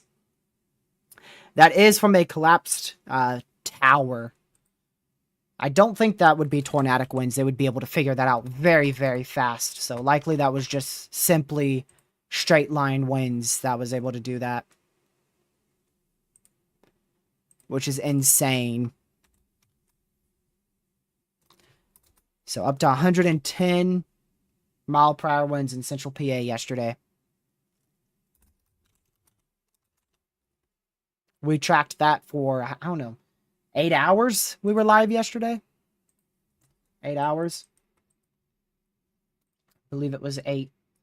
So new tornado warning. We are still at a tornado warning. If this wasn't issued, we would have been tornado warning list because they just canceled the warning up here in southwestern, or rather northwestern Arkansas. That was just canceled. But unfortunately, we did get one more tornado warning, and this one's for 46 more minutes out here for Odin in west central Arkansas.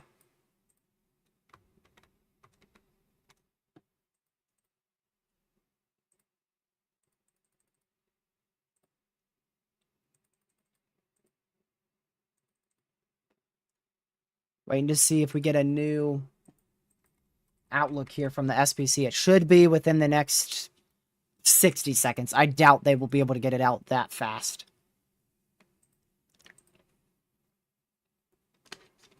But generally, about the next 5 minutes, we should have a new outlook.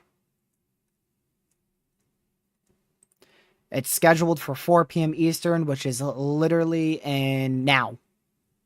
Now, that's the time. 20 UTC is 4 p.m. Eastern, 3 p.m. Central.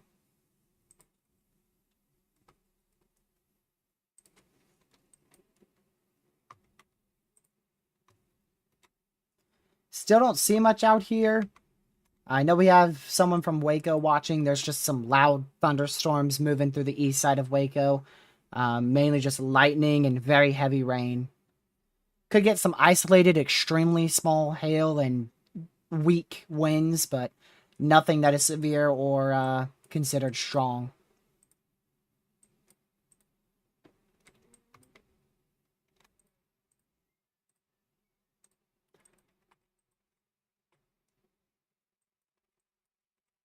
So if you're just tuning in, we're going to get a new tornado watch for the Little Rock Metro here. In about the next hour or so, we should see a new low-end tornado watch issued for those out there in Little Rock, Arkansas, into South Central Arkansas. Shouldn't really see much more than that. I just expect a low-end tornado watch.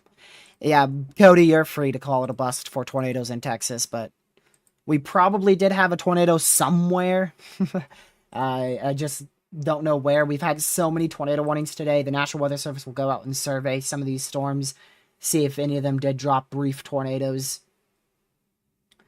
But we probably had at least one tornado somewhere in southeast Oklahoma today. But the main 10 sig, I don't believe we saw any tornadoes in. So the hail threat too. The hail threat full-blown bust. Tornado threat in Texas, full-blown bust. The wind threat is a little bit, that's starting to get up there. We now have 4 damaging wind reports, but 4 damaging wind reports, that's not typically a enhanced risk for wind. So really the enhanced risk for wind, I wouldn't say it was a full bust, but for wind it is significantly underperformed.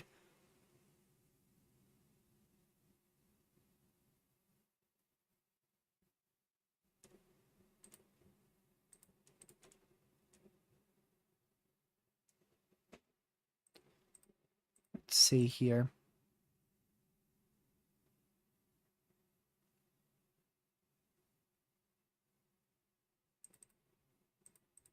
There we go. Waiting for that new SPC outlook.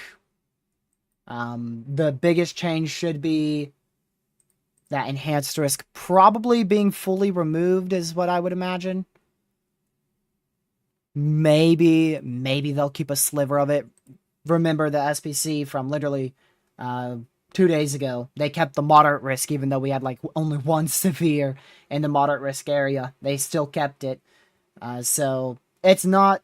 It seems like once they issue that enhanced risk or moderate, whatever the highest risk is, they don't typically downgrade it. Now, they will downgrade it for sure. They will downgrade it a lot at the 9 o'clock update tonight. I believe, was that your new outlook?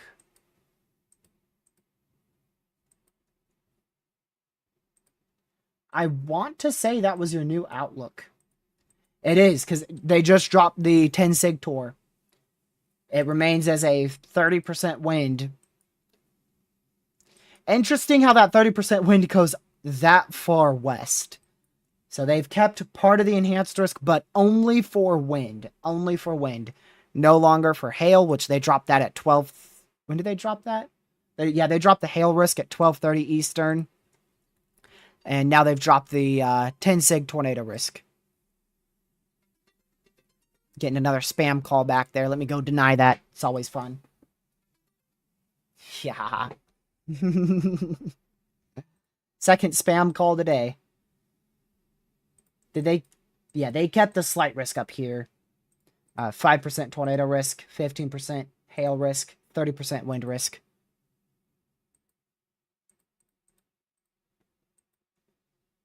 So they did keep that. But our main risk is over. I'm a little surprised they did keep the 30% wind, but like I said, they don't typically fully downgrade the risk unless the storms have completely moved out of the entire area.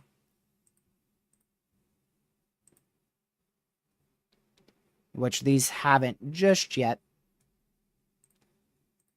We're up to 7 severes now. We got quite a few more severes. Still 1 tornado warning in place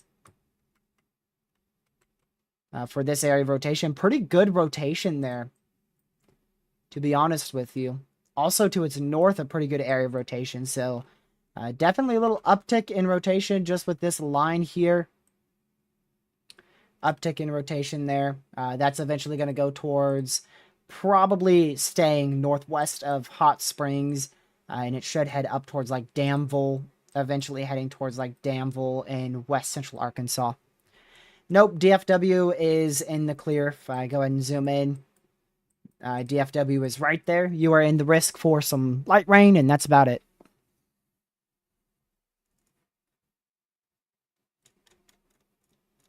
That is about it. You are clear and good to go. Could still see some rain later tonight, but nothing notable.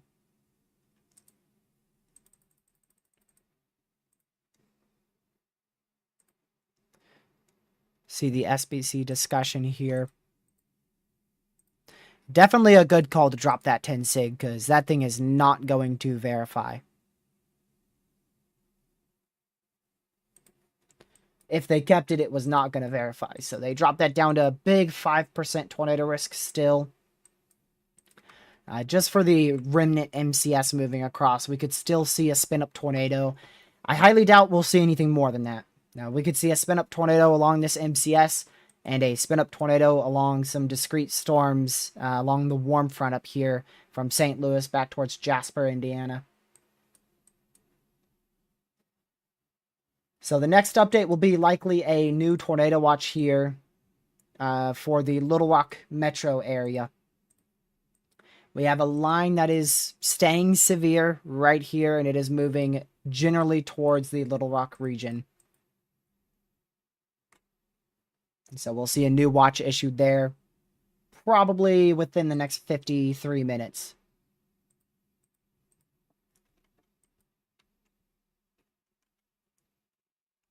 Let's go to the DFW radar site here. Just nothing there.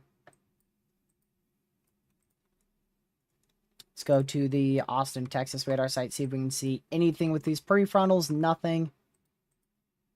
Little rotation actually there east of Waco, but very weak. Nothing at all worth a warning.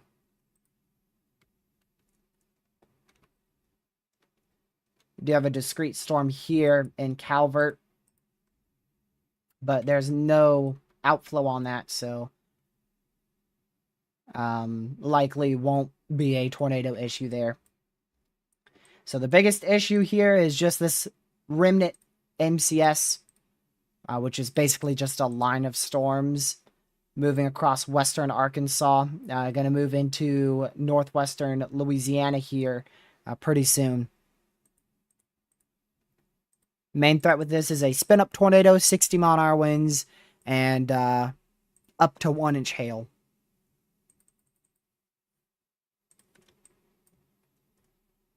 Special weather statement to my southwest. Tiny little guy. Nothing much there. 10 miles per hour. That thing is slow.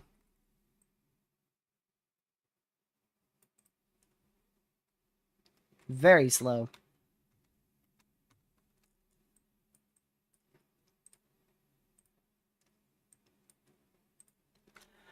All right, also a new observations here from the SPC here in like 5 minutes. We'll get another mesoanalysis update.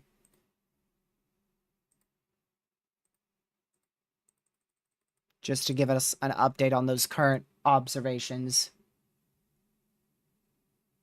New mesoscale discussion in eastern Kentucky. Isolated severe storm, potentially marginal hail possible.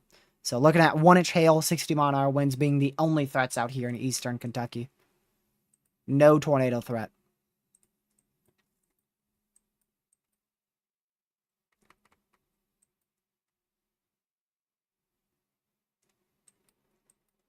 Yeah, that storm is a little strong towards Cameron. It's gotten a good updraft going. So we'll keep an eye on the one in Cameron. northeast of Cameron, Texas, and then the one out here in Hallsburg, is that? Yeah, Hallsburg, Texas. I have no idea, Grumpy Grandpa. Zero clue. No idea why NATO Cast went high risk today. Didn't believe it from the moment I saw it. There was a chance for a few strong tornadoes today. That's why we saw that enhanced risk upgrade. But once we got into the afternoon hours, right about 12 p.m., we realized this MCS here wasn't going to weaken, and it was 4 hours faster than originally forecasted, which just completely wiped out the open warm sector before any supercells could form and try to become tornadic in it.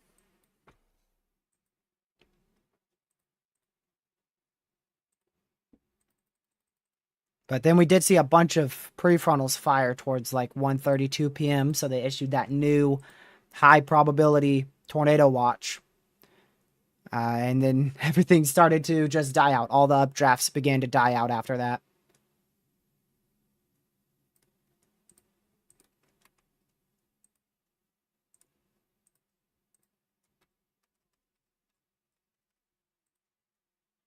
Here we go. Still under a tornado warning. One tornado warning remains still for the next 34 minutes. A lot of little areas of rotation up here. Plenty of them. Plenty of them have started to rotate. Wouldn't be shocked to get a warning here shortly for this area. Not really going towards many populated areas. There's a few regions here. Bluffton, Union Hill, and west central Arkansas.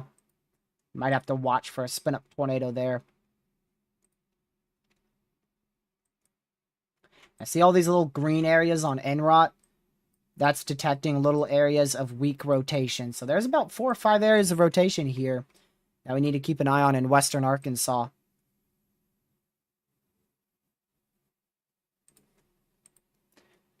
Down to 6 severe thunderstorm warnings, and 2 of those are actually in Kentucky. So in our main risk area, we only have 4.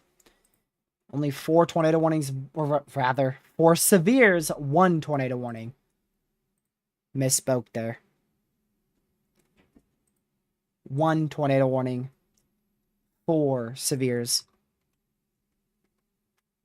Yeah, this area is getting pretty tight for rotation.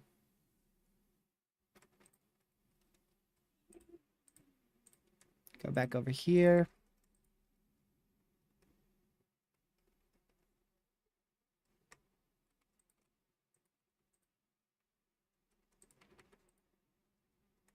Huh. Interesting.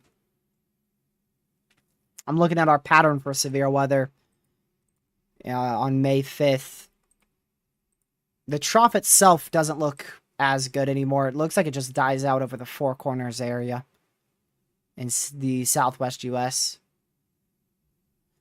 So we'll have a chance for maybe a few tornadoes Sunday or Monday, May 5th, rather May 4th or May 5th, maybe in western Texas, but it doesn't look that good, which is great news.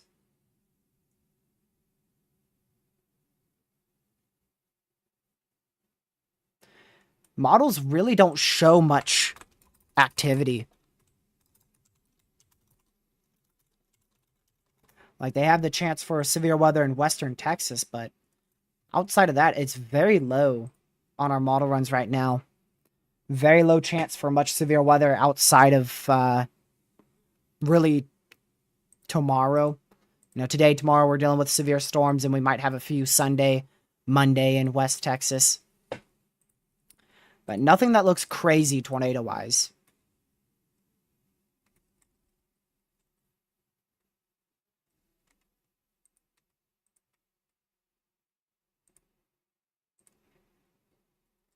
Let's see here.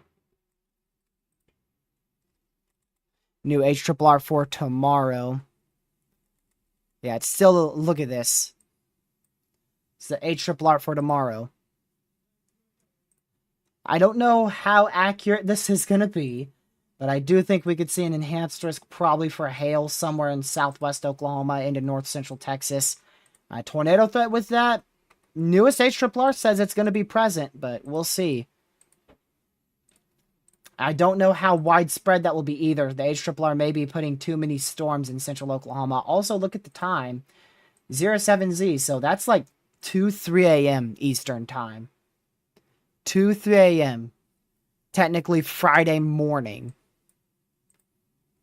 for severe weather. We finally have no tornado warnings again. A little surprised about that because these areas are still definitely rotating.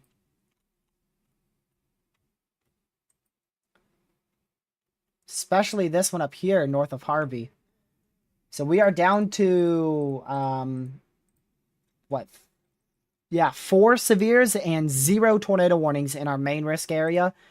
We do have an additional 2 severes. Now 1 severe in southeast Kentucky. So in the entire U.S., we are down to no tornado warnings and 5 severes. Most of those severes are in western Arkansas and northeast Texas. So a lot of weakening.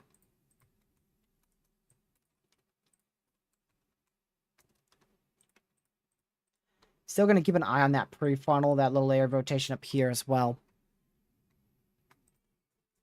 But doesn't look that notable.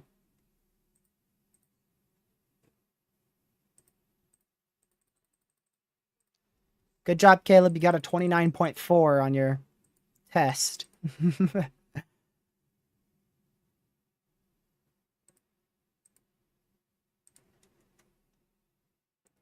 29.4%.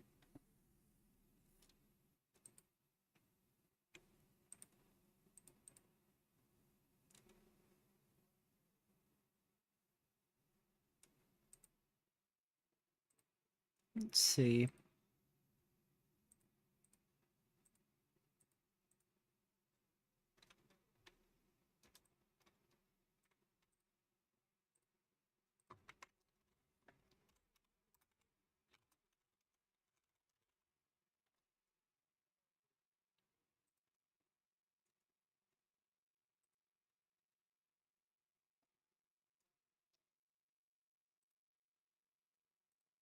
All right.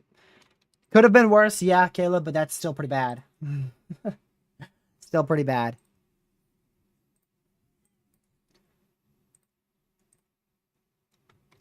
So, Connor is dropped all the way down to this storm here. This is going to be one to keep an eye on. It's got a lot of lightning with it, too.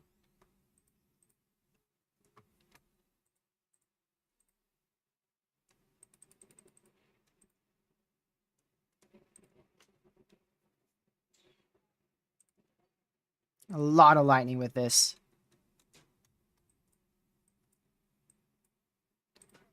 Also going to still keep an eye on these storms up here in Arkansas.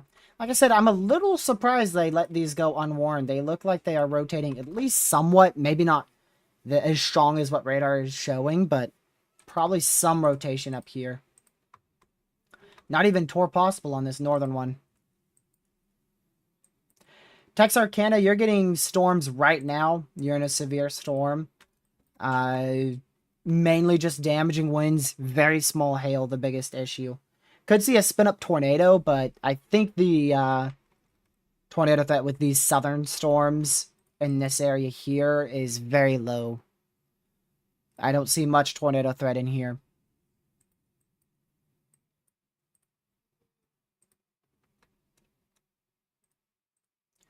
Well, that's something.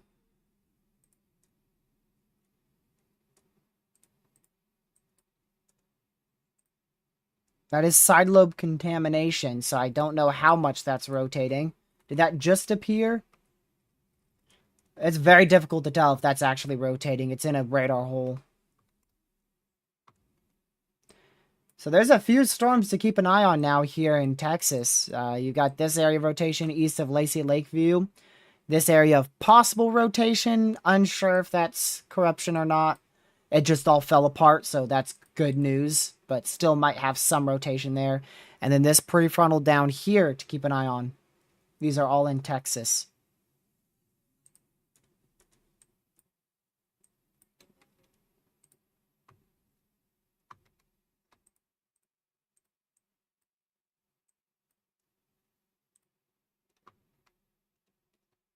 Should get some new severes here shortly. Going into maybe into Hot Springs, but probably just to the west of Hot Springs. Should get some new severes in west central Arkansas. Caleb, do you not remember? I was live way back when you first went in for your test.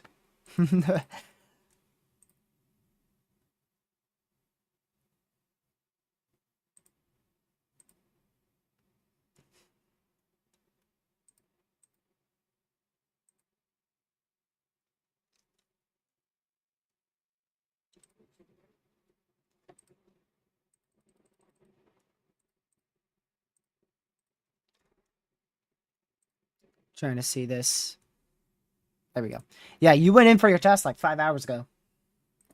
Because you tuned in, did the intro music, everything was done, and then by the time I said hi, you were saying, okay, I'm going to go take my test now. Probably going to get 100%. And then an hour later, 29.4%.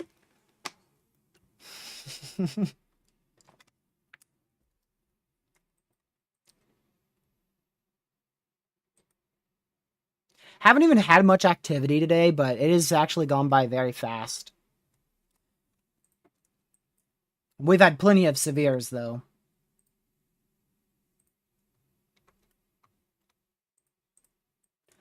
No tornado warnings still, but still going to keep an eye on this cell up here, southwest of Athens, Texas. Another one east of Lacey Lakeview. And then that prefrontal, it's not rotating at all, but we are going to monitor that one. A little indent there. Well to the east of Temple, Texas.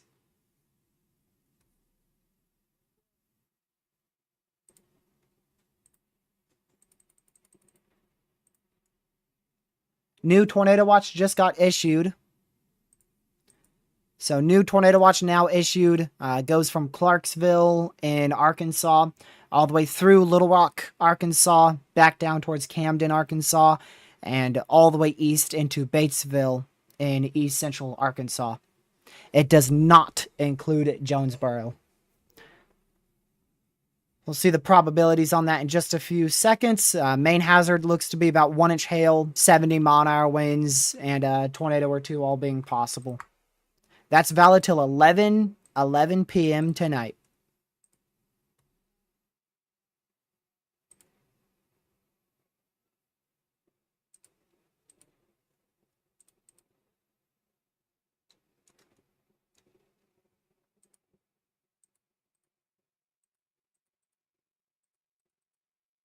There we go.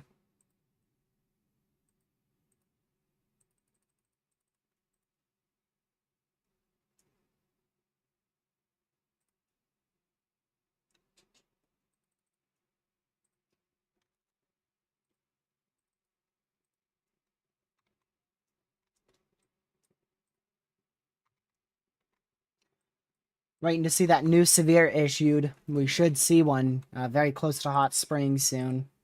7 minutes before those expire, and they'll be moving out of those warned areas here in about 7 minutes.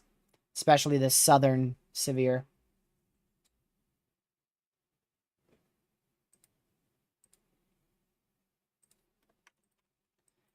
These storms still watching them. Prairie Hill.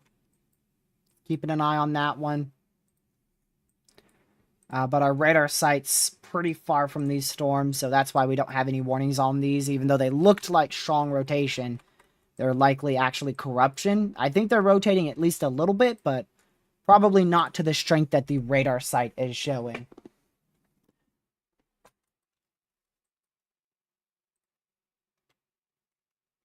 So this storm here, it's the one that Connor's on. See if he can find anything on it. He says there is a wall cloud on this storm.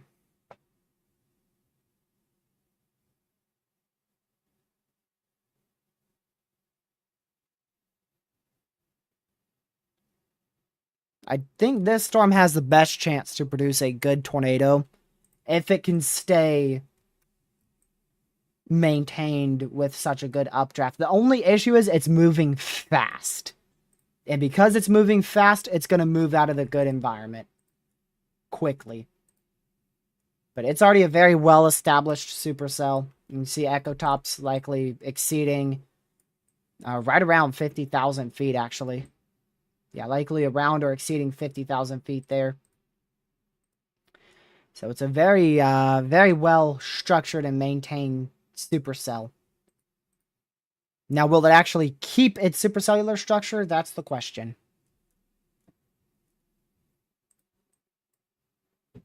That is the question. There you go. New severe into Hot Springs just issued, and it is not tour possible. No longer tour possible. So the main tornado threat now is really going to be focused probably in Texas. Probably in Texas with these 3 storms here. At least in the short term. This one's getting really good, the one that Connor's on.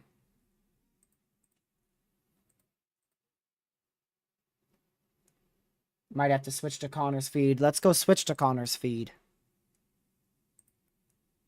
Here's Connor Croft's feed, and he's got a big lowering. Likely a area of rotation there. I don't see any very well definitive area of rotation. We can go back and go forward. Definitely some good movement on the west side, but I don't know if that's actually rotating, or left side rather. Left side there.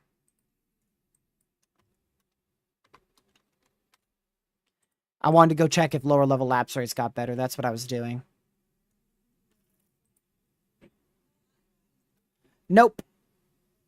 They're still very poor. They might have improved by 0.5. Yeah, they might be up to 6 lower level lapse rates now, so they might have improved by just the smallest bit.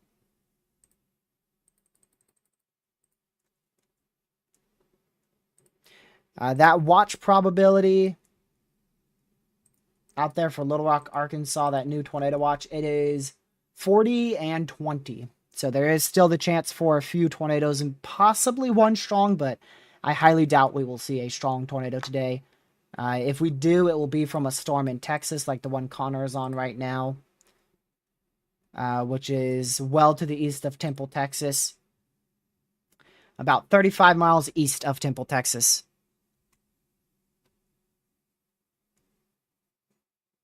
Doesn't look bad at all. Doesn't look bad at all.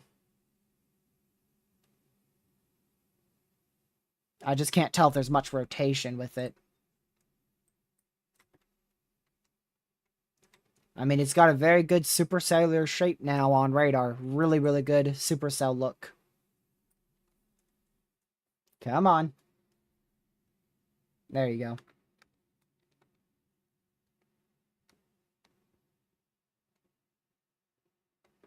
We'll see. See if it does anything. Switch back to our main scene here. So this is what Connor's on. You can see it's got a really nice supercellular structure now. It really does. Definitely the best discrete storm we've seen today. Really good supercell structure there. You can see your hook right out in this area starting up. But not much rotation on velocity there. Not any good velocity signatures there, so I doubt we'll see a tornado warning unless those velocities improve drastically.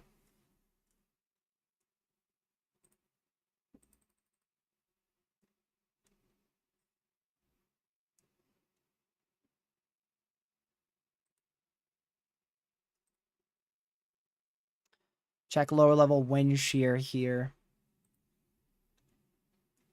It is moving into a little favorable environment. It's moving into 150 wind shear. So wind shear is a little bit better now, but it's still 150. That's nothing compared to the 300 we had earlier.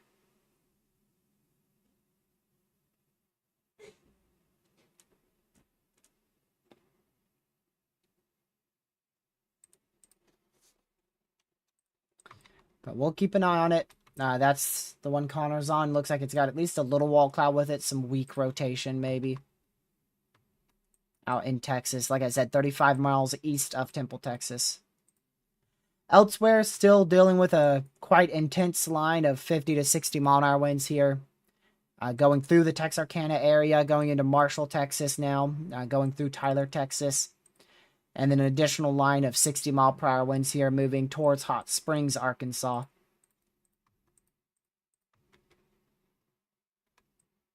There's a little regions of rotation here. And those little areas could try to spin up tornadoes, but if they do, they will be very quick and likely brief and weak. There you go. Brief and weak tornadoes.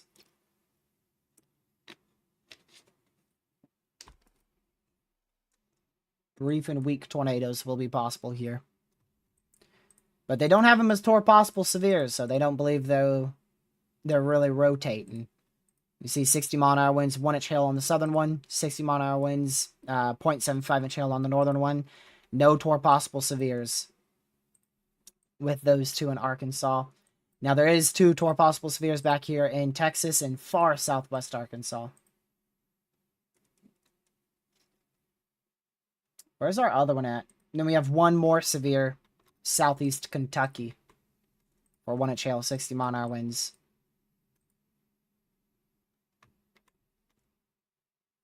Go back to this radar site. So that's your storm, 35 miles east of Tyler, Texas. Still trying to rotate. Connor Crofts on that. Don't see much rotation on his feed. Yeah, Tennessee should be fine tonight. Just some rain in West Tennessee, but likely no severe storms or anything notable.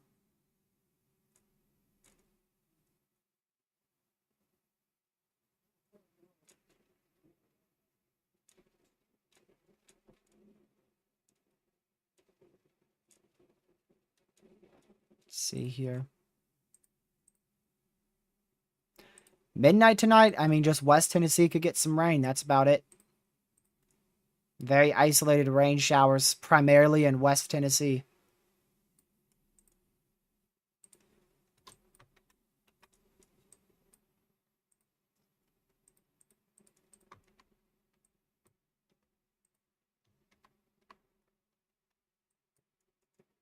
So we're just waiting to see if this storm does anything here.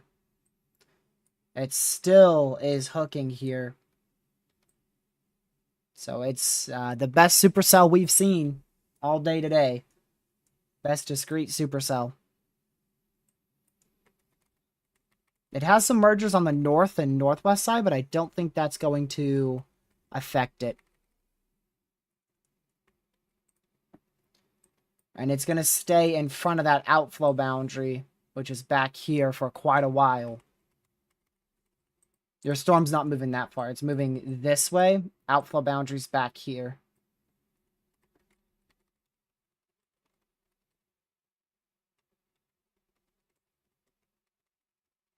So it's got a good solid, I'd say 30 minutes, maybe an hour to try to do something here. So we'll keep an eye on that. And yeah, if you haven't already, make sure you hit that like button.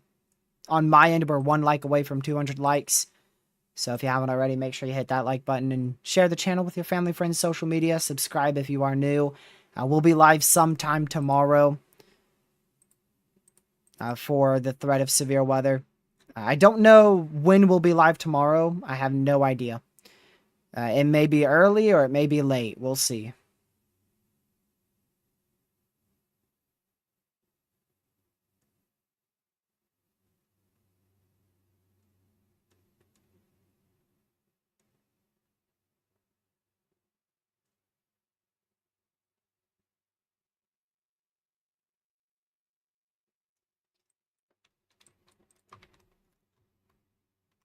See here.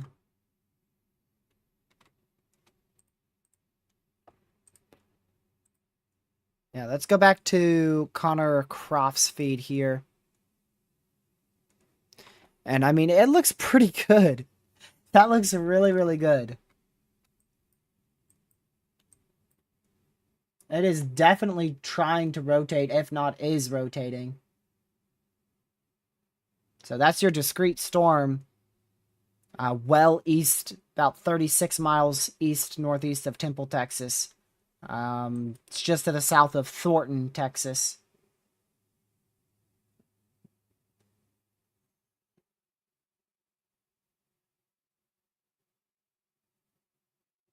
Right in the middle of the screen. Right there. Looks like it's rotating.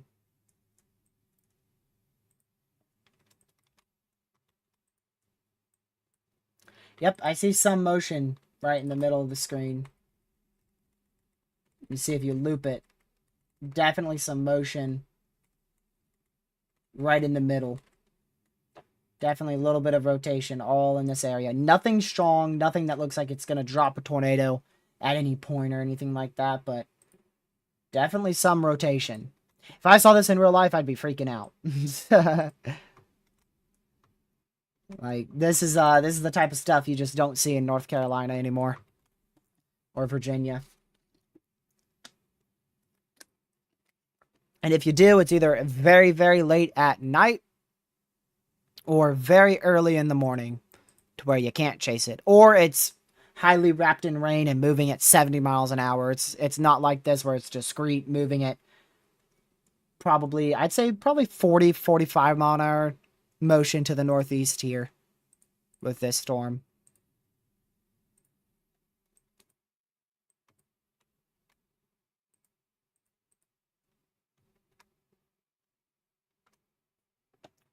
I mean, it's really trying. It looks like it's trying a lot.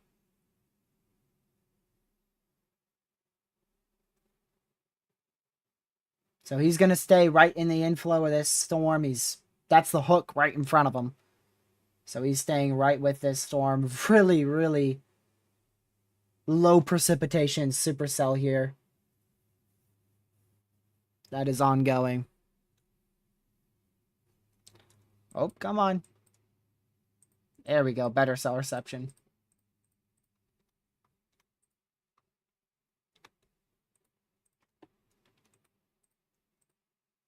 We'll see if it tries to plant anything. Right now, it's just a broad area of weak rotation.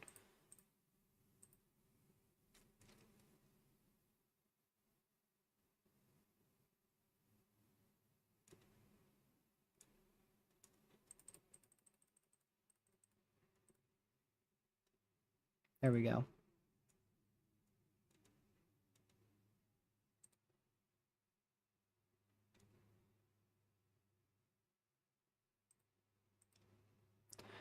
We'll see. Sam, you do know Scud is literally a wall cloud, right? That's how a wall cloud forms. A tornado is literally a rapidly rotating column of air. It's literally like Scud.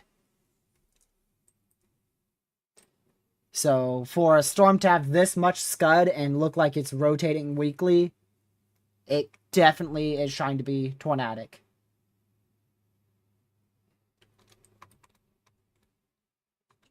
That person's got to be speeding that's passing Connor.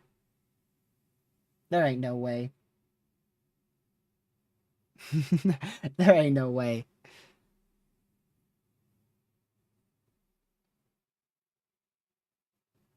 Connor's also trying to just stay in a perfect spot with this storm.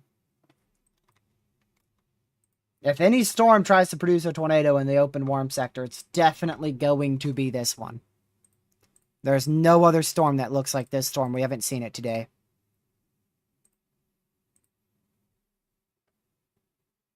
Like I said, if I saw this in real life, I'd be freaking out.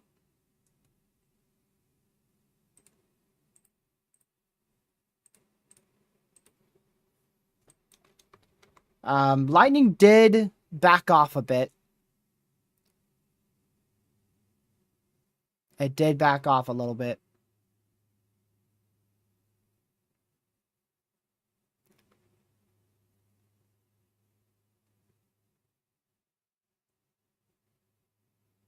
So Not sure if that's really a sign of weakening. It's really just maintaining right now.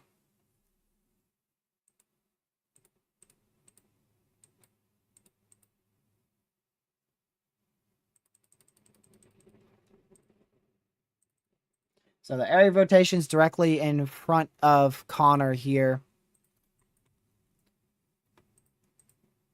Not really seeing much on radar, but I mean, it is definitely trying to rotate.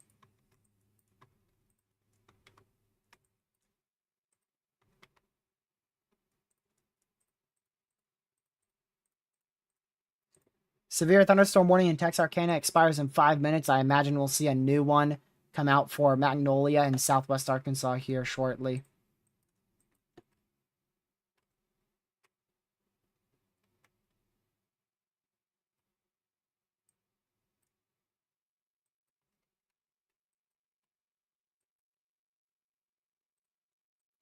We will see.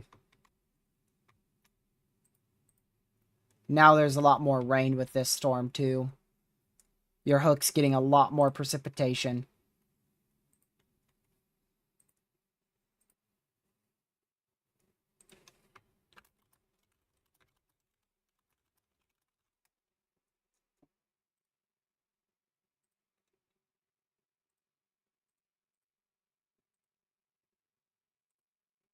Uh-oh.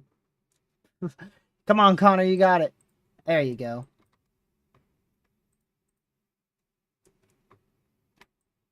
Well, we'll see. I mean, it's definitely tried for sure. I don't know if it's going to try again because it's stopping with that CG right now. It's looking a lot smaller. Connor is to the east of Marlin in central Texas. So that's about 37 miles. He's about 37 miles northeast of Temple, Texas. Actually, now he's about 45 miles northeast of Temple, Texas. He's really been moving.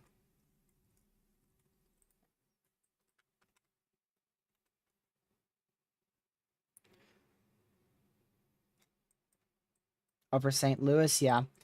Still going to keep an eye out there in St. Louis. I just don't see that risk doing much until late tonight in like 2 hours. 2-3 hours. Maybe even after that. Once the lower level wind shear improves later today. So we're talking like 8 p.m., 9 p.m. Eastern. Could try something out there.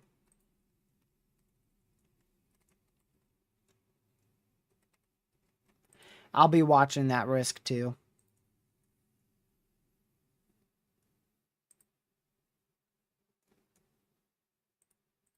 Oh yeah, I forgot about StormNet.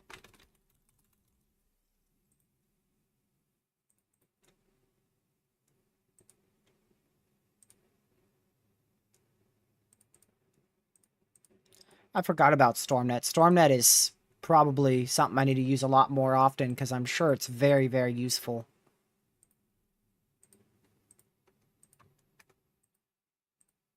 It's probably better than NATOcast, and it's high risk today for tornadoes.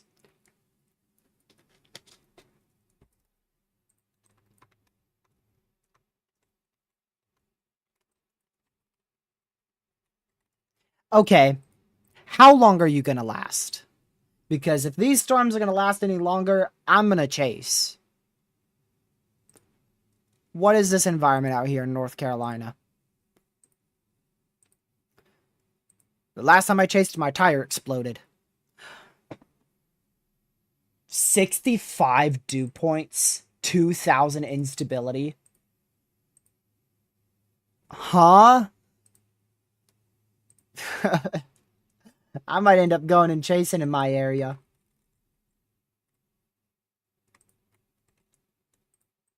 Is my phone charged? Let's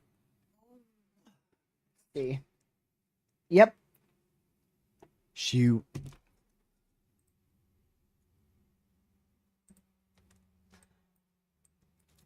Considering this risk isn't doing much out here. Another severe just issued for Magnolia. 60-mile-an-hour winds, tore possible. Around 1-inch hail.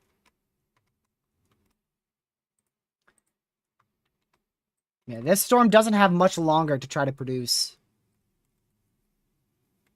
If it does try to produce, it's going to be like in the next 15 minutes. It's going to run out of time. It's moving probably way too fast.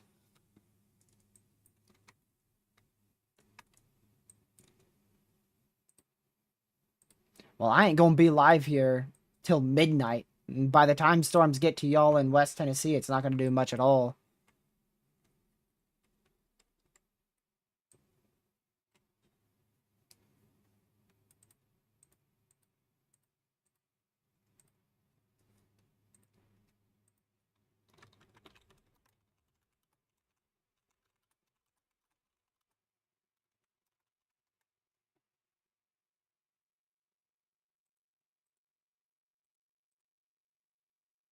There we go.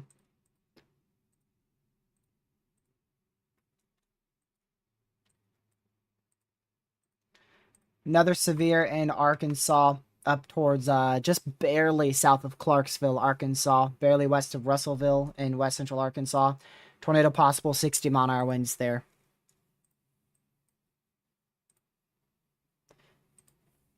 Storm that Connor's on still looks messy on velocity, but it's got a pretty good hook on reflectivity still.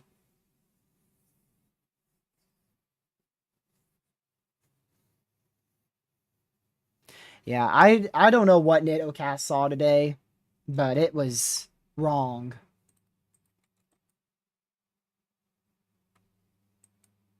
It was dead wrong.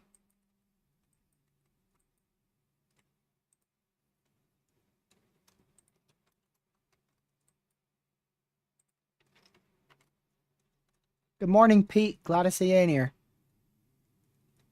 I don't think I've seen you tune in yet in today's stream. People tune in and out throughout the entire day. Because sometimes we're live for 12 hours. So, a lot of people tune in and then leave and then tune in 6 hours later, and I forget if they've tuned in or not.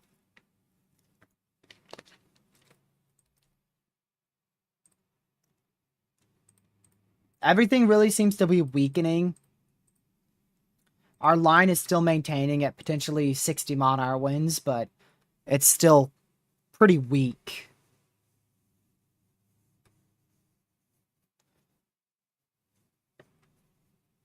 We've got two little lines that have formed inside of the, or right on the cold front, I should say. But our tornado threat is still pretty low. Pretty low tornado threat.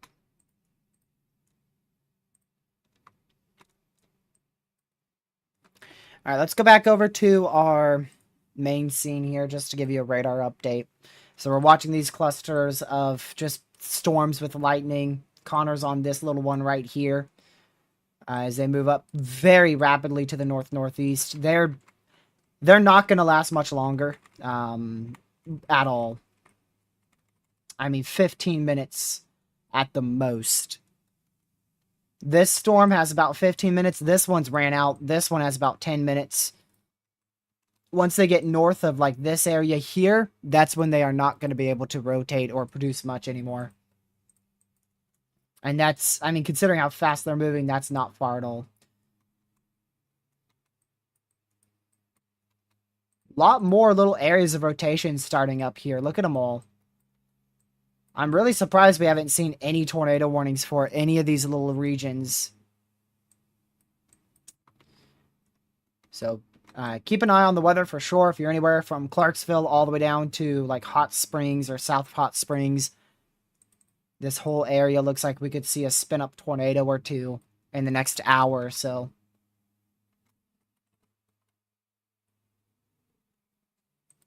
We'll watch that closely.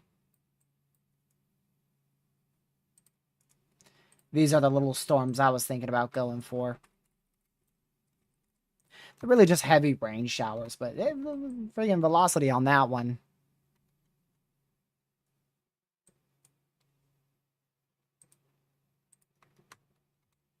Like, what's up with that one? That's right over Mayfield and NC.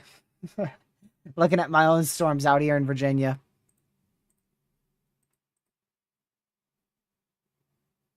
And North Carolina.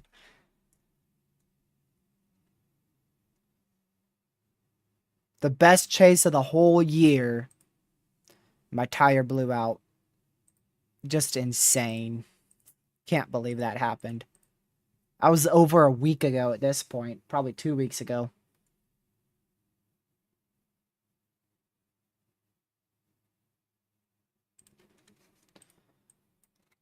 So still just keeping an eye on these storms. You can see this little area of velocities trying to get its act together around this hook echo. But like I said, it's running out of time. It's getting clustered now. It's getting messy. So if it was going to produce a tornado, it would have already tried to.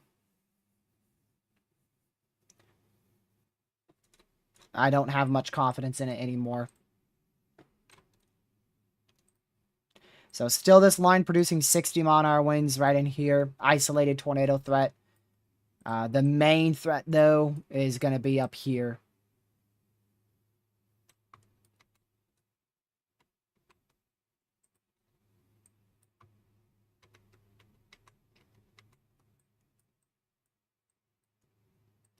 So I think the main threat is going to be spin-up tornadoes with this QLCS going towards Little Rock. Still could see a spin-up tornado here in Texas as well. And with this line back out approaching Shreveport. But overall, it's all very low. It's all very low chances. Thank you guys for over 200 likes on the stream. I appreciate it.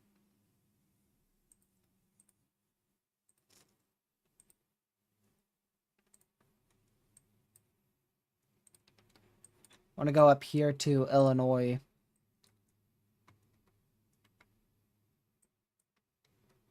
Already a little rotation kicking up out here east of Waterloo in Illinois.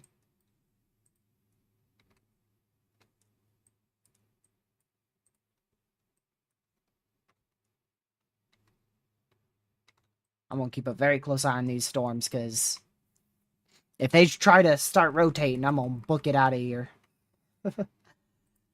That one's trying to there, but that's too far for me. They're not really good storms, not even in a marginal today.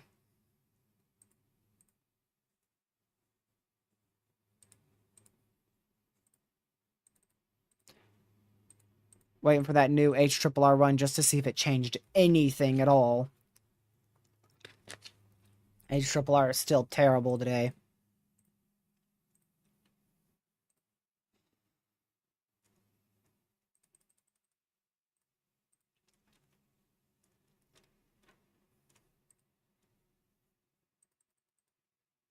Let's see here.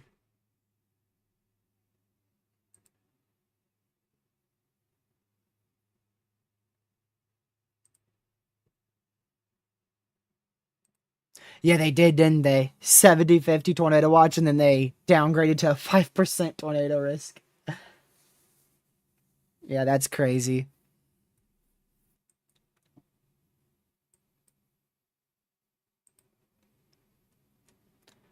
What's the Illinois threat looking like? Not that bad. I think we could end up with a tornado or two tonight.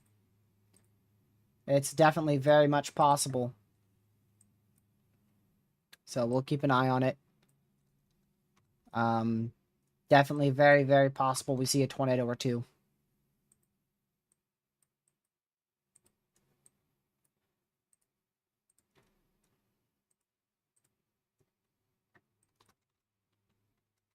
Rotation's really picked up on radar here. It's really trying to pick up on that last scan. But it's about to get a cell merge and die out, so it's got 2 minutes to try anything, and then it's done.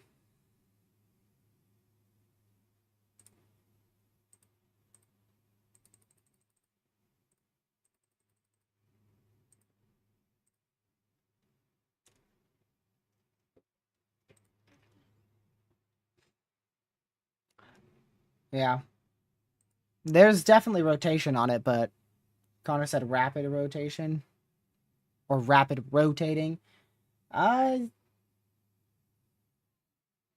mean, I don't see it much on his feed. Looks like a very high-based storm. In terms of, like, no wall cloud or anything. Doesn't look nearly as good as what it looked like 15 minutes ago. Not even close. Yep, there's blips in your area. Plenty of them, too. Plenty of them.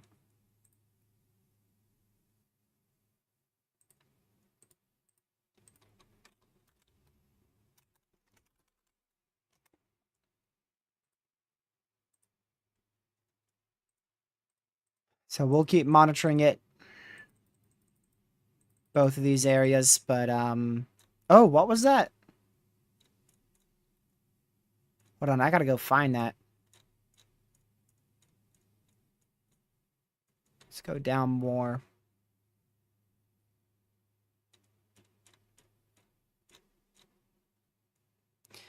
Land spout tornado. Possible land spout tornado reported about 17 minutes ago. Shallow water, Texas. Oh, wow, that's way over here. That's way over here northwest of Lubbock. Yep, hazard is land spouts. Land spouts, 50-mile-an-hour winds, penny-sized hail. That's way over there in just northwest of Lubbock, Texas. They're passing Texarkana. There's going to be a lot of rain left over for like the next 2 hours in Texarkana. That's that flash flooding threat. But severe storms are exiting Texarkana, and you're good. You're good to go in terms of, you know, if you want to go outside at all in the pouring rain, you're good. Those storms have moved off to the east.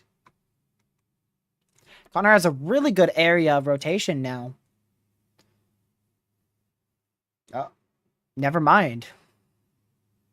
There you go, right there. Really good area of rotation trying to form.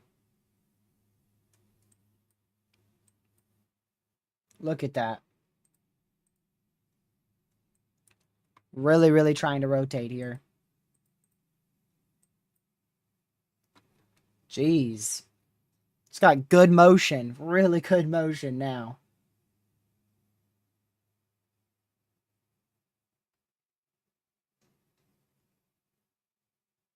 Much better. I don't know how that thing formed in 2 minutes, but it did. And that's south of Thornton in East Central Texas.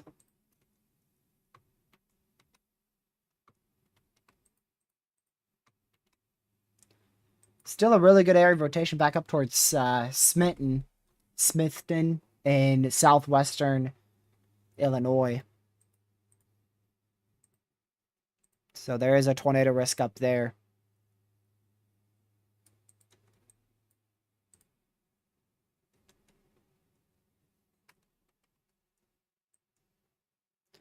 Looking at Connor Croft's feed here at a storm trying to produce a tornado. Looks like a funnel there. Just to the southeast of Thornton in East Central Texas. It's about to get a cell merge, though, and once it gets that cell merge, it's going to die out. So likely a funnel trying to form right in there. Right here. Big wall cloud. This whole thing is your wall cloud. And then you're trying to get a funnel cloud right in here.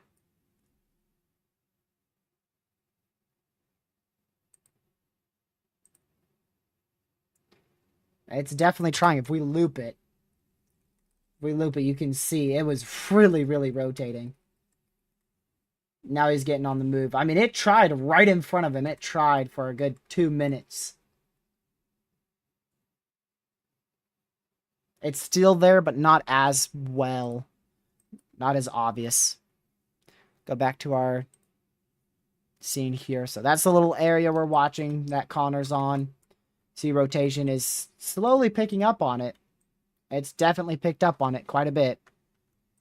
But it's got this merger from itself that's going to hit it. It's going to hurt the hook echo. and then it's going to be very, very messy.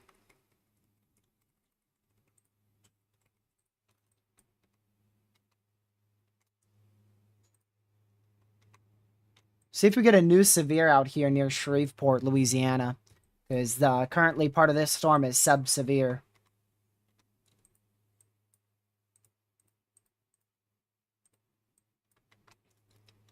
Still plenty of little areas of rotation up here near Danville, Arkansas, but none of them are tight enough to warrant a warning just yet.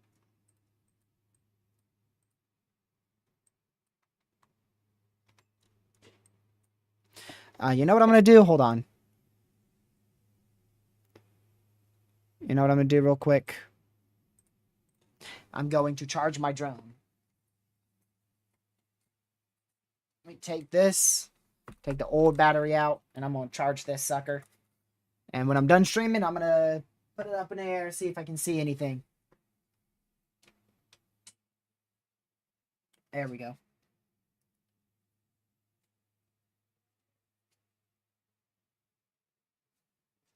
Okay. Let me turn my camera back on. So instead of chasing, I could just flop a drone up in the air. Not a good drone like Lucky's, but I do have at least a drone.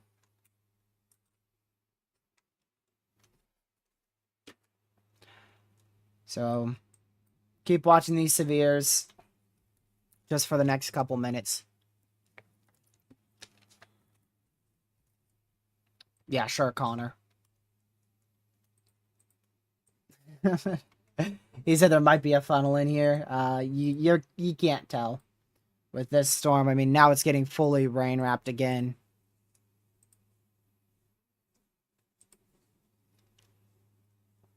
I don't see anything.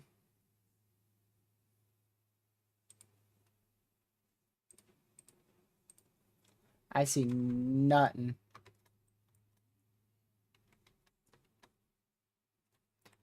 It just got a cell merge too, so it's likely not rotating much right now.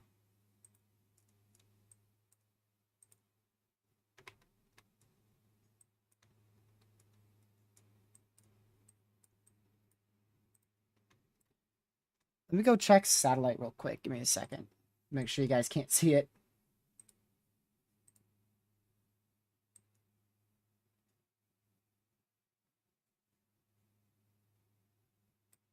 Okay.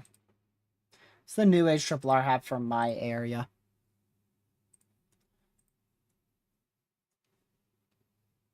Connor might have a little area of rotation.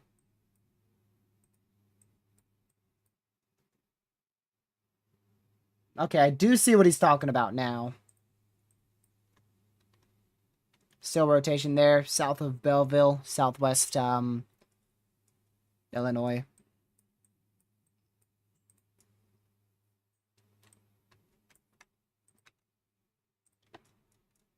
Oh, okay, that's the storm you're talking about, Forrest.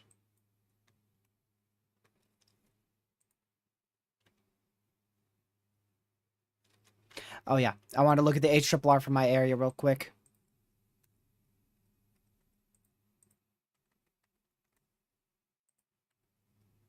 See what the mesoanalysis has here in 1 hour, and I may or may not head south.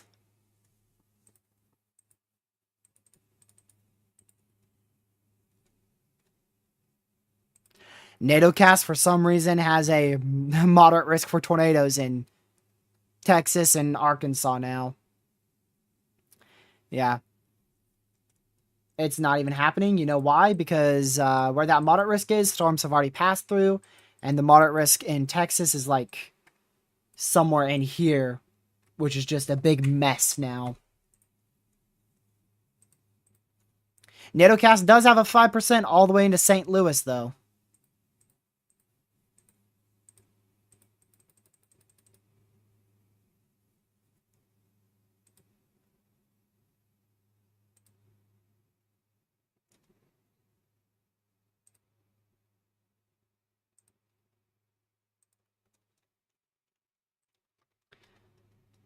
Still a little area rotation there, but Like I said, it went more north now. It's fast, and it's probably dying out.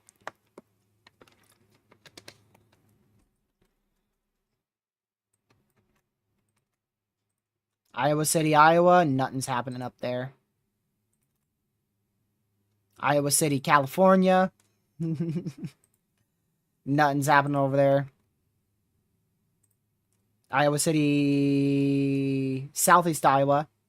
Nothing's happening there. I'm sure you're talking about Iowa City, Iowa, but there's nothing up in that area.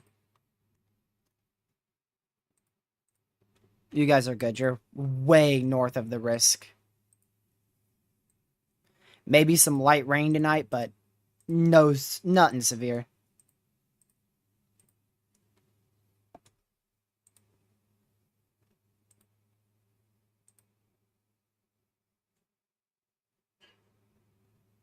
I don't even know why we had a marginal risk that far north. Yeah, they did actually disextend that margin a little more south. They took it out of Iowa on their newest outlook. Amarillo, could get some isolated thunderstorms tonight, but I think the main thunderstorms will stay south of that area. New severe storm they just issued north of Shreveport for tornado possible 60-mile-an-hour winds. This line is going to keep going for a while until it finally weakens in like 2-3 hours, where it will likely weaken completely. And then this one out here in Arkansas is going to keep going for another 2 to 3 hours, but the main event is over. So we're probably going to get ready to conclude, to be honest with you. I don't think I'm going to stay live for that threat in Missouri or Illinois, since we've already been live for 6 hours by the time we end. I got some stuff I want to do later today. And I don't think I'll be back tonight unless something really pops off. But I doubt I will be back tonight. This is probably going to get warned right when we end, to be honest with you. This looks like it's going to try to plant a tornado here pretty soon in southwest Illinois. So just heads up, Scotts Air Force Base right along the I-64 corridor near O'Fallon. Looks like this is trying to produce a tornado as it heads up that way. Could be tornado warned right after we end. It's what we call a TRG moment. But before we end, make sure you hit that subscribe button with a notification bell set to all so you know when I go live tomorrow. I don't know when I will be live tomorrow, but I should be live at some point. It may be late, maybe in the afternoon, but it definitely will not be like really early. Like we're not talking like 11 a.m. or noon like we went live today. Absolute earliest I will go live tomorrow is 4 p.m. But I highly doubt I'll be live at 4 p.m. It will probably be later than that for tomorrow's stream. So I'll keep an eye on the weather. I'll also keep an eye on these storms in my neck of the woods. There's a good chance I won't end up chasing. It's such a low risk. And then there's a good chance I won't be back tonight because it's very isolated tornado risk tonight. So, you know, we might get 1 or 2 tornado warnings, but by the time I go live, they'll probably expire. So, yeah, if you want to go watch Connor Croft, third link in the description. You can go watch his live feed. He's out there chasing. That's the feed we were just using. So if you want to go watch it, third link in the description, our chaser Connor Croft, or just look up Connor Croft on YouTube. Go watch his feed. He's out there chasing. Central St. Clair County in southwestern Illinois, St. Clair County in Illinois. There you go. But actually, that rotation just broke apart on the newest scan, so there's a tornado warning. We'll just end under a tornado warning, honestly. It's 51 minutes for that, so we're going to keep seeing isolated tornado warnings like that tonight. That's just what happens in tornado season, but as long as we covered the main bulk of the severe threat that we were expecting today, I'm comfortable with ending.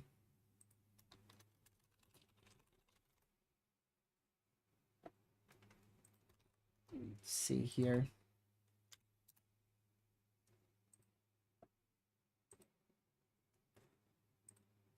So, all right, we're going to start concluding, y'all. There is a tornado warning there, though. Just keep that in mind if you're in this tornado warning. Seek shelter. I'll keep an eye on it.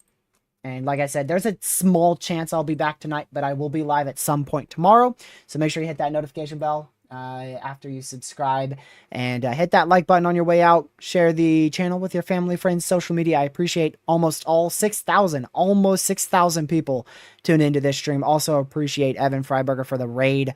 We got about 430 people in here when he rated us, so that's greatly appreciated. Go watch Connor Croft, third link in the description, or just look up Connor Croft on YouTube. I'm gonna head off here and start to just keep an eye on things from a distance off of stream. Go get me some food because I'm starting to starve here. So I hope you guys have a great rest of your day. I will see you guys definitely in tomorrow's live stream. For sure, we'll be live tomorrow. Even if it's just for an hour or something, I will definitely be live tomorrow. And yeah, have a great rest of your night. Once again, I appreciate everybody for tuning in. All about 6,000 of you. Appreciate everyone for hitting that like button, subscribing to the channel. We've gotten, thanks to Evan, about 60, almost 70 subscribers today. So I really appreciate everybody who hit that subscribe button.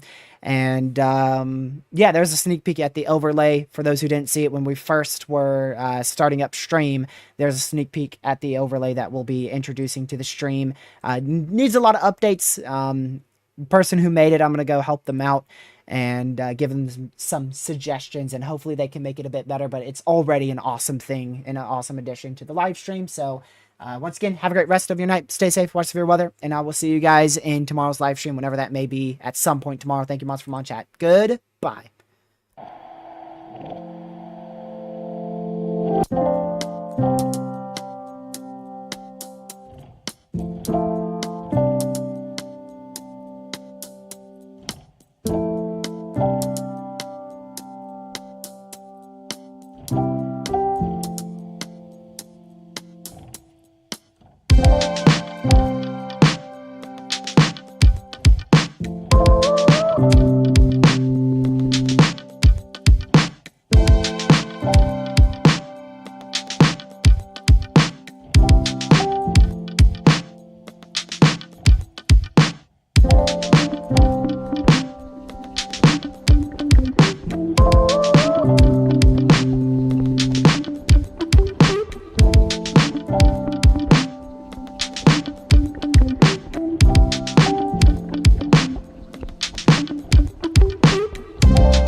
Stay safe, and I'll see you guys in tomorrow's live stream, whenever that may be, and have a great rest of